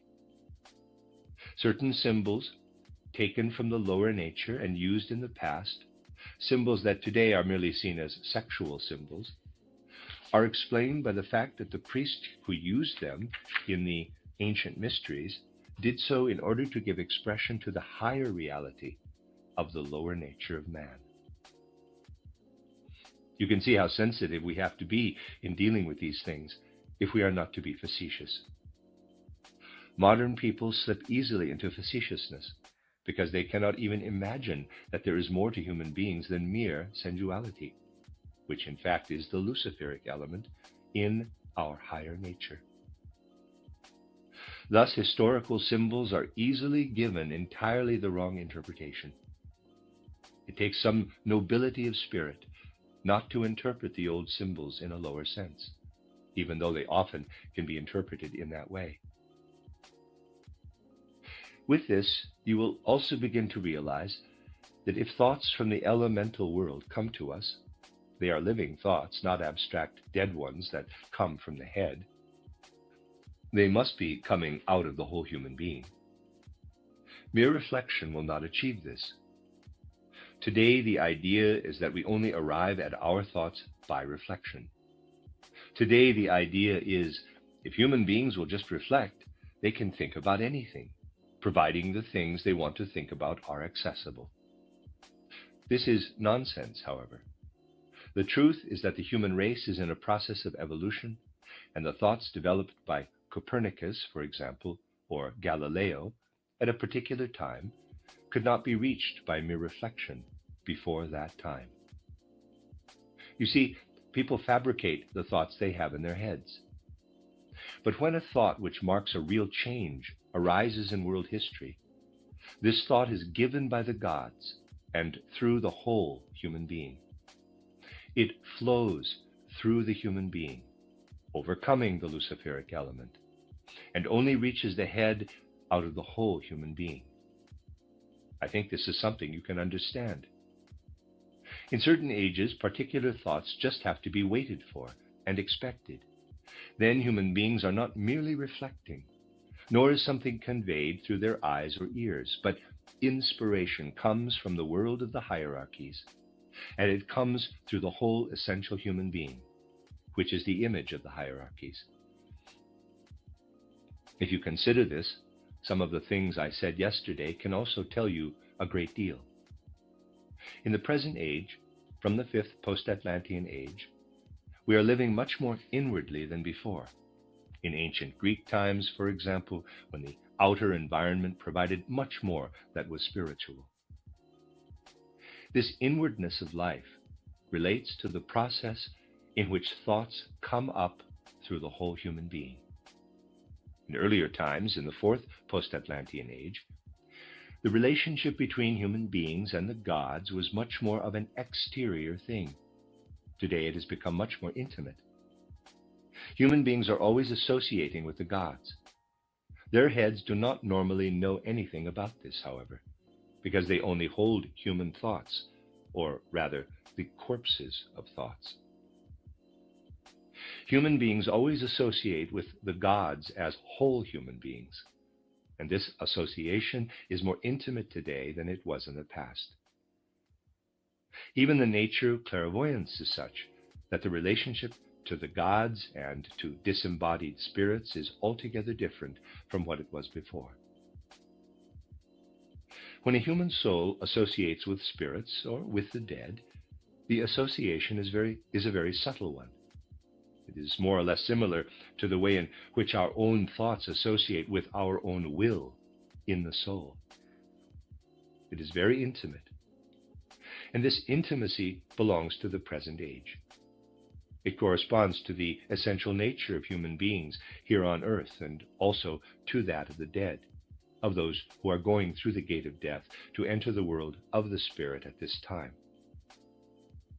This intimate association has become possible because in some ways the relationship between man and cosmos has changed. If the relationship which some human beings have to the world of the spirit comes to conscious awareness, it shows itself to be a much more intimate one, even today, than it was before. Certain abilities had to be lost so that this intimate association with the gods could develop. During the times of ancient Greece and Rome, and after, right into the Middle Ages, people still had direct perception of spiritual elements in the world around them.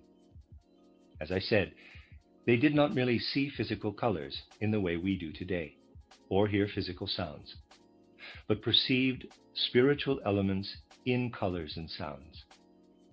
They were also able to use the element, which for us has turned into chaotic dreams, as a means of entering into the world of the spirit, and they did so in a way that was much less subtle than is possible today. It was relatively easy to approach the spirits and the dead in the past. Today, our ordinary dreams no longer have the same quality, though this did continue well into the Middle Ages. Some people still had it for a long time afterward. Those earlier people also perceived, as in a dream, all that happened around them in the elemental thought world, of which I have spoken. They were not yet cut off from that surrounding world, and their own essential nature still extended into it. People were aware of this and acted and behaved accordingly. Today, these things are, of course, considered to be an old superstition. Yet when something significant occurs in connection with this old superstition, modern science does not know what to do with it. Let me give you just one example. Cimon, I'm going to pronounce that Cimon, C-I-M-O-N, a well-known historical figure, had a friend called Astiphilas, who knew how to interpret dreams.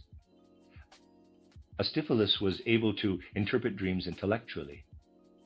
When Cimon had dreamt of a vicious, yapping dog before the Egyptian campaign, Astiphilas forecast his death, saying, quote, "You have dreamt of a vicious, yapping dog. You will die in this campaign," close quote. The story was told by Horace. A modern sage who has written about dreams, though in materialistic terms, does of course believe that Cimon had an ordinary dream and Astiphilas was a mountebank who interpreted dreams. Yet he also makes a strange comment, quote, "Chance willed it, however, that his prophecy came true," close quote. I could show you books which give irrefutable evidence of prophecies which have come true, but people will say, quote, "Chance willed it," close quote. This is one of many examples. People imagine that the inner life has always been the same as it is today, and that there has been no development in the inner life of man. Thus, the outer senses perceived more of the spiritual, and at the same time, the relationship with the surrounding elemental thought world was, in a way, based more on images. Dreams still had the quality of images which pointed to the future. Just as memory relates to the past, so the images pointed to the future, though not in the same way, of course. The constitution of the human soul was therefore entirely different in the past. Blurred dream images came into everyday sensory perception, images which nevertheless related to real happenings in the elemental world. We might put it like this. The physical world of sensory perception had not yet condensed and become solid and mineral in quality. Everywhere color and sound still sparkled with spiritual qualities. At the same time, people still had the ability to live in waking dreams, and these were reality in the elemental, objective world of thought. Then humanity was deprived of this relationship with the outside world in order to establish and strengthen human freedom. The inner life became more intimate in the way I have described. There is something we must consider which is most important. We can use the powers of the normal intellect to reflect on the phenomena belonging to the world of nature, but we cannot use this intellect to reflect on social phenomena. People believe that the way of thinking, which enables them to reflect on the events of the physical world, can also be used to establish social laws and political impulses. They are actually doing so now, but the laws and impulses are of correspondingly poor quality. The kind of thing you find in Roman history, and you would also find it in later history, if it had not all been turned into romance. For instance, that Numa Pompilius took his inspiration from a nymph called Egeria in certain matters of state, indicates that in those days, people appealed to the gods when matters of state had to be dealt with.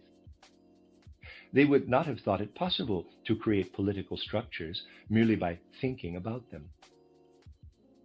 Today, the idea is that individuals are not able to do this, but if you multiply the individual by so and so many times, then it can be done. So if you have a modern democracy and an enlightened parliament, 300 heads are able to achieve by reflection what a single head cannot do, of course. This goes against one of Rossiger's statements, which I have quoted a number of times. Quote, one's a human being. If there are several, you've people. If you have lots of them, they're beasts, close quote. But surely it is not what you would do in practice.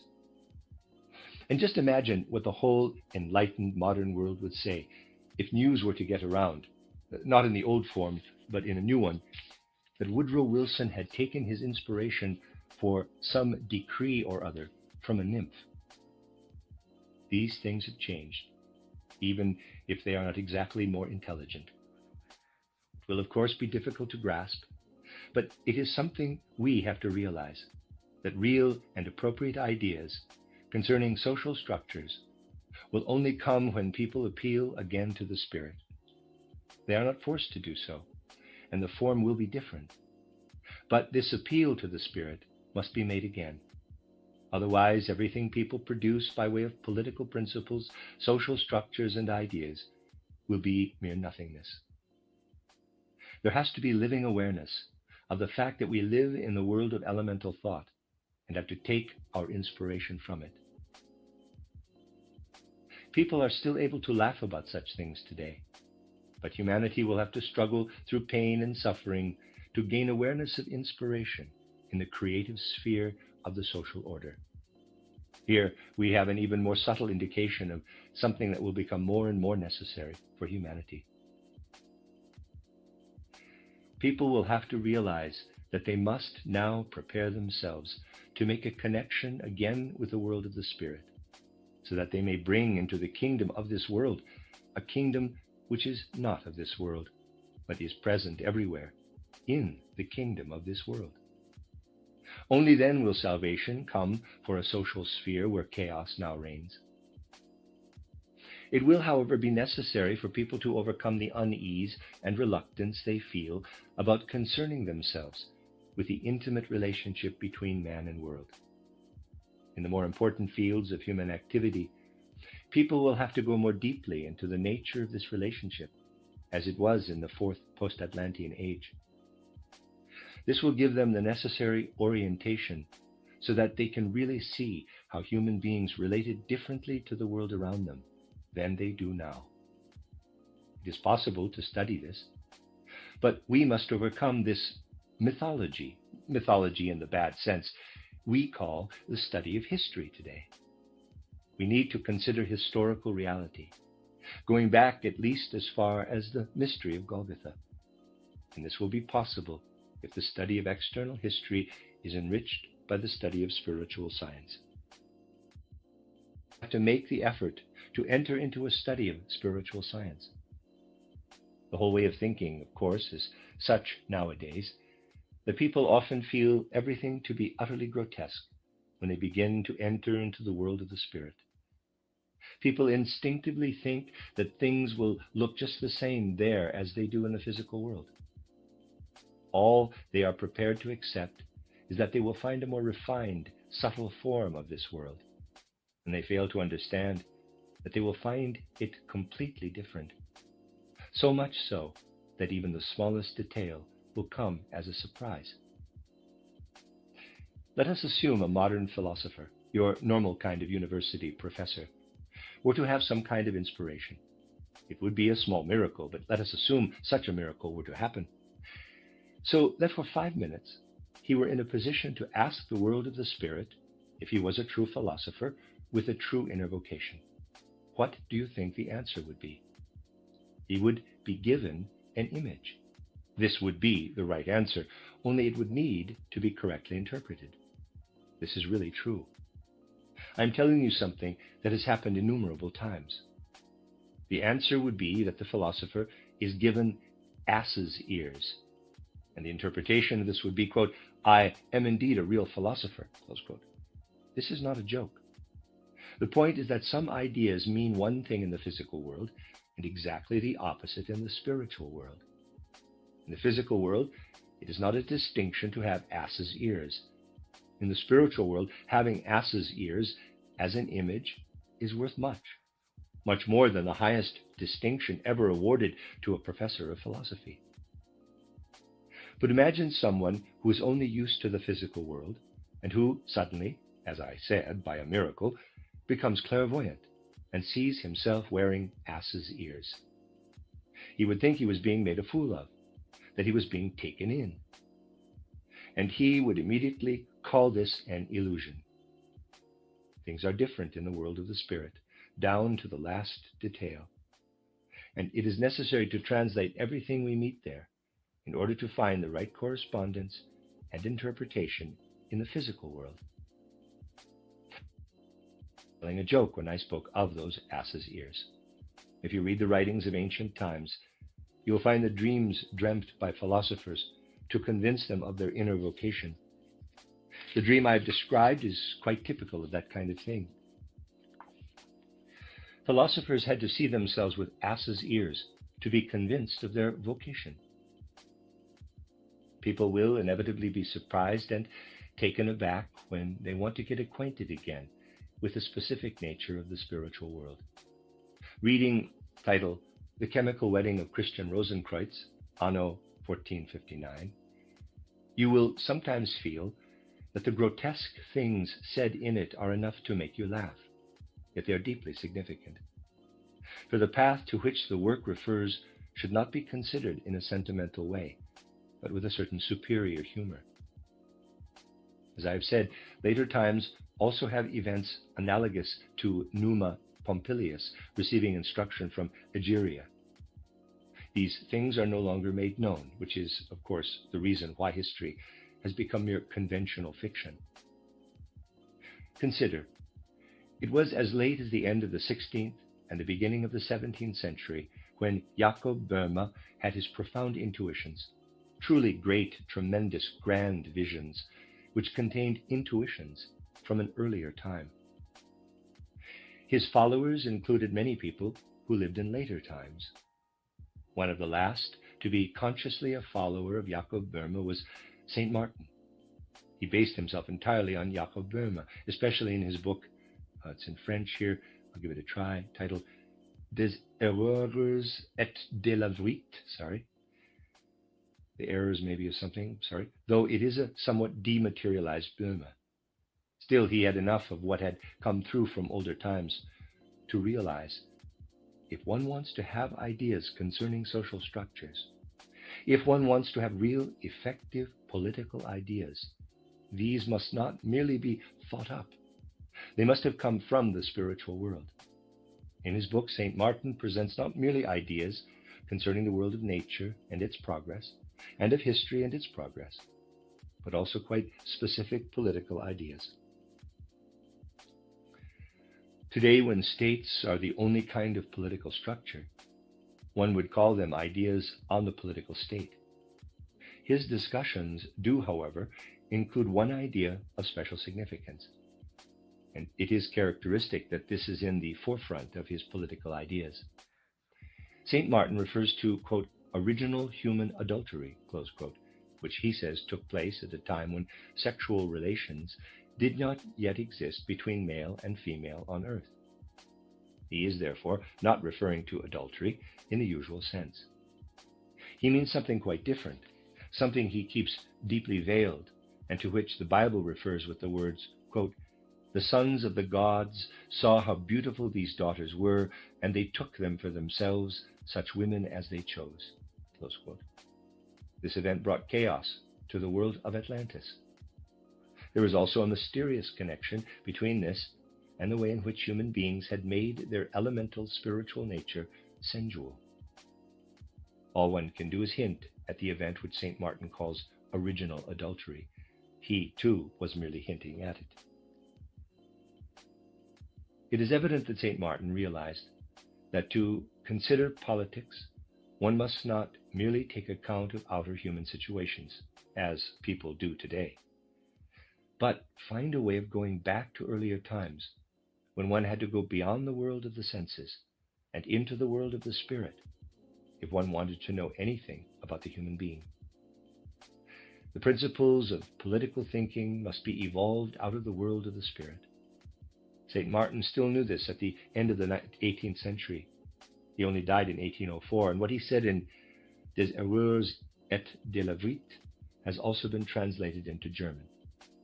It is not without interest to say this, because a certain cleric who is against we who want to serve the life of the Spirit here in Dornach, he lives quite near to here, has said that in the face of all this folly, people should remember plain, simple Matthias Claudius, and he quoted a verse by Claudius in his support. It was Matthias Claudius, however, who translated St. Martin's Des Erreurs et de la Vite in order to make the spiritual science of that time accessible to his people.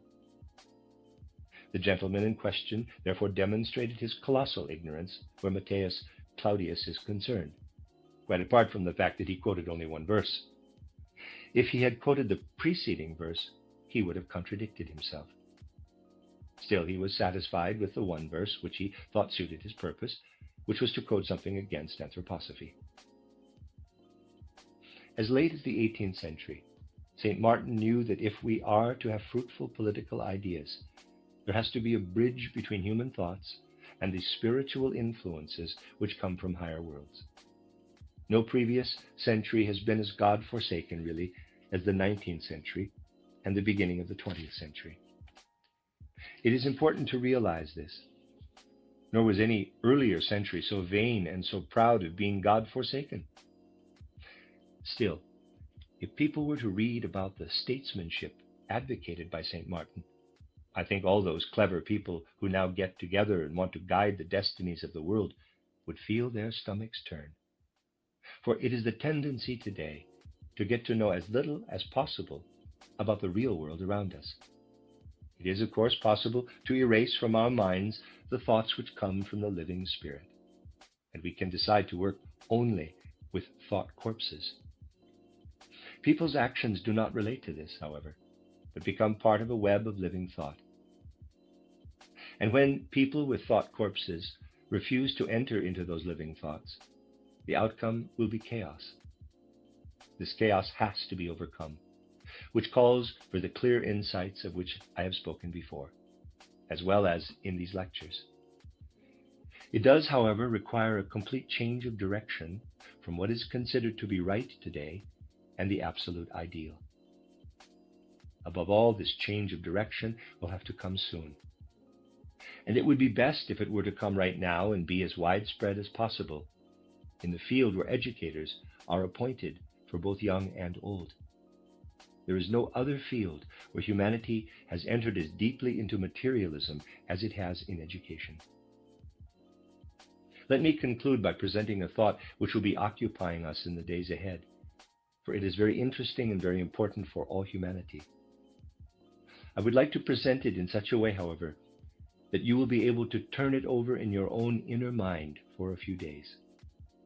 You will then be better prepared to consider this thought.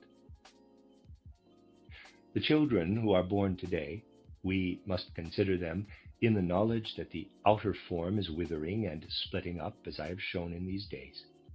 But deep inside is the true human being. This no longer comes to outward expression in the way it did until the 15th century. We will have to get more and more used to the thought that, especially in the case of children, the inward human being cannot be fully revealed by the way people present themselves, nor by the way they think and the gestures they make. In many respects, these children are something quite different from what comes to outward expression. We even know extreme cases. Children may appear to be the worst of rascals, and yet there is so much good in them that they will later be the most valuable of human beings. But you will also find many children who are very good and not the least bit bad, never putting a finger in their mouths nor thumbing their noses at people. They will study well, perhaps be good bank managers one day, or good school teachers according to present-day ideas, and indeed good lawyers. But forgive these harsh words. They will not be good people, because they cannot achieve inner harmony between themselves and the true world around them. It is specifically in the field of education and training where the principle must be established that people are very different inside today from what they appear to be. It will therefore be necessary in future to appoint teachers on entirely different principles. To be able to see into something which is inside and does not come to expression on the outside requires something of a prophetic gift. Examinations for prospective teachers must therefore be organized in such a way that candidates with intuitive and prophetic gifts do particularly well.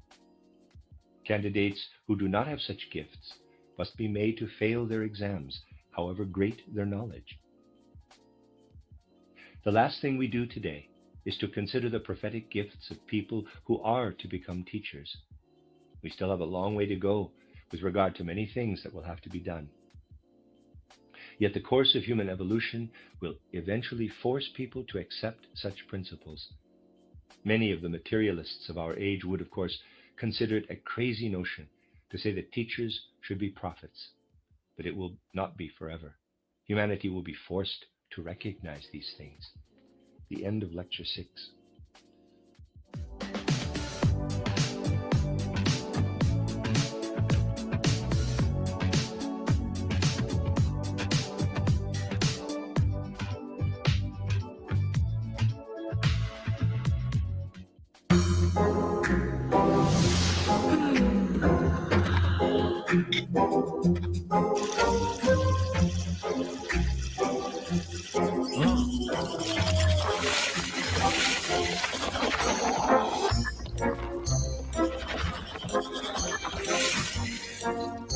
With a remarkably delicious taste and friendly ingredients, Hello Toothpaste makes every day yay.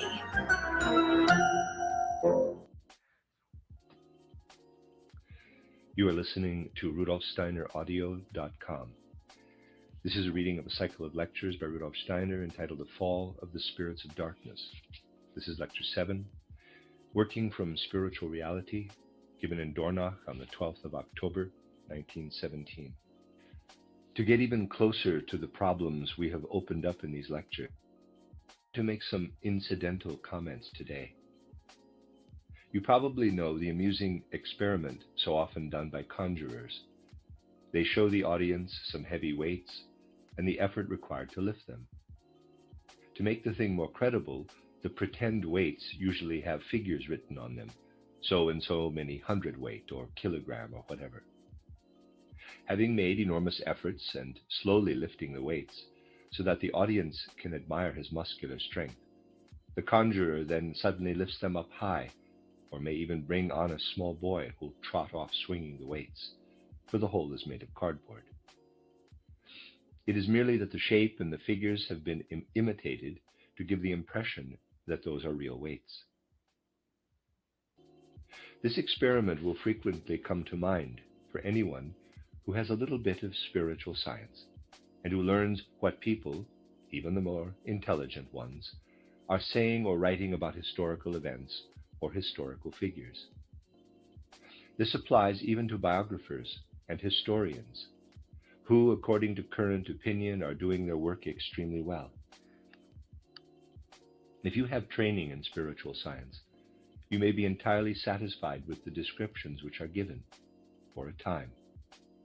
But when you go over it all in your mind again, it does seem as if a child might as well come and run off swinging all this stuff. Perhaps there are not very many people who feel like this, though I have found something like it at an instinctive level with quite a number of people when it comes to the historical writings one gets today.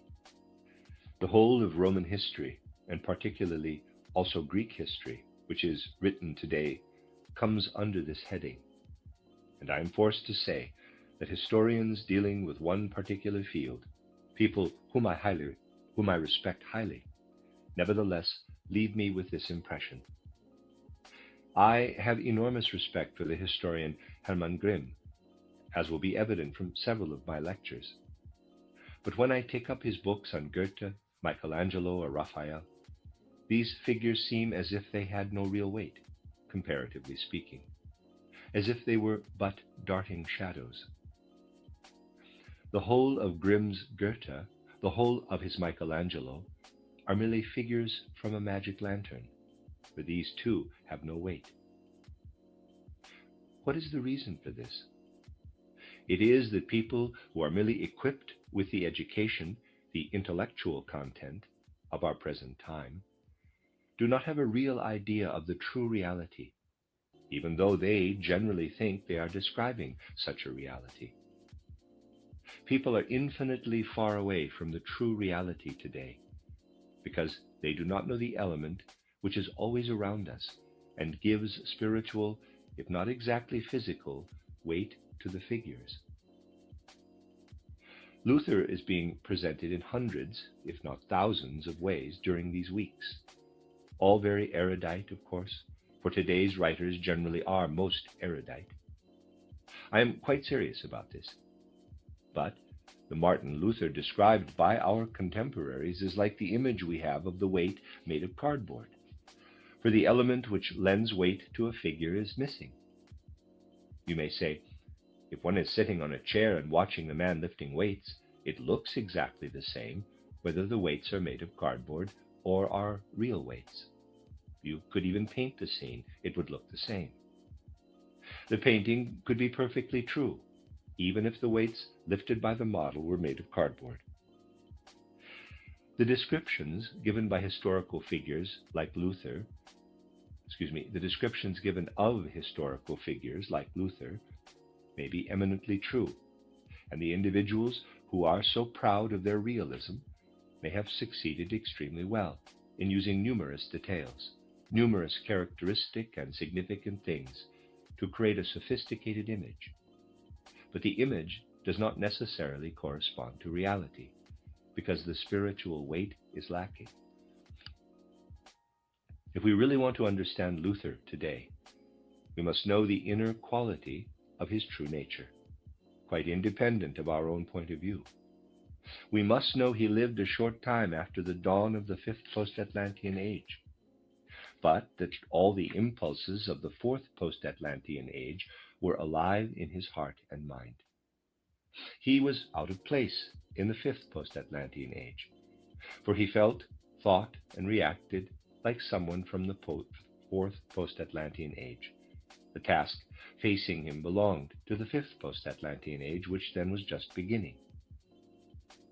And so the beginning of the fifth post-Atlantean age, the horizon of that age, sees an individual whose inner impulses really came from all the qualities of the fourth post-Atlantean age.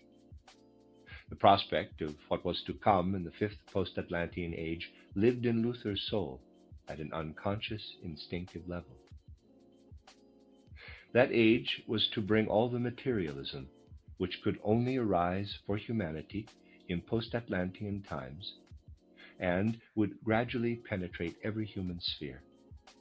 To put it as a paradox, paradoxes never represent the actual facts, of course, but we are able to deduce the facts from them.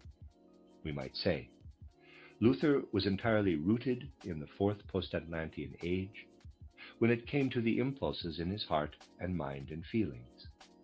And this meant that he did not really understand the innermost nature of the materialistic human beings of the fifth post-Atlantean age.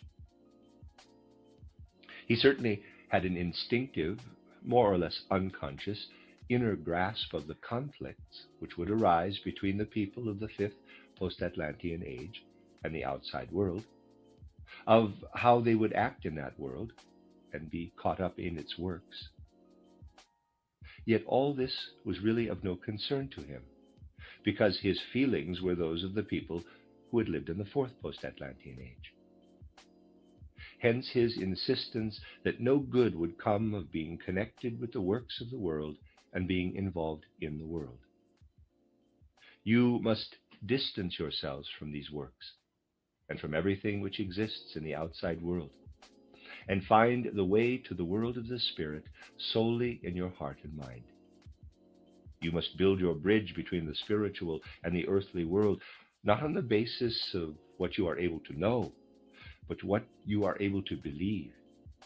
It must grow from your inner mind and soul. Because he was not connected with the outside world, Luther emphasized that the relationship with the spiritual world was a purely inward one, based on faith. Or consider this. In some respects, the world of the spirit lay open before Luther's inner eye, EYE. His visions of the devil do not need to be explained in the way Ricardo Huch explains them in her book, which otherwise has considerable merit. There is no need to make excuses for his visions of the devil by saying that he did not believe in a devil with horns and tail walking around in the street. Luther really had the devil appear to him. He knew full well the nature of this Ahrimanic spirit. To some extent, the spiritual world still lay open before his mind's eye, as it had done for the people of the fourth post-Atlantean age. And it lay open specifically for the phenomena which were, in fact, to be of the essence in the fifth post-Atlantean age. The Ahrimanic powers were preeminent in the fifth post-Atlantean age, and Luther saw them. People of the fifth post-Atlantean age are, characteristically, under the influence of these powers, but not able to see them. Luther, however, was an individual of the fourth post-Atlantean age, displaced into the fifth, and he saw those powers and therefore gave them such emphasis. This is the concrete situation as regards the spiritual world, and Luther cannot be understood unless this is taken into account. If you go back to the 15th, 14th, 13th, and ultimately the 12th century, you will always find that people understood the conversion of matter. Anything written about this at a later date was largely fraudulent, because the real secrets were lost with the end of the fourth post-Atlantean age. But not everything written is fraudulent, and some of the things which were said were true, though they are difficult to find. What has been written is not exactly outstanding, however, especially anything printed at a later time. Yet, at the time when the secrets of alchemy were known, which was during the fourth post-Atlantean age, church people were well able to speak of the transubstantiation of bread and wine into the body and the blood, where there were definite ideas connected with these words. Luther was caught up in the thinking and inner responses of the fourth post-Atlantean age, yet he lived in the fifth post-Atlantean age. He had to separate transubstantiation from the process of physical conversion of matter. So what did the sacrament of this transubstantiation become for him? It became a process which occurs entirely in the realm of the spirit. Nothing is transformed, he said, but when the faithful receive the bread and the wine, the body and blood of Christ enter into them. Everything Luther said, thought, and felt was said, thought, and felt by someone whose heart and mind belonged to the fourth post-Atlantean age. He clung to the spiritual connection between man and the gods, which belonged to the fourth post-Atlantean age, taking this with him into the godless fifth age, an age of materialism, empty of spirit, without faith and without understanding. Now, Luther has weight, and we understand why he said the things he said. We know it quite apart from the impression he makes on us today. We see him standing in the outside world, and he is like the real weight, not the cardboard one. Hundreds or thousands of modern theologians or historians may now come and give their impressions. These will not give us the man, someone with real weight. They will only give us the kind of thing produced by someone who is not holding up a real weight, but one made of cardboard. You see now what really matters at the present time. We must labor to gain awareness of the factors which give the world around us spiritual weight, and be aware of the fact that the Spirit is alive in everything, and that this Spirit can only be found with the help of anthroposophy.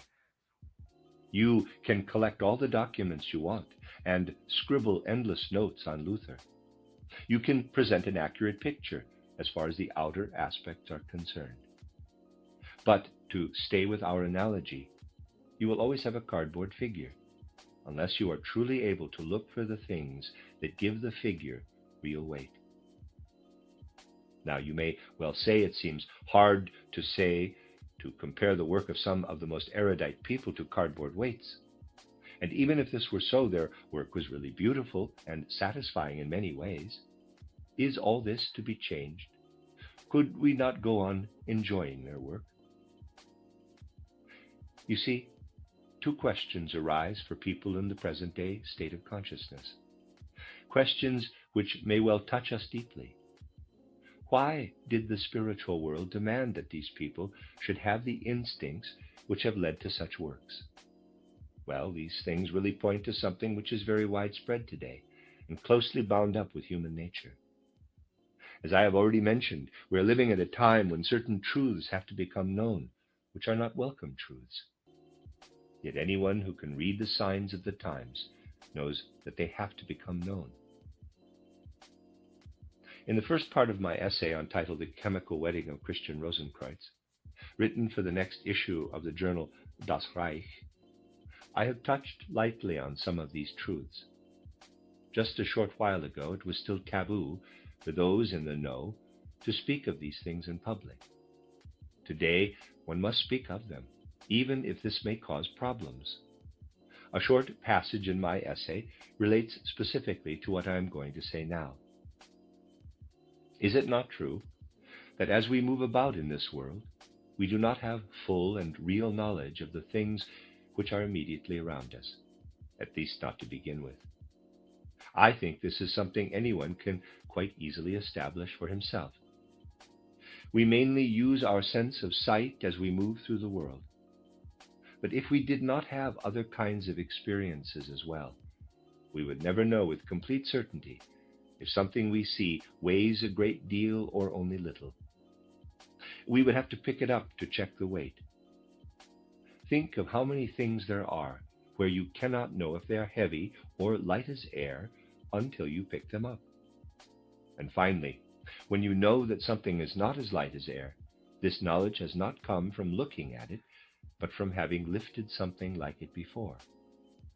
You do not even think about it, but unconsciously, instinctively, come to the conclusion. If it looks the way such things always look, it will also weigh the same. Just looking at objects, therefore, provides you with nothing at all. What does looking at objects provide? Illusion. If you regard the world with just one of the senses, you are deceived wherever you go. You only escape the illusion because you are unconsciously and instinctively drawing on experience.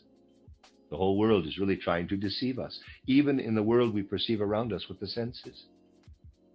The illusion may be very naturalistic nowadays. Painters and sculptors who aim to present something to just one of the senses fail to realize that they are merely presenting Maya, illusion.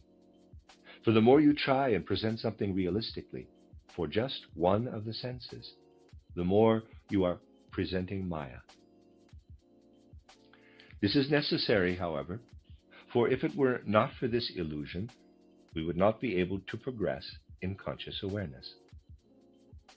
We owe our progress in consciousness to this illusion. To stay with my original analogy, if all objects appeared in their true weight, even when they were just perceived by the eye, EYE, if I were to feel the burden of their weight as I looked upon around me, I would quite obviously be unable to develop conscious awareness of the outside world. We owe our consciousness to this illusion. It lies at the root of all things which make up our consciousness. We have to be deceived in order to progress in consciousness, for our consciousness is the child of illusion. To begin with, however, the illusion must not enter into human beings, or they will become unsure. The illusion remains beyond the threshold of conscious awareness. The guardian makes sure that we do not realize how the world around us is deceiving us at every step. We fight our way upward because the world does not reveal its weight to us, and in this way it lets us rise above it and be conscious. Consciousness also depends on many other things. but it mainly depends on the fact that the world around us is full of illusion. Yet, necessary as it may be for illusion to be there for a time, so that consciousness may arise, it is also necessary that when consciousness has developed, we rise above the illusion, particularly in certain areas. Because it is based on Maya, on illusion, our consciousness cannot gain access to true reality. Over and over again, it would have to be subject to the kind of confusion I have mentioned. And so there must be alternating periods, periods when weightless situations and people are presented, and periods when the weight, the spiritual weight, is perceived. We are now facing the latter kind of period with regard to major world events as well as everyday events. We have to see through the things which seriously come into consideration in this respect. One thing is particularly important. When the world looks to the East now, to what really lives in the East of Europe today, the people of Central Europe and America see the East of Europe exactly like someone who is looking at weights made of cardboard. They do not see the true spiritual weight of it. And indeed, neither do the people who actually live in Eastern Europe have a real idea of the spirit which lives there. We can see Luther as an individual whose inner life belonged to the fourth post-Atlantean age, but who himself lived in the beginning of the fifth post-Atlantean age. In the same way, the world must come to see the true nature of the spirit in Eastern Europe, for this is how we should actively consider these things in the fifth post-Atlantean age. If you take everything I have said about Eastern Europe in lectures and lecture cycles, how the spirit self is actively seeking to develop, and how it must unite with the consciousness soul of the West, and if you add the fact that impulses for the sixth post-Atlantean age are in preparation in the East of Europe, then you have something which will lend weight to the East of Europe. If, on the other hand, you take all the statements people make today, however erudite, then you have weights which may just as well be made of cardboard. However, we cannot buy or sell Maya, illusion. We can only buy and sell real objects. You would say, quote, "Thank you very much," close quote, if your grocer were to put cardboard weights rather than real ones on the scales. You would certainly demand real weights, not just some which look as if they were real. All political principles and impulses discussed with reference to Russia will be nothing. They will be null and void unless they come from the awareness gained by knowing what gives spiritual weight. The way people talk today, you would really think that they are putting cardboard weights on the scales of world history. However, once awareness has come, it must not be used in the old, lackadaisical and slovenly way, but must address itself to reality, not just to outer illusion. A transition will have to be made from the familiar, comfortable way of looking at things to one which is much more alive in its concepts. These will, of course, be less comfortable, for they also shake us awake. Life will be less comfortable with the views which have to be taken in future. Why is this so? Let me give you an analogy which will probably also take you aback.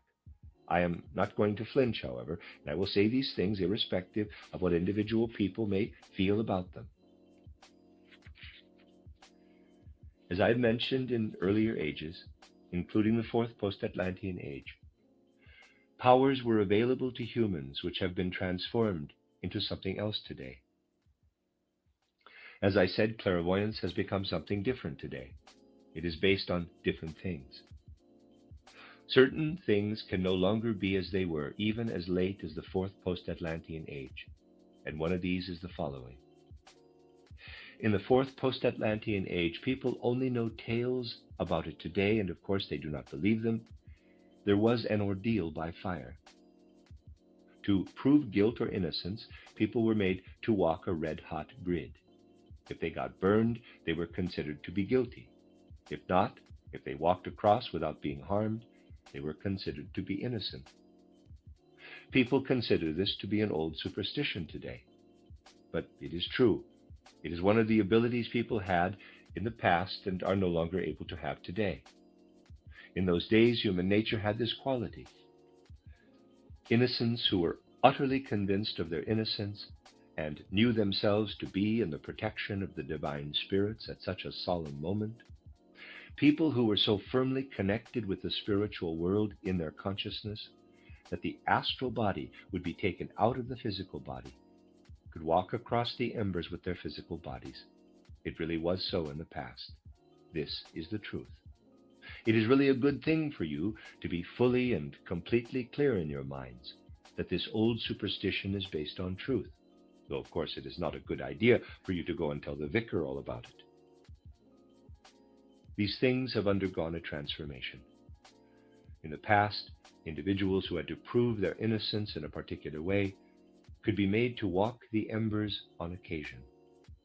You can, however, be quite certain that generally speaking, people were afraid of fire even then.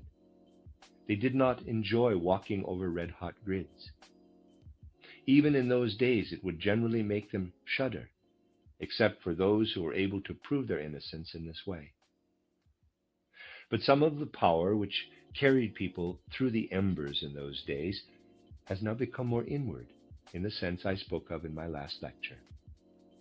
The clairvoyance of the fifth post-Atlantean age, the connection with the world of the spirit, is based on the same powers, except that the powers which formerly enabled people to walk through fire have been transformed and become more inward. If one wants to be in touch with certain factors which belong to the world of the spirit, one has to overcome much the same reluctance as had to be overcome when people went through fire. That is the reason why many people fear the spiritual world today as much as they fear fire. We cannot really say people are just speaking figuratively when they say they are afraid of getting burned. They really are afraid. This is the reason for the opposition to anthroposophy. People are afraid of getting burned. Yet the progress of time demands that we gradually approach the fire and do not shy away from reality. The new inwardness of life of which I have spoken has many factors which demand that we gently draw closer to the world of the spirit. Gently for the time being. Later it will be stronger and stronger in all spheres, but especially in the field of education. In the sphere of education, people will have to realize that quite different factors need to be considered than those which arise from the great climax now reached in the age of materialism. The realization must come that many of the things which from the materialistic point of view are eminently right, though the point of view is based on the senses and hence on Maya, illusion, must be set aside and the opposite put in their place. Today it is considered important, especially in the field of education, to train teachers by teaching them as much method as possible. All the time it is said, this must be done like this and that must be done like that. The aim is to develop well-regulated ideas of how one should educate. People love the idea of the regulative ideal. They would like to have the image of the ideal teacher and then always have such a teacher. But they only have to think a little bit about themselves and the issue will be clear. Ask yourself with as much self-knowledge as you are able to muster what has become of you. Up to a certain point we can all see what has become of us. And then ask yourself who the teachers, the educators were who influenced you when you were young. Or if this is a problem, try and think of a well-known and reasonably important person, and then consider the teachers of that individual to see if you can somehow connect the significance of those teachers with the achievements of the individual. It would be interesting if biographers told us more about the teachers. Some interesting things would then emerge. But we would not be able to find out much about what those teachers did to make the individuals in question what they were. In most cases, we would have the situation we have in the case of Herder, who achieved much. One of his best-known teachers was headmaster Hermann Grimm. He was in the habit of tanning the boys' backsides as hard as he could. Herder's achievements did not come from having his backside tanned. He was a good boy and had few beatings. The teacher's general inclinations, therefore, did not have any effect on him. A nice story is told of this teacher, and it is really true. On one occasion, he gave a terrible beating to a boy in Herder's class. Later, the boy was walking in the street when a man who had brought calf skins and sheepskins from the country asked him, quote, "Tell me, boy, where can I find someone who'll bark tan these skins for me?" Close quote. Quote, "Ah," said the boy, "go to Mr. Grimm. He is good at it." Close quote. And the man actually went and rang Mr. Grimm's doorbell. That taught the headmaster a lesson. But you see, Herder did not become a great man because his teacher had this inclination. You will find many such things if you look into the education of individuals who later became great people. Something else, however, which relates to something much more subtle will be important. It will be important that the question of karma or destiny is taken into account, especially with regard to education and teaching methods. The people with whom my karma brought me together in childhood and youth certainly are important. And a tremendous amount depends on it that in our teaching we are aware that we and our pupils have been brought together. You see, much depends on a particular quality of mind and attitude. Take the things we are already able to say about education today from the point of view of anthroposophy, and you will find this to be wholly in accord with what I have said. It really has to be emphasized today that for the first 7 years, up to the changing of the teeth, children want to imitate everything. And during the next 7 years, until they reach puberty, they must submit to authority. We, therefore, have to do things which the children can imitate in the right way. Children will, of course, imitate everybody, but they do so especially with their teachers. They also believe everybody from their 7th to 14th year, but they should do so especially when it comes to their teachers and educators. We will know how to behave if we are constantly aware of the idea of karma, but we must have a real inner connection with this. Whether we are particularly good at teaching something or perhaps less good is not really so important. Even completely inept teachers may on occasion have a tremendous influence. Now, in the age of inwardness of which I have spoken, the question as to whether we are the right teacher or educator depends on the way in which we were connected with the child's soul before either of us, teacher and child, were born. The difference is merely that we teachers have come into the world a few years earlier than the children. Before that, we were together with them in the world of the spirit. Where does the desire to imitate come from? This tendency to imitate after we are born. We are imitators in our early years because we bring the tendency to imitate with us from the world of the spirit. And whom do we like best to imitate? The individual who gave us our qualities in the world of the spirit, from whom we took something when we were in that world, be it in one particular field or another. The child's soul was connected with the soul of the teacher before birth. The connection was a close one. Later, the outer physical being who lives in the physical world merely has to follow this line. If you do not merely take what I am saying as an abstract truth, but let it enter fully into your soul, you will find it has tremendous significance. Just think of the truly serious mood, the profundity of feeling which would come if, in the field of education, people lived with the idea, you are now showing the child something which it accepted from you in the world of the spirit before it was born. Just think if this were to be the real impulse. It is much more important that such a mood, such a feeling is brought to the task, rather than teaching people how to do this and how to do that. This will follow if the atmosphere is right between teacher and pupil, and if teachers are truly conscious of the great task life has given them. Above all, there has to be this truly serious mood. It is poison to demand that children should understand everything, as it is often demanded today. I have frequently pointed out that children cannot understand everything. From their first to their 7th year, they cannot understand at all. They imitate everything. And if they do not imitate sufficiently, they will not have enough in them later which they can use. From their 7th to the 14th year, they must believe. They must be under the influence of authority if they are to develop in a healthy way.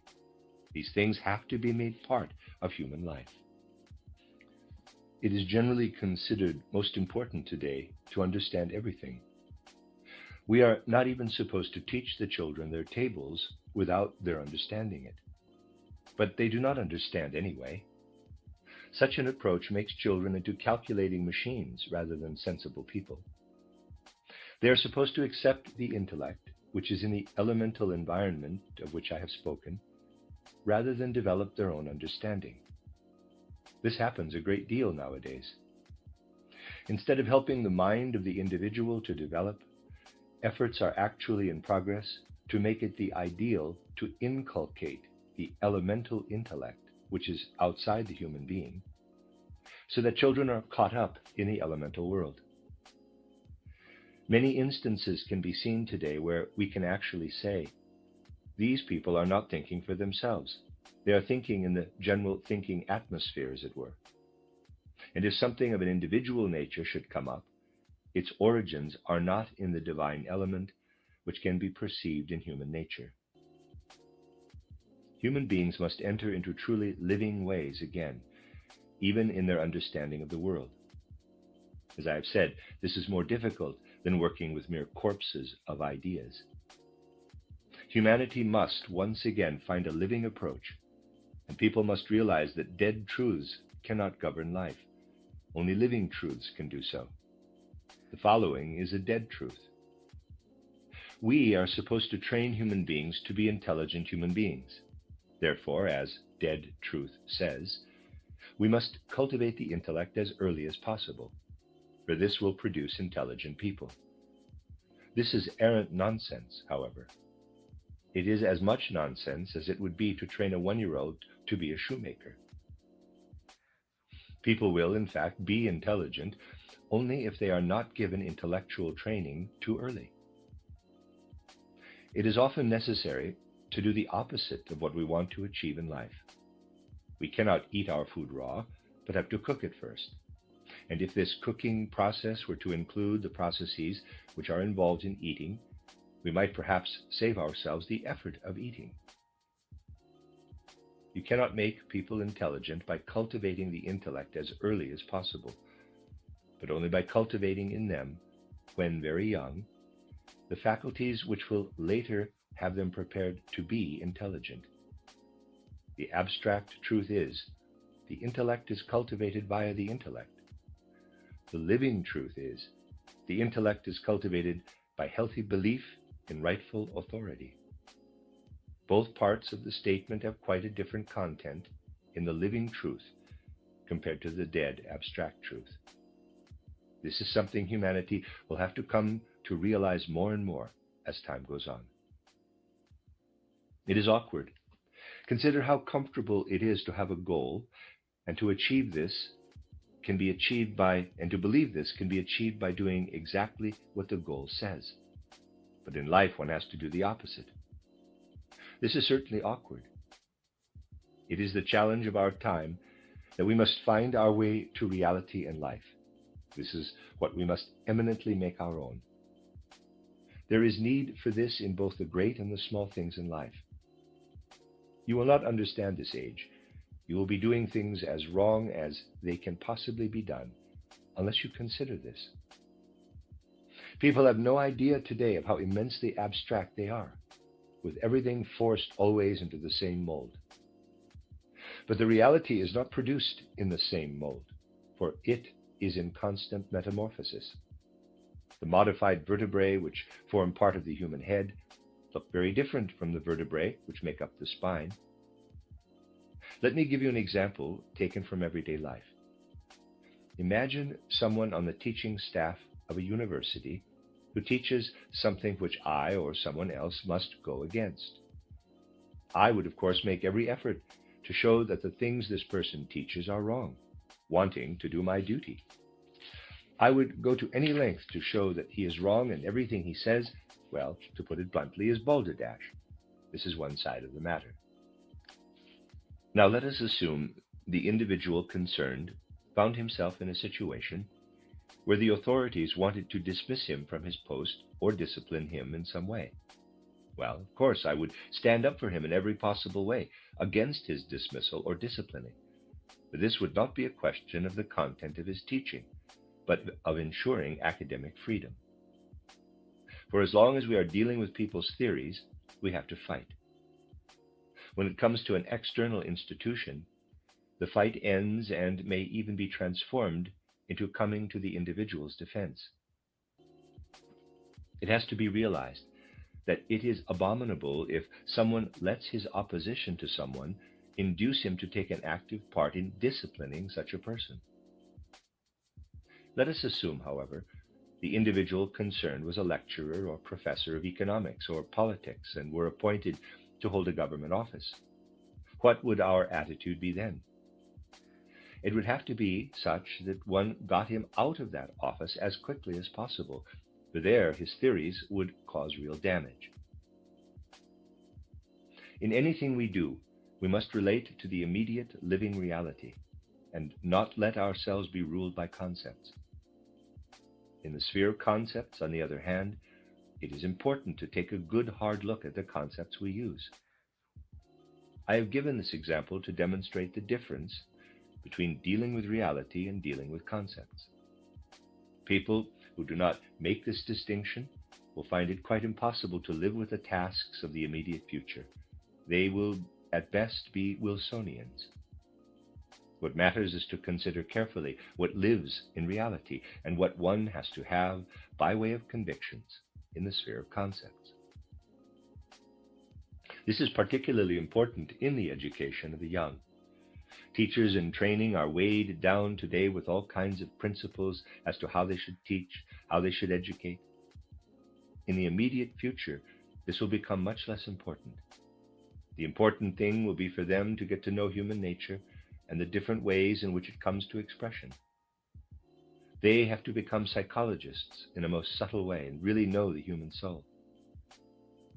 The relationship of the teacher to the pupil must in future be something analogous to clairvoyance. Teachers may not be fully conscious of this, and it may only live instinctively in their souls, but they must instinctively, at a level close to prophecy, have a picture of what wants to emerge from the individual who is to be educated. Then a strange thing will happen, peculiar as it may sound today.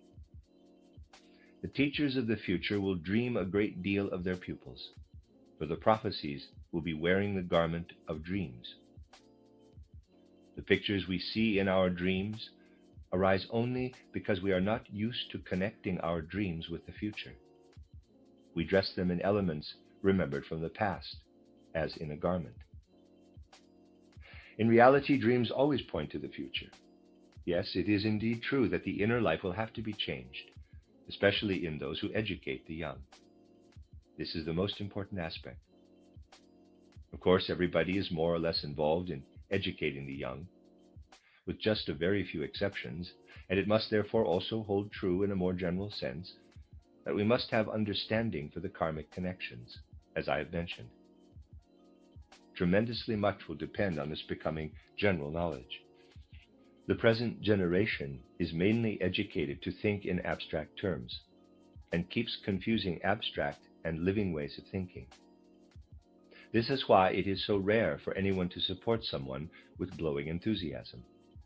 For having his own concepts, he dislikes those of the other person, and it suits him rather well if others come and put the other person out of action. These, however, are the very things which can teach us, and there can be no better education for people but to find ways in which they can stand up for their opponents with ever-increasing enthusiasm. This should not be forced, of course. People are friends or enemies today on a purely abstract basis. There is no point in this, however. Only the realities of life have a point to them, and they are given by life, not by our sympathies and antipathies.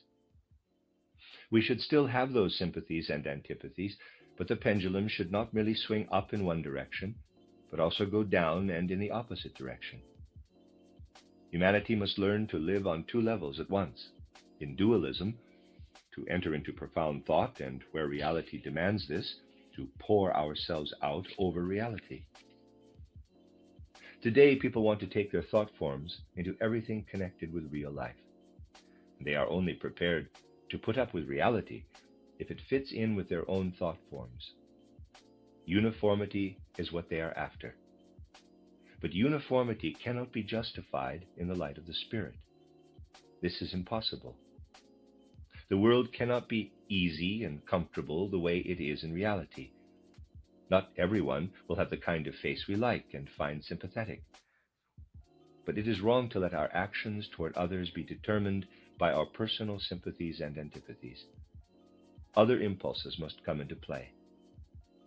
People find it difficult to manage today because they look at the world, and if they do not find it in accord with their sympathies and antipathies, then in their view, everything is crooked and awry and quite wrong, and they are governed by just one impulse, that the world ought to be different.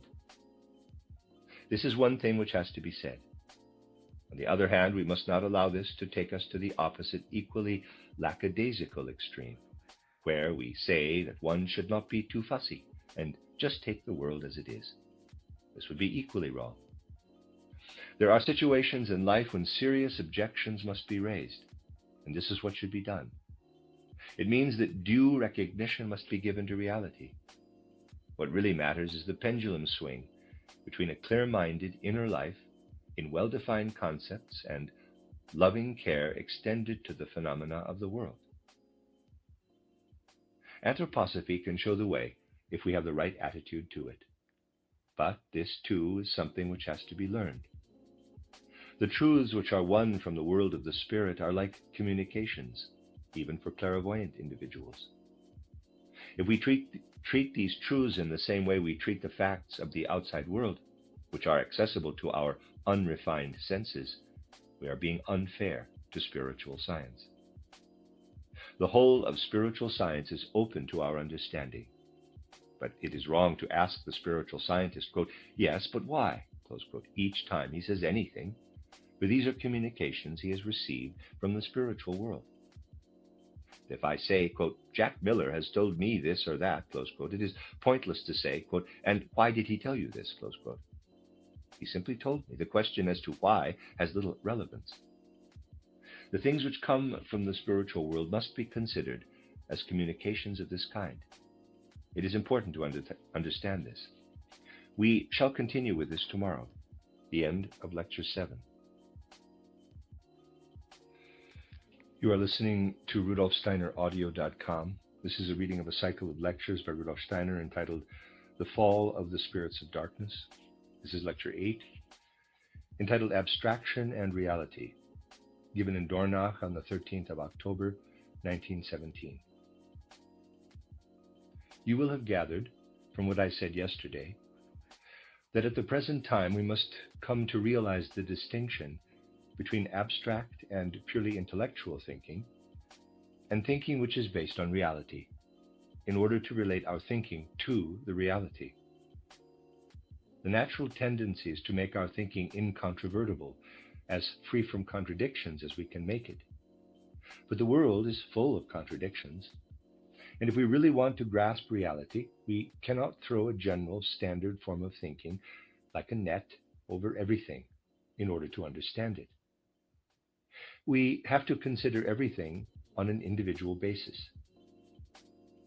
The greatest defect and deficiency in our time is that people are literally inclined to think in abstractions. This takes them further away from reality. We now come to the application of this to reality itself. Please consider this carefully. I'm going to say something rather strange, for I have to apply unrealistic thinking to reality. Unrealistic thinking is, of course, also part of reality. The unrealistic thinking which has developed over the last 3 or 4 centuries, and the fact that as such it has become part of reality in human life, has resulted in an unreal structure which is always self-contradictory. People are doing all right, one might say, with regard to the physical and material world, for the physical world ignores them, and they can, therefore, have as many wrong ideas as they like. This makes them, forgive the paradoxical way of putting this, into billy goats who keep butting against the brick wall of reality with their horns in their insistence on thinking about the physical world in abstract terms. We can see this with many ideologies. They keep coming up against the brick wall of reality, and they are sometimes just as stubborn as goats, these ideologies. The situation is different, however, when it comes to social and political life. Here, the human thoughts of every individual enter into the social structure. We do not come up against a reality that will not yield. In this case, we create the reality. And if this goes on for a few hundred years, the reality will be what you may expect it to be. It will be full of contradictions. Reality itself comes to realization in structures which do not have the power of reality in them. As a result, there are upheavals such as the present catastrophic war. Here, you have the connection between the inner life of people who lived in a particular age and the outer physical events of a time which comes a little later. It is always the situation that anything which emerges in the physical world has first lived in the spirit, and this also applies where humanity is concerned, with things living first in human thoughts and then in human actions. And we can see how abstract thinking has penetrated into reality if we look at the present time, where this shows itself in its true form. That is, in this case, in its untrue form, which is its true form.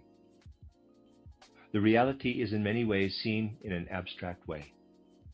People look at it as if they were watching the conjurer I spoke of yesterday, and the weights which have no weight, with the conjurer behaving as if they weighed many kilograms. The most significant characteristic of many of the concepts held today is their poverty. People like to take things easy today, as I have said so many times, and they want their concepts to be as straightforward as possible. This, however, makes them rather limited.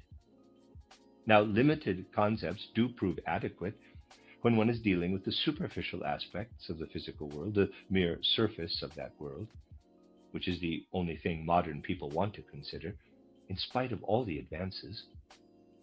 Magnificent discoveries have been made in recent times about physical phenomena, but the concepts used to explore them are relatively limited. The desire for limited concepts or concepts of limited content has also crept into all philosophical and ideological thinking. We see philosophers today who are literally craving such limited concepts. The most limited concepts, with practically no content, are tossed about over and over again. They are often quite pretentious, but they do not contain anything which has real weight. Widely used ideas today are the eternal, infinity, unity, the significant compared to the insignificant, general, particular, and so on. People like bandying these about. The more abstract, the better. This creates a peculiar situation with regard to reality. People no longer see the living reality in anything and lose all feeling for what reality really has to offer. Merely observe the present situation and you will find this everywhere. Let me tell you about something that is really worrying. A present-day philosopher has been considering the question as to whether it is possible to have an opinion regarding the length of time for which this war will continue. It is a vital question, I think you will agree. But it is a question which needs to be decided by using real concepts, which have content and are full of life. It cannot be decided by using generalized abstract ideas of world and temporality, general and particular, and so on. This kind of generalized philosophizing will get us nowhere with regard to the concrete issues. The philosopher concerned found, as many people find, that it does not matter if the war continues for any length of time, for this will be the only way of achieving permanent peace, as they call it, and let us have paradise on earth. You will remember I compared this with the idea that the best way of making sure no more crockery is broken in the home is to break all the crockery in the first place.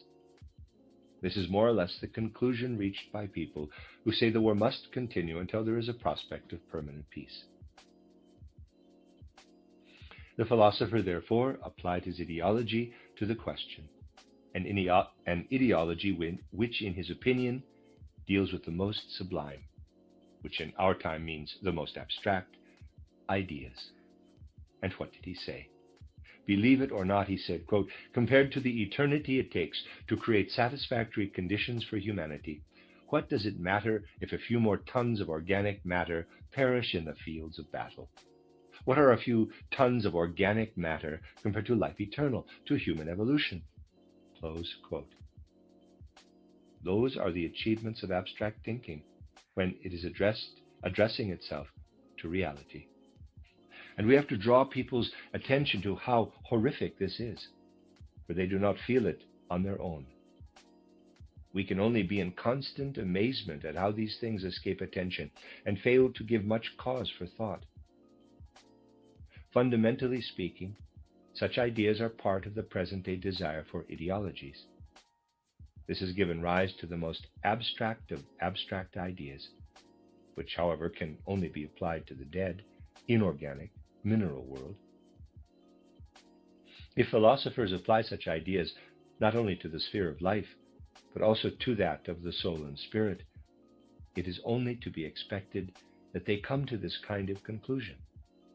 In the realm of dead matter, human beings do, of course, have to apply the principle, quote, what are so and so many hundredweight of material compared to what will be the end result, close quote. It would be impossible to do any building, for instance, if we were obliged to leave everything untouched. Yet we must not apply to human life what applies only to the lifeless, inorganic world. The concepts developed in modern science apply only to the inorganic world, but people are all the time applying them elsewhere, and the problem is that no one notices. Opinions of the kind that the war should not be brought to an end until the above-mentioned prospect is there are saying exactly what the philosopher put so brutally, although it would seem to him that he put it in a very superior way. Others simply feel embarrassed about saying such things, but the philosopher hides the brutality behind beautiful words. Yes, he puts things in a very superior way, juggling with ideas like eternity and temporality, the human being forever evolving, the transient temporal reality of so and so many tons of organic matter. But he ignores the fact that eternity, infinity, lives in every human being, and that every single human being is worth as much as the whole inorganic world taken together. These things also provide the background to the forms we are now seeking to develop here on this hill. For art, too, has gradually been caught up in an ideology which is without weight and without reality. We have to come to the true nature of things again, and this is only possible if we come to the Spirit. We therefore need different forms from those one generally sees in the world of art today. In other words, our age must once again become creative and do so out of the Spirit. This goes against the grain with many people today, but try and understand the enormous extent to which our whole ideology has gradually entered more and more into the lifeless sphere, because it has only been considering that sphere. Look at the buildings and at the other works of art produced in the 19th century. Really, all one gets is old styles rehashed over and over again. People have built in the classical style, the Renaissance, and the Gothic styles, always something which is no longer alive. They have not been able to work with the elements which live in the present. This is what we must achieve. It will create a completely new spirit. It will involve many sacrifices. But something like the house which has been built outside, which has new forms created out of the concrete itself, is a pioneering effort. And it matters not only that these forms have been thought, but also that the opportunity was made to produce such a building. These things must be considered and given their full weight. Otherwise, there can be no comprehension of what we intend to create on this hill. The nature of the whole is such that the forms now coming into existence here contradict and are in utter conflict with the forms created in the rest of the world today. Quote, to understand the present time, close quote. This phrase has been like a thread running through everything I have been saying to you since my return. It does, however, mean that rather than take it easy, we have to put in a lot of effort. Effort of thought, effort of feeling, effort of will to experiment, in the desire to understand the present time. And we must have the courage to make a complete break with some of the things that belong to the past. Fundamentally speaking, the people who are considered to be most enlightened today are often working with old ideas without really knowing how to use them to good purpose. Let me give you an example. I am sure that here in Switzerland, too, you will have heard and read a lot about a book which was no doubt also given pride of place in local bookshop windows, for it has made a profound impression in the present time. I am especially pleased to be able to speak of something that comes from our friends and not only our enemies, so that no one should think there is a personal bias.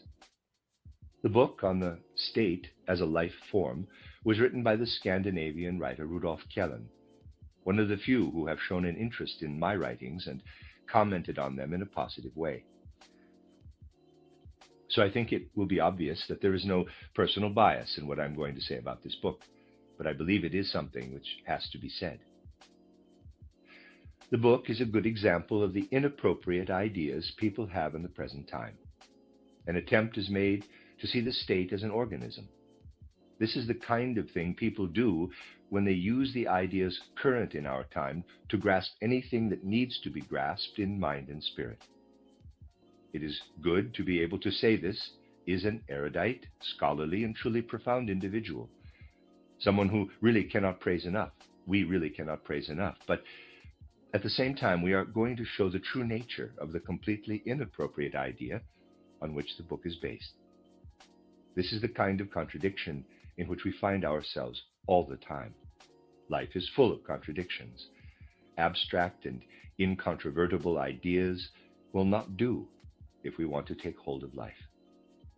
We should not immediately think that someone whom we have to fight is an idiot. It is also possible to see someone whom we have to fight as a most erudite and thoroughgoing scholar, as indeed is the case with the author about whose work I am speaking. What Kellen is doing is rather similar to what the Swabian, now I do not know what to call him, the Swabian scholar or the Austrian minister of state, for he was both, Scheffler in his day made a thorough attempt to see the state as an organism and individual citizens as the cells in this organism. Hermann Bahr, I have spoken of him before, wrote a refutation of Scheffler's book. The title of the book was Die Aussichtslosigkeit der Sozialdemokratie. Sorry about that. Translates as Social Democracy, Outlook Nil. The refutation was entitled Die Einsichtslosigkeit des Herrn Scheffler. Translates as Mr. Scheffler, Insight Nil. A brilliant little book. He called it a bit of naughtiness in a recent lecture. It is still quite a brilliant piece of work, written in his youth. Scheffler, therefore, did something rather like Kellen is doing now. Kellen, too, is trying to present every state as an organism, with the individual citizen as its cells, citizens as its cells. We do, of course, know quite a few things about the way in which cells function in an organism, and about the laws which pertain in an organism, and this transfers quite prettily to a state. People like to use such comparisons in areas which their minds are unable to penetrate. Well, the method of comparison can be applied to anything. If you like, I can easily develop a complete little science based on the comparison between a swarm of locusts and a double bass. You can compare anything to anything in the world, and comparisons will always prove fruitful. But the fact that we are able to make comparisons certainly does not mean that we are dealing with reality in making them. It is especially important to have a tremendous sense of reality when creating analogies. Otherwise, they will not work. When we create an analogy, we are apt to find ourselves in the situation which some people experience as a harsh destiny in the days of their youth, when, forgive me, we instantly fall in love with the analogy we have created. Analogies which come to mind and really are obvious do have the drawback that we fall in love with them. This has its consequence, however, for we grow blind to any argument against the conclusions which may be drawn from the analogy. And I must say, when I had read Kellen's book, I realized, as soon as I considered it in the light of reality, that it has been written right now, during this war. To write such a book about the state as an organism did not seem entirely unrealistic to me. You only need to look around you a little and you realize, even if it may not be literally so, that wars are fought in such a way that bits are cut off from the state which are in combat, and one bit is put here and another there. Bits are cut off and put somewhere else. This aspect of war does matter, at least to a lot of people. Now, if we were to compare states to organisms, we should at least try and take the analogy so far that one would also be able to cut bits off one organism and give them to a neighboring organism. This is something people should realize, but they do not, because they have fallen in love with the analogy. There are many other examples I could give, and these would probably amuse you a great deal and make you laugh heartily, and you would then no longer consider the individual concerned to be as erudite as I do consider him to be. I do indeed consider him to be the most erudite and truly profound. How can it happen that someone may be erudite and a real scholar, and nevertheless build a whole system on a completely inappropriate idea? Well, you see, the reason is that the analogy created by Kellen is correct. You will now say that you no longer know which way to turn. First I tell you the analogy is utterly inappropriate, and then I tell you it is correct. Well, in saying that it is correct, I meant that it can certainly be made. What matters, however, is what we are comparing. You always have two things in an analogy. In Kellen's case, the state and the organism. Things must always be presented in accord with their true nature. The state exists, and the organism, too, exists. Neither of them can be wrong. Only the way they are brought together is wrong. The point is that what is happening on Earth can certainly be compared to an organism. The political events on Earth can be compared to an organism. But we must not compare the state to an organism. If we compare the state to an organism, this makes individual human beings into cells, which is simply nonsense, for it will get us nowhere. It is, however, possible to compare political and social life on Earth to an organism, but it is the whole Earth which must be compared to the organism. As soon as we compare the whole Earth, that is, human events all over the Earth, to an organism, and the different states, not the people, to different kinds of cells, the analogy is true, and it is valid. If you take this as your basis and then observe how individual states relate to each other, you will have something similar to the cells which make up the different systems in the organism. What matters, therefore, is that we apply any analogy we have chosen to create at the right level. Kellen's and also Scheffler's mistake was to compare an individual state to the whole organism, when in fact it can only be compared to a cell, a fully developed cell. Life on the earth as a whole can be compared to an organism, and then the comparison will prove fruitful. I think you will agree that the cells of the organism do not walk past each other in the way individual people do in a country. Cells adjoin. They are neighbors. And this also holds true for individual states, which are indeed like cells in the total organism of life on earth. You may well feel that something is missing in what I have been saying. If your sense of pedantic accuracy, and this too has its justification, begins to stir in your hearts as I say these things, you will no doubt say I ought to give you proof that the life of the whole earth must be compared to the organism and an individual state to a cell. Well, the proof of the pudding lies in the eating. It does not lie in the abstract deliberations, which we can also go into, but in taking the thought to its conclusion. If you do so with regard to Kellen's idea, you will always find that it cannot be taken to its conclusion. You will keep running into a brick wall, and you will have to turn into a goat, otherwise you cannot take it to its conclusion. Yet, if you take the thought to its conclusion for the life of the whole earth, you will find that it works, that you gain useful insights, and it makes a good regulative principle. You will come to understand many things, even more than I have already indicated. People are abstractionists today, and one feels like saying that if you have a dozen people, 13 of them would think as follows. I know the figures do not fit, but the real situation is such today that it is practically true. If you take the case where Kellen compares the individual state to an organism, and if we are countering this by saying that in reality one must compare political and social life all over the globe to an organism, these 13 people out of a dozen will believe the analogy to be valid for all times.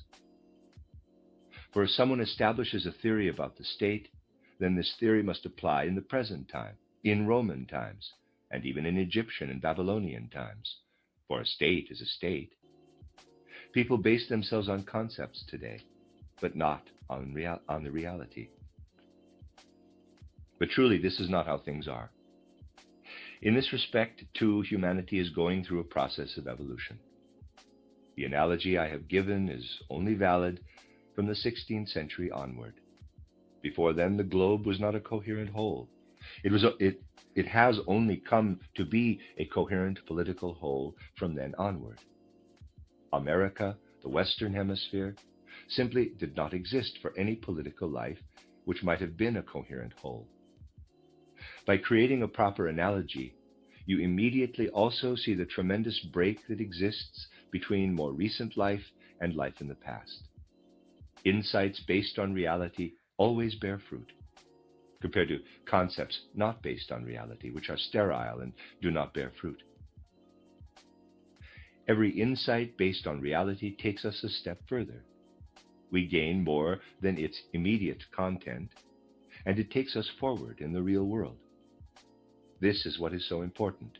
It is what we must concentrate on. Abstract concepts are like this. We have them, but the reality is outside and does not care a hoot about this abstract concept. Concepts based on reality hold within them the whole active inner life, which is also there outside, life that chumbles and churns in every part of the real world out there. People are made uncomfortable by this.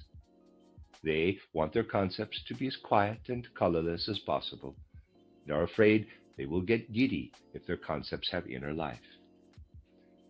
Concepts without inner life do, however, have the disadvantage that the reality can be there in front of our eyes, and yet we do not see the most important element in it. Reality is also full of concepts and ideas. It is really true what I said here a few days ago.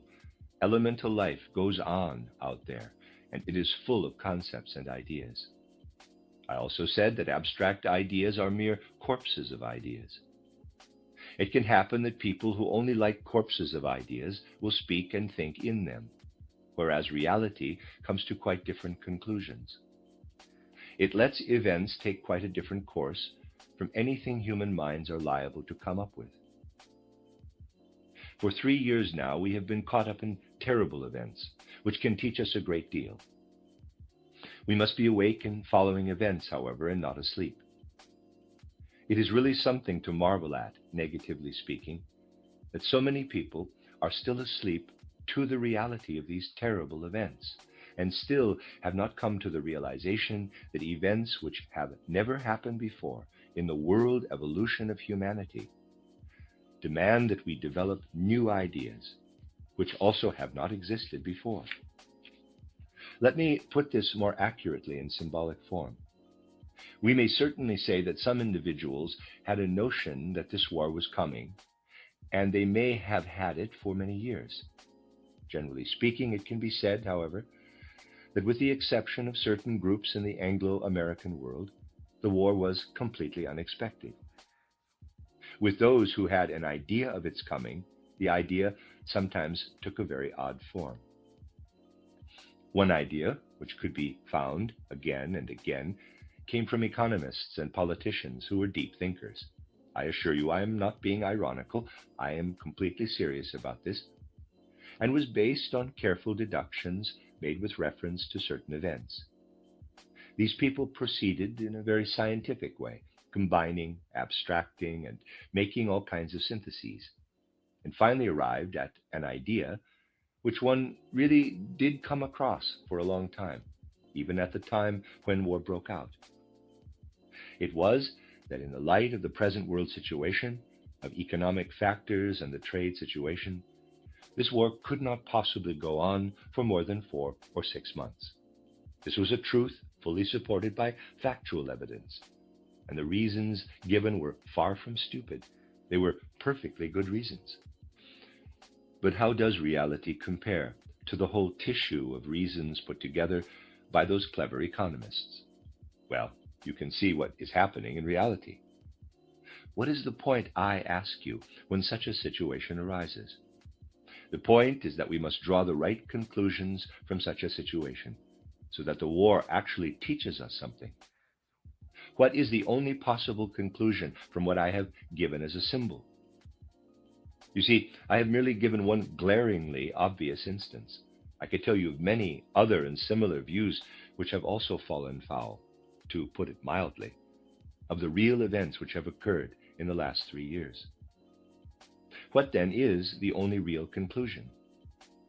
It is that everything from which the wrong conclusions were drawn must be thrown overboard, and we must say to ourselves, our thinking has been divorced from reality. We have developed a system of ideas and then applied this abstract, unrealistic system to reality, which made reality become untrue. We must therefore break with the premises on which our apparent conclusion was based, for this conclusion destroys the real world. One can make a strong point of saying these things to people today, but whether they will also take it as a strong point is another question. Something that was just as intelligent as the politician's idea of the potential duration of the war, again, I am not being ironical, were the reasons given by an enlightened group of medical men when the first railways were being built in Central Europe. Speaking on the basis of medical knowledge at the time, not just a single eccentric, but a whole group of medical men, I have spoken of this before, said that the railway should not be built because the human nervous system would not be able to cope with them. This is on historical record. It happened in 1838. Not so long ago, therefore, the professional opinion was that railways should not be built. If, however, people were to build railways after all, so the document says, high board fences should be put on either side of the tracks so that the farmers would not see the trains passing by and suffer concussion as a result. Yes, it is easy to laugh afterward when reality has ignored such arguments. People laugh about it afterward, but there are some elemental spirits who laugh about human folly when it is being committed, or indeed even before scientists come up with such foolish notions. We must break with anything where the opposite has proved true. Reality is contradicting theory, and the life of the last 3 years, as it has been all over the world, is contradiction come to realization. We must take a new look at events, for the present time is challenging us to make a radical revision of our views. It is actually difficult to take such a train of thought through to its conclusion once it has been started. Humanity is not sufficiently free-thinking today to allow these thoughts to reach their conclusion. Anyone who has a sense for reality, for what really happens all around us, can of course see that the conclusions are being drawn in the real world outside. It is just that people will not get this into their heads. There is an enormous difference in this respect between the West and the East. Last year I discussed the profound difference between West and East with you from all kinds of different points of view, pointing out, for example, that the West is mainly talking of birth and of claiming rights. Look at Western views. Birth and origin is the principal idea in science. It has given rise to Darwin's theory on the origin of species. We might also say, in ideological terms, the theory of birth and origin, in practical terms, the idea of human rights. In the East, in Russian life, which is little known to us, we find reflections on death, on the human goal extending into the world of the spirit, and on the concept of guilt and of sin in terms of practical ethics. Read Soloviev. His works are now readily available. Such contrasts may be found in most areas, and we do not grasp reality unless we take full note of them. Emotions, sympathies, and antipathies prevent people from considering the things which matter. As soon as sympathies and antipathies are aroused, people will not even let the truth get near them. In the same way, people who have fallen in love with a particular analogy fail to see the contradictions. People hold anything they love for the absolute truth. They cannot even imagine that the opposite may also be true, though from a different point of view. Let us consider the West, and specifically the Anglo-American West, for the rest are mostly repeating what they are saying. Which point of view, or ideal, as people also like to call it, is all-pervading, particularly in Wilsonianism? It is that the whole world should be the same as these Western nations have been in recent centuries. They developed their own ideal system, calling it by different names, such as, in quotes, democracy and the like. And other nations are very much at fault because they have not developed the same system. It is only right and proper that the whole world should adopt their system. The Anglo-American view is this, quote, what we have developed, what we have become is right for all nations, great and small. It creates the right political situation and makes the people happy. This is how things should be everywhere, close quote. We hear it being proclaimed. It is the gospel of the West. No one even considers that such things are only relative and that they develop mainly on the basis of emotions and not, as people believe, of pure sense and reason. Take care, of course, not to squeeze these words too much, for squeezing the last out of a word is something which often leads to misunderstanding today. People might think, for instance, that I want to hit out at the American people or the Anglo-American peoples when I speak of Wilsonianism or Lord Georgianism. This is not at all the case. I am deliberately calling it Wilsonianism because I mean something quite specific. But far be it from me to mean something which you could simply call Americanism. This is another case where one has to concentrate on the real situation. Some of the tirades to have come from Mr. Wilson in recent times did not even originate on American soil. We cannot even do Mr. Wilson the honor of calling his tirades original. They are worthless and untrue, and they are not even entirely original. The strange thing is that a writer in Berlin, someone with considerable acumen, has written articles which were Wilsonian without being Wilson's. They did rather well, these articles, though not in Germany. They did well in the American Congress, and you find them included page by page in the proceedings of Congress, because they were read out at Congress meetings. Some of Wilson's more recent tirades may be found in those pages. Some of the fabrications Wilson produces against Central Europe have their origin there. So they are not even original. It should be rather interesting, quite a joke in fact, when future historians look at the proceedings of the American Congress and find there was a time when those gentlemen decided not to present their own brilliant ideas, but to read out the articles by the writer in Berlin. And those pages were then included in their proceedings with, quote, Proceedings of the American Congress, close quote, written on the cover. What really interests us, however, is the reason why the Americans liked those articles. Well, it is because they really say that one can feel perfectly comfortable on a chair which one has occupied for centuries, and where one is now able to sit and tell the world, quote, you should all sit on chairs like this, and everything will be fine, close quote. This is what you get in the West. The East, Russia, has also come to a conclusion, but not by way of a concept. The people there are not yet theorists, for they have their reality. The conclusion they have drawn is a different one. They never dreamt of saying, quote, what we have been doing for centuries must now be the salvation of the whole world. We want people to be the same as we have been, close quote. It would have been possible to find a pretty word for what has been going on for centuries in Russia. Pretty words can always be found, even if the reality is about as horrible as you can imagine. If you pay for it with American money, it will just cost so and so many dollars, and you can reinterpret the most golden of ideas as ethical ideals. This, however, is not what happened in the East, for there a real conclusion was reached. People did not say, quote, the world should now accept what we have had so far, close quote. Instead, the real conclusion which I touched on earlier was drawn, that the premises do not have to be correct. Something has been set in motion, though it is as yet far from what it will be one day.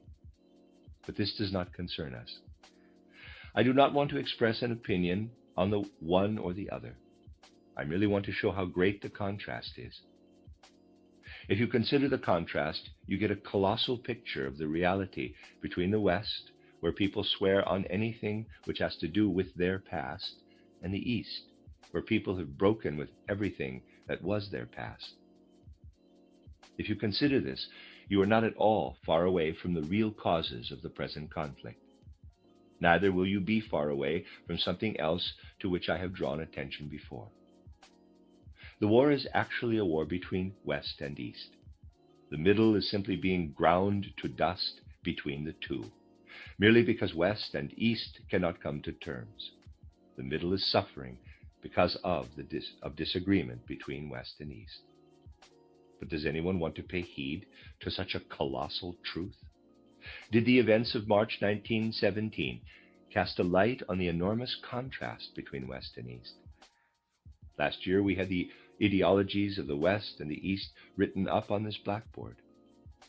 World history has been teaching us from March this year, and humanity will have to learn and come to understand. If they do not, quite different, even harder times will come. It is not a question of knowing things in an abstract sense, but above all of calling for a changing of ways, for an effort to be made. The old easy ways must go, and a spiritual approach must be seen to be the right way. And the effort must be made to find energies through spiritual science, not the kind of mere satisfaction where people say, quote, wasn't that nice? I feel really good, close quote, and float around in cloud cuckoo land where they gradually go to sleep in their satisfaction at the harmony which exists in the world and the love of humanity which is so widespread. This was very much to the fore in the society Endeavor headed by Mrs. Besant. Many of you will remember the many protests I made against the precious sweetness and light that was particularly to be found in the Theosophical Society. High ideals were dished up liberally and internationally in the sweetest tones. All you heard was, quote, general brotherhood, close quote, quote, love of humanity, close quote. I could not go along with this. We were seeking real, concrete knowledge about what went on in the world. You will remember the analogy I have often used, that this sweetness and general love seemed to me like someone who keeps on encouraging the stove, which is supposed to heat the room. Quote, "Dear stove, it is your general stove duty to get the room warm, so please make it warm." Close quote. All the male and female aunts, it seemed to me, were presenting the sum total of theosophy in those days in sweet words of love for humanity. My answer at the time was, quote, "You have to put coal in the stove and put in wood and light the fire," close quote. And if you are involved in a spiritual movement, you must bring in real concrete ideas. Otherwise, you will go on year after year with sweet nothings about general love of humanity. This general love of humanity has really shown itself in a very pretty light in Mrs. Besant, the leading figure in the Theosophical movement. It is, of course, more of an effort to deal with reality than to waffle in general terms about world harmony, about the individual soul being in harmony with the world, about harmony in the general love of humanity. Anthroposophy does not exist to send people off to sleep, but to make them really wide awake. We are living at a time when it is necessary for people to wake up. The end of Lecture 8. You are listening to RudolfSteinerAudio.com. This is a reading of a cycle of lectures by Rudolf Steiner entitled The Fall of the Spirits of Darkness. This is Lecture 9, entitled The Battle Between Michael and the Dragon, given in Dornach on the 14th of October, 1917. It is necessary to let certain fundamental truths of spiritual development come to mind whenever you have gained some material, as we may call it, by way of knowledge and the like, for this will allow you to penetrate those fundamental truths more deeply. In the last days, we have considered all kinds of ideas which may explain the events of our time, at least to some extent. We have, therefore, acquired a number of ideas concerning present developments. We can put these together with fundamental truths, which we already know from certain points of view, but which can be penetrated more deeply if we approach them again following further preparation.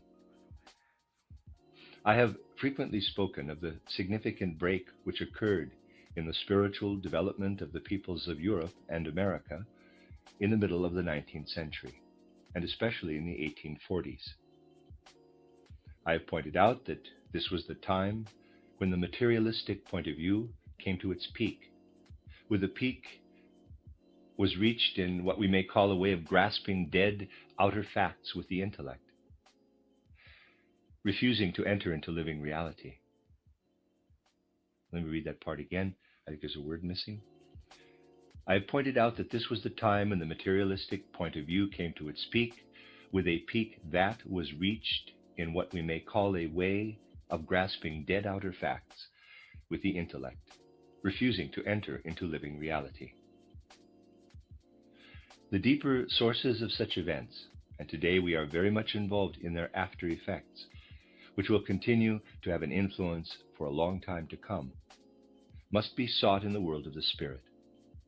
And if we investigate the processes in that world which have come to outer expression in the event of which I have just spoken, we have to point to a struggle, a real war in that world, which began then and came to a certain conclusion for the world of the spirit by the autumn of 1879. To have the right idea about these things, you must visualize a battle which continued for decades in the spiritual worlds, from the 1840s until the autumn of 1879. This may be called a battle which the spirits who are followers of the spirit belonging to the hierarchy of archangels, whom we may call Michael, fought with certain Ahrimanic powers. Please consider this battle to have been in the first place a battle in the spiritual world. Everything I am referring to at the moment relates to this battle fought by Michael and his followers against certain Ahrimanic powers. A good way of strengthening this idea, especially if you want to make it fruitful for your life in the present time, is to have it in your mind's eye that that the human souls who were born exactly in the 5th decade of the 19th century actually took part in this battle between Michael's followers and the Ahrimanic powers when they were in the spiritual world. If you think on this, it will give you a great deal of understanding of the outer and inner destiny experienced by these individuals, and above all of their inner constitution. The battle thus took place in the 40s, 50s, 60s, and 70s, and came to a conclusion in the autumn of 1879, when Michael and his followers won a victory over certain Ahrimanic powers. What does this signify? To see something like this in the right way, we can always call on an image which humanity has known throughout its evolution: the fight between Michael and the dragon. This image has come up again and again in the course of evolution. We may characterize it by saying that every battle between Michael and the dragon is similar to the one in the 1840s, but it is about different things, harmful and damaging things. We may say that a particular crowd of Ahrimanic spirits seek over and over again to bring something into world evolution, but they are always overcome. And so they also lost the battle in the autumn of 1879. And as I said, this was in the spiritual world. But what does it signify that the powers of the dragon, this crowd of Ahrimanic spirits, are driven down into the human realms, banished from heaven to earth, as it were? Losing the battle means they are no longer to be found in the heavens, to use the biblical term. Instead, they are to be found in the human realms, which means that the late 1870s were a particular time when human souls became subject to Ahrimanic powers with regard to certain powers of perception. Before this, these powers were active in the spiritual realms and therefore left human beings more in peace. When they were driven out of the spiritual realms, they came upon human beings. And if we inquire into the nature of the Ahrimanic powers which entered into human beings when they had to leave the realms of the spirit, the answer is the Ahrimanic materialistic view with its personal, mark this well, its personal bias. Materialism had, of course, reached its peak in the 1840s. But in those days, its impulses were more instinctive in humans, for the crowd of Ahrimanic spirits still sent their impulses from the spiritual world into human instincts. From the autumn of 1879 onward, these Ahrimanic impulses, powers of perception and of will, became the personal property of human beings. Before this, they were more of a general property. Now they were transplanted to become personal property. We are thus able to say that due to the presence of these Ahrimanic powers from 1879 onward, personal ambitions and inclinations to interpret the world in materialistic terms came to exist in the human realm. You only have to trace some of the events which have arisen because of personal inclinations since then, to understand that they resulted when the archangel Michael drove the dragon, that is, the crowd of Ahrimanic spirits, from the realms of the spirit, from the heavens, down to earth. This occurrence has profound significance. The people of the 19th century and of our own time are not inclined to pay attention to such occurrences in the spiritual world and to the way in which they relate to the physical world. Yet the ultimate reasons and final impulses for events on earth can only be found if one knows the spiritual background. It has to be said that it takes a fair amount of materialism, even if dressed up as idealism, to say, quote, in terms of eternity, what does it matter if so and so many tons of organic matter will perish as the war is allowed to continue, close quote. One has to feel the extent to which such a view has its roots in Ahrimanism, for its roots truly are in the realms of inner response. The philosopher Henri Lichtenberger's philosophy of tons of organic matter is one of many examples which may be quoted to show the specific forms taken by the Ahrimanic way of thinking.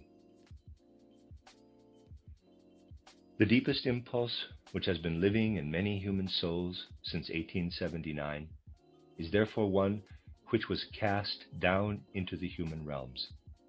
Before that, it lived as Ahrimanic power in the world of the spirit. It is helpful to look for other ways of strengthening the idea in our minds by using concepts from the material world, using them essentially as symbolic images. What happens today, more at the level of soul and spirit, had more of a material bias in very early times. The world of matter is also spiritual. It is merely a different form of spirituality. If you were to go back to very early times in evolution, you would find a battle similar to the one I have just described. As already mentioned, these battles have recurred over and over again, but always on different issues. In the distant past, the crowd of Ahrimanic spirits were also cast down from the spiritual worlds into the earthly realm when they had lost such a battle. You see, they would return to the attack again and again. After one of these battles, for example, the crowd of Ahrimanic spirits populated the earth with the earthly life forms which the medical profession now calls bacilli. Everything which has the power to act as a bacillus, everything in which bacilli are involved, is the result of crowds of Ahrimanic spirits being cast down from heaven to earth at a time when the dragon had been overcome. In the same way, the Ahrimanic Mephistophelian way of thinking has spread since the late 1870s as the result of such a victory. Thus, we are able to say that tubercular and bacillary diseases come from a similar source as the materialism which has taken hold of human minds.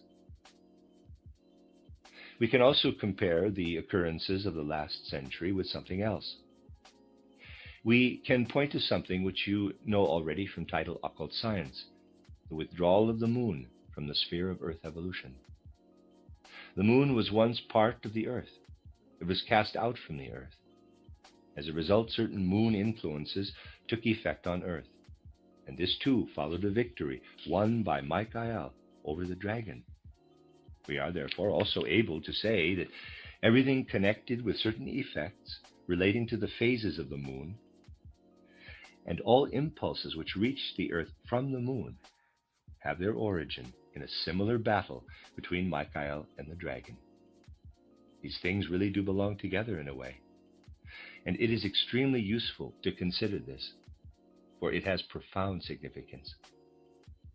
Some individuals develop an irresistible hankering for intellectual materialism, which arises from being in league with the fallen Ahriman. They gradually come to love the impulses which Ahriman raises in their souls, and indeed consider them to be a particularly noble and sublime way of thinking.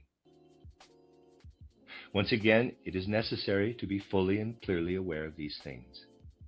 Unless they are in our conscious awareness and we have clear insight, we cannot make head or tail of events. The danger inherent in all this must be looked at with a cool eye, as it were, and a calm heart. We have to face them calmly. We shall only do so, however, if we are quite clear about the fact that a certain danger threatens human beings from this direction. This is the danger of preserving what should not be preserved. Everything which happens within the great scheme of things does also have its good side. It is because the Ahrimanic powers entered into us when Michael won his victory that we are gaining in human freedom. Everything is connected with this, for the crowd of Ahrimanic spirits has entered into all of us. We gain in human freedom, but we must be aware of this. We should not allow the Ahrimanic powers to gain the upper hand, as it were, and we should not fall in love with them. This is tremendously important.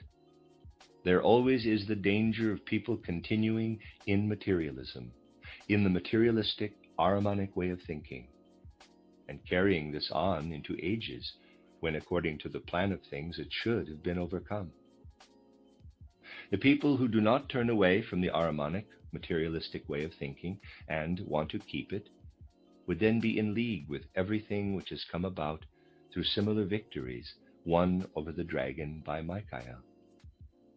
They, therefore, would not unite with spiritual progress in human evolution, but with material progress. And a time would come in the sixth post-Atlantean age when the only thing to please them would be to live in something which will have been brought about by bacilli, these microscopically small enemies of humanity.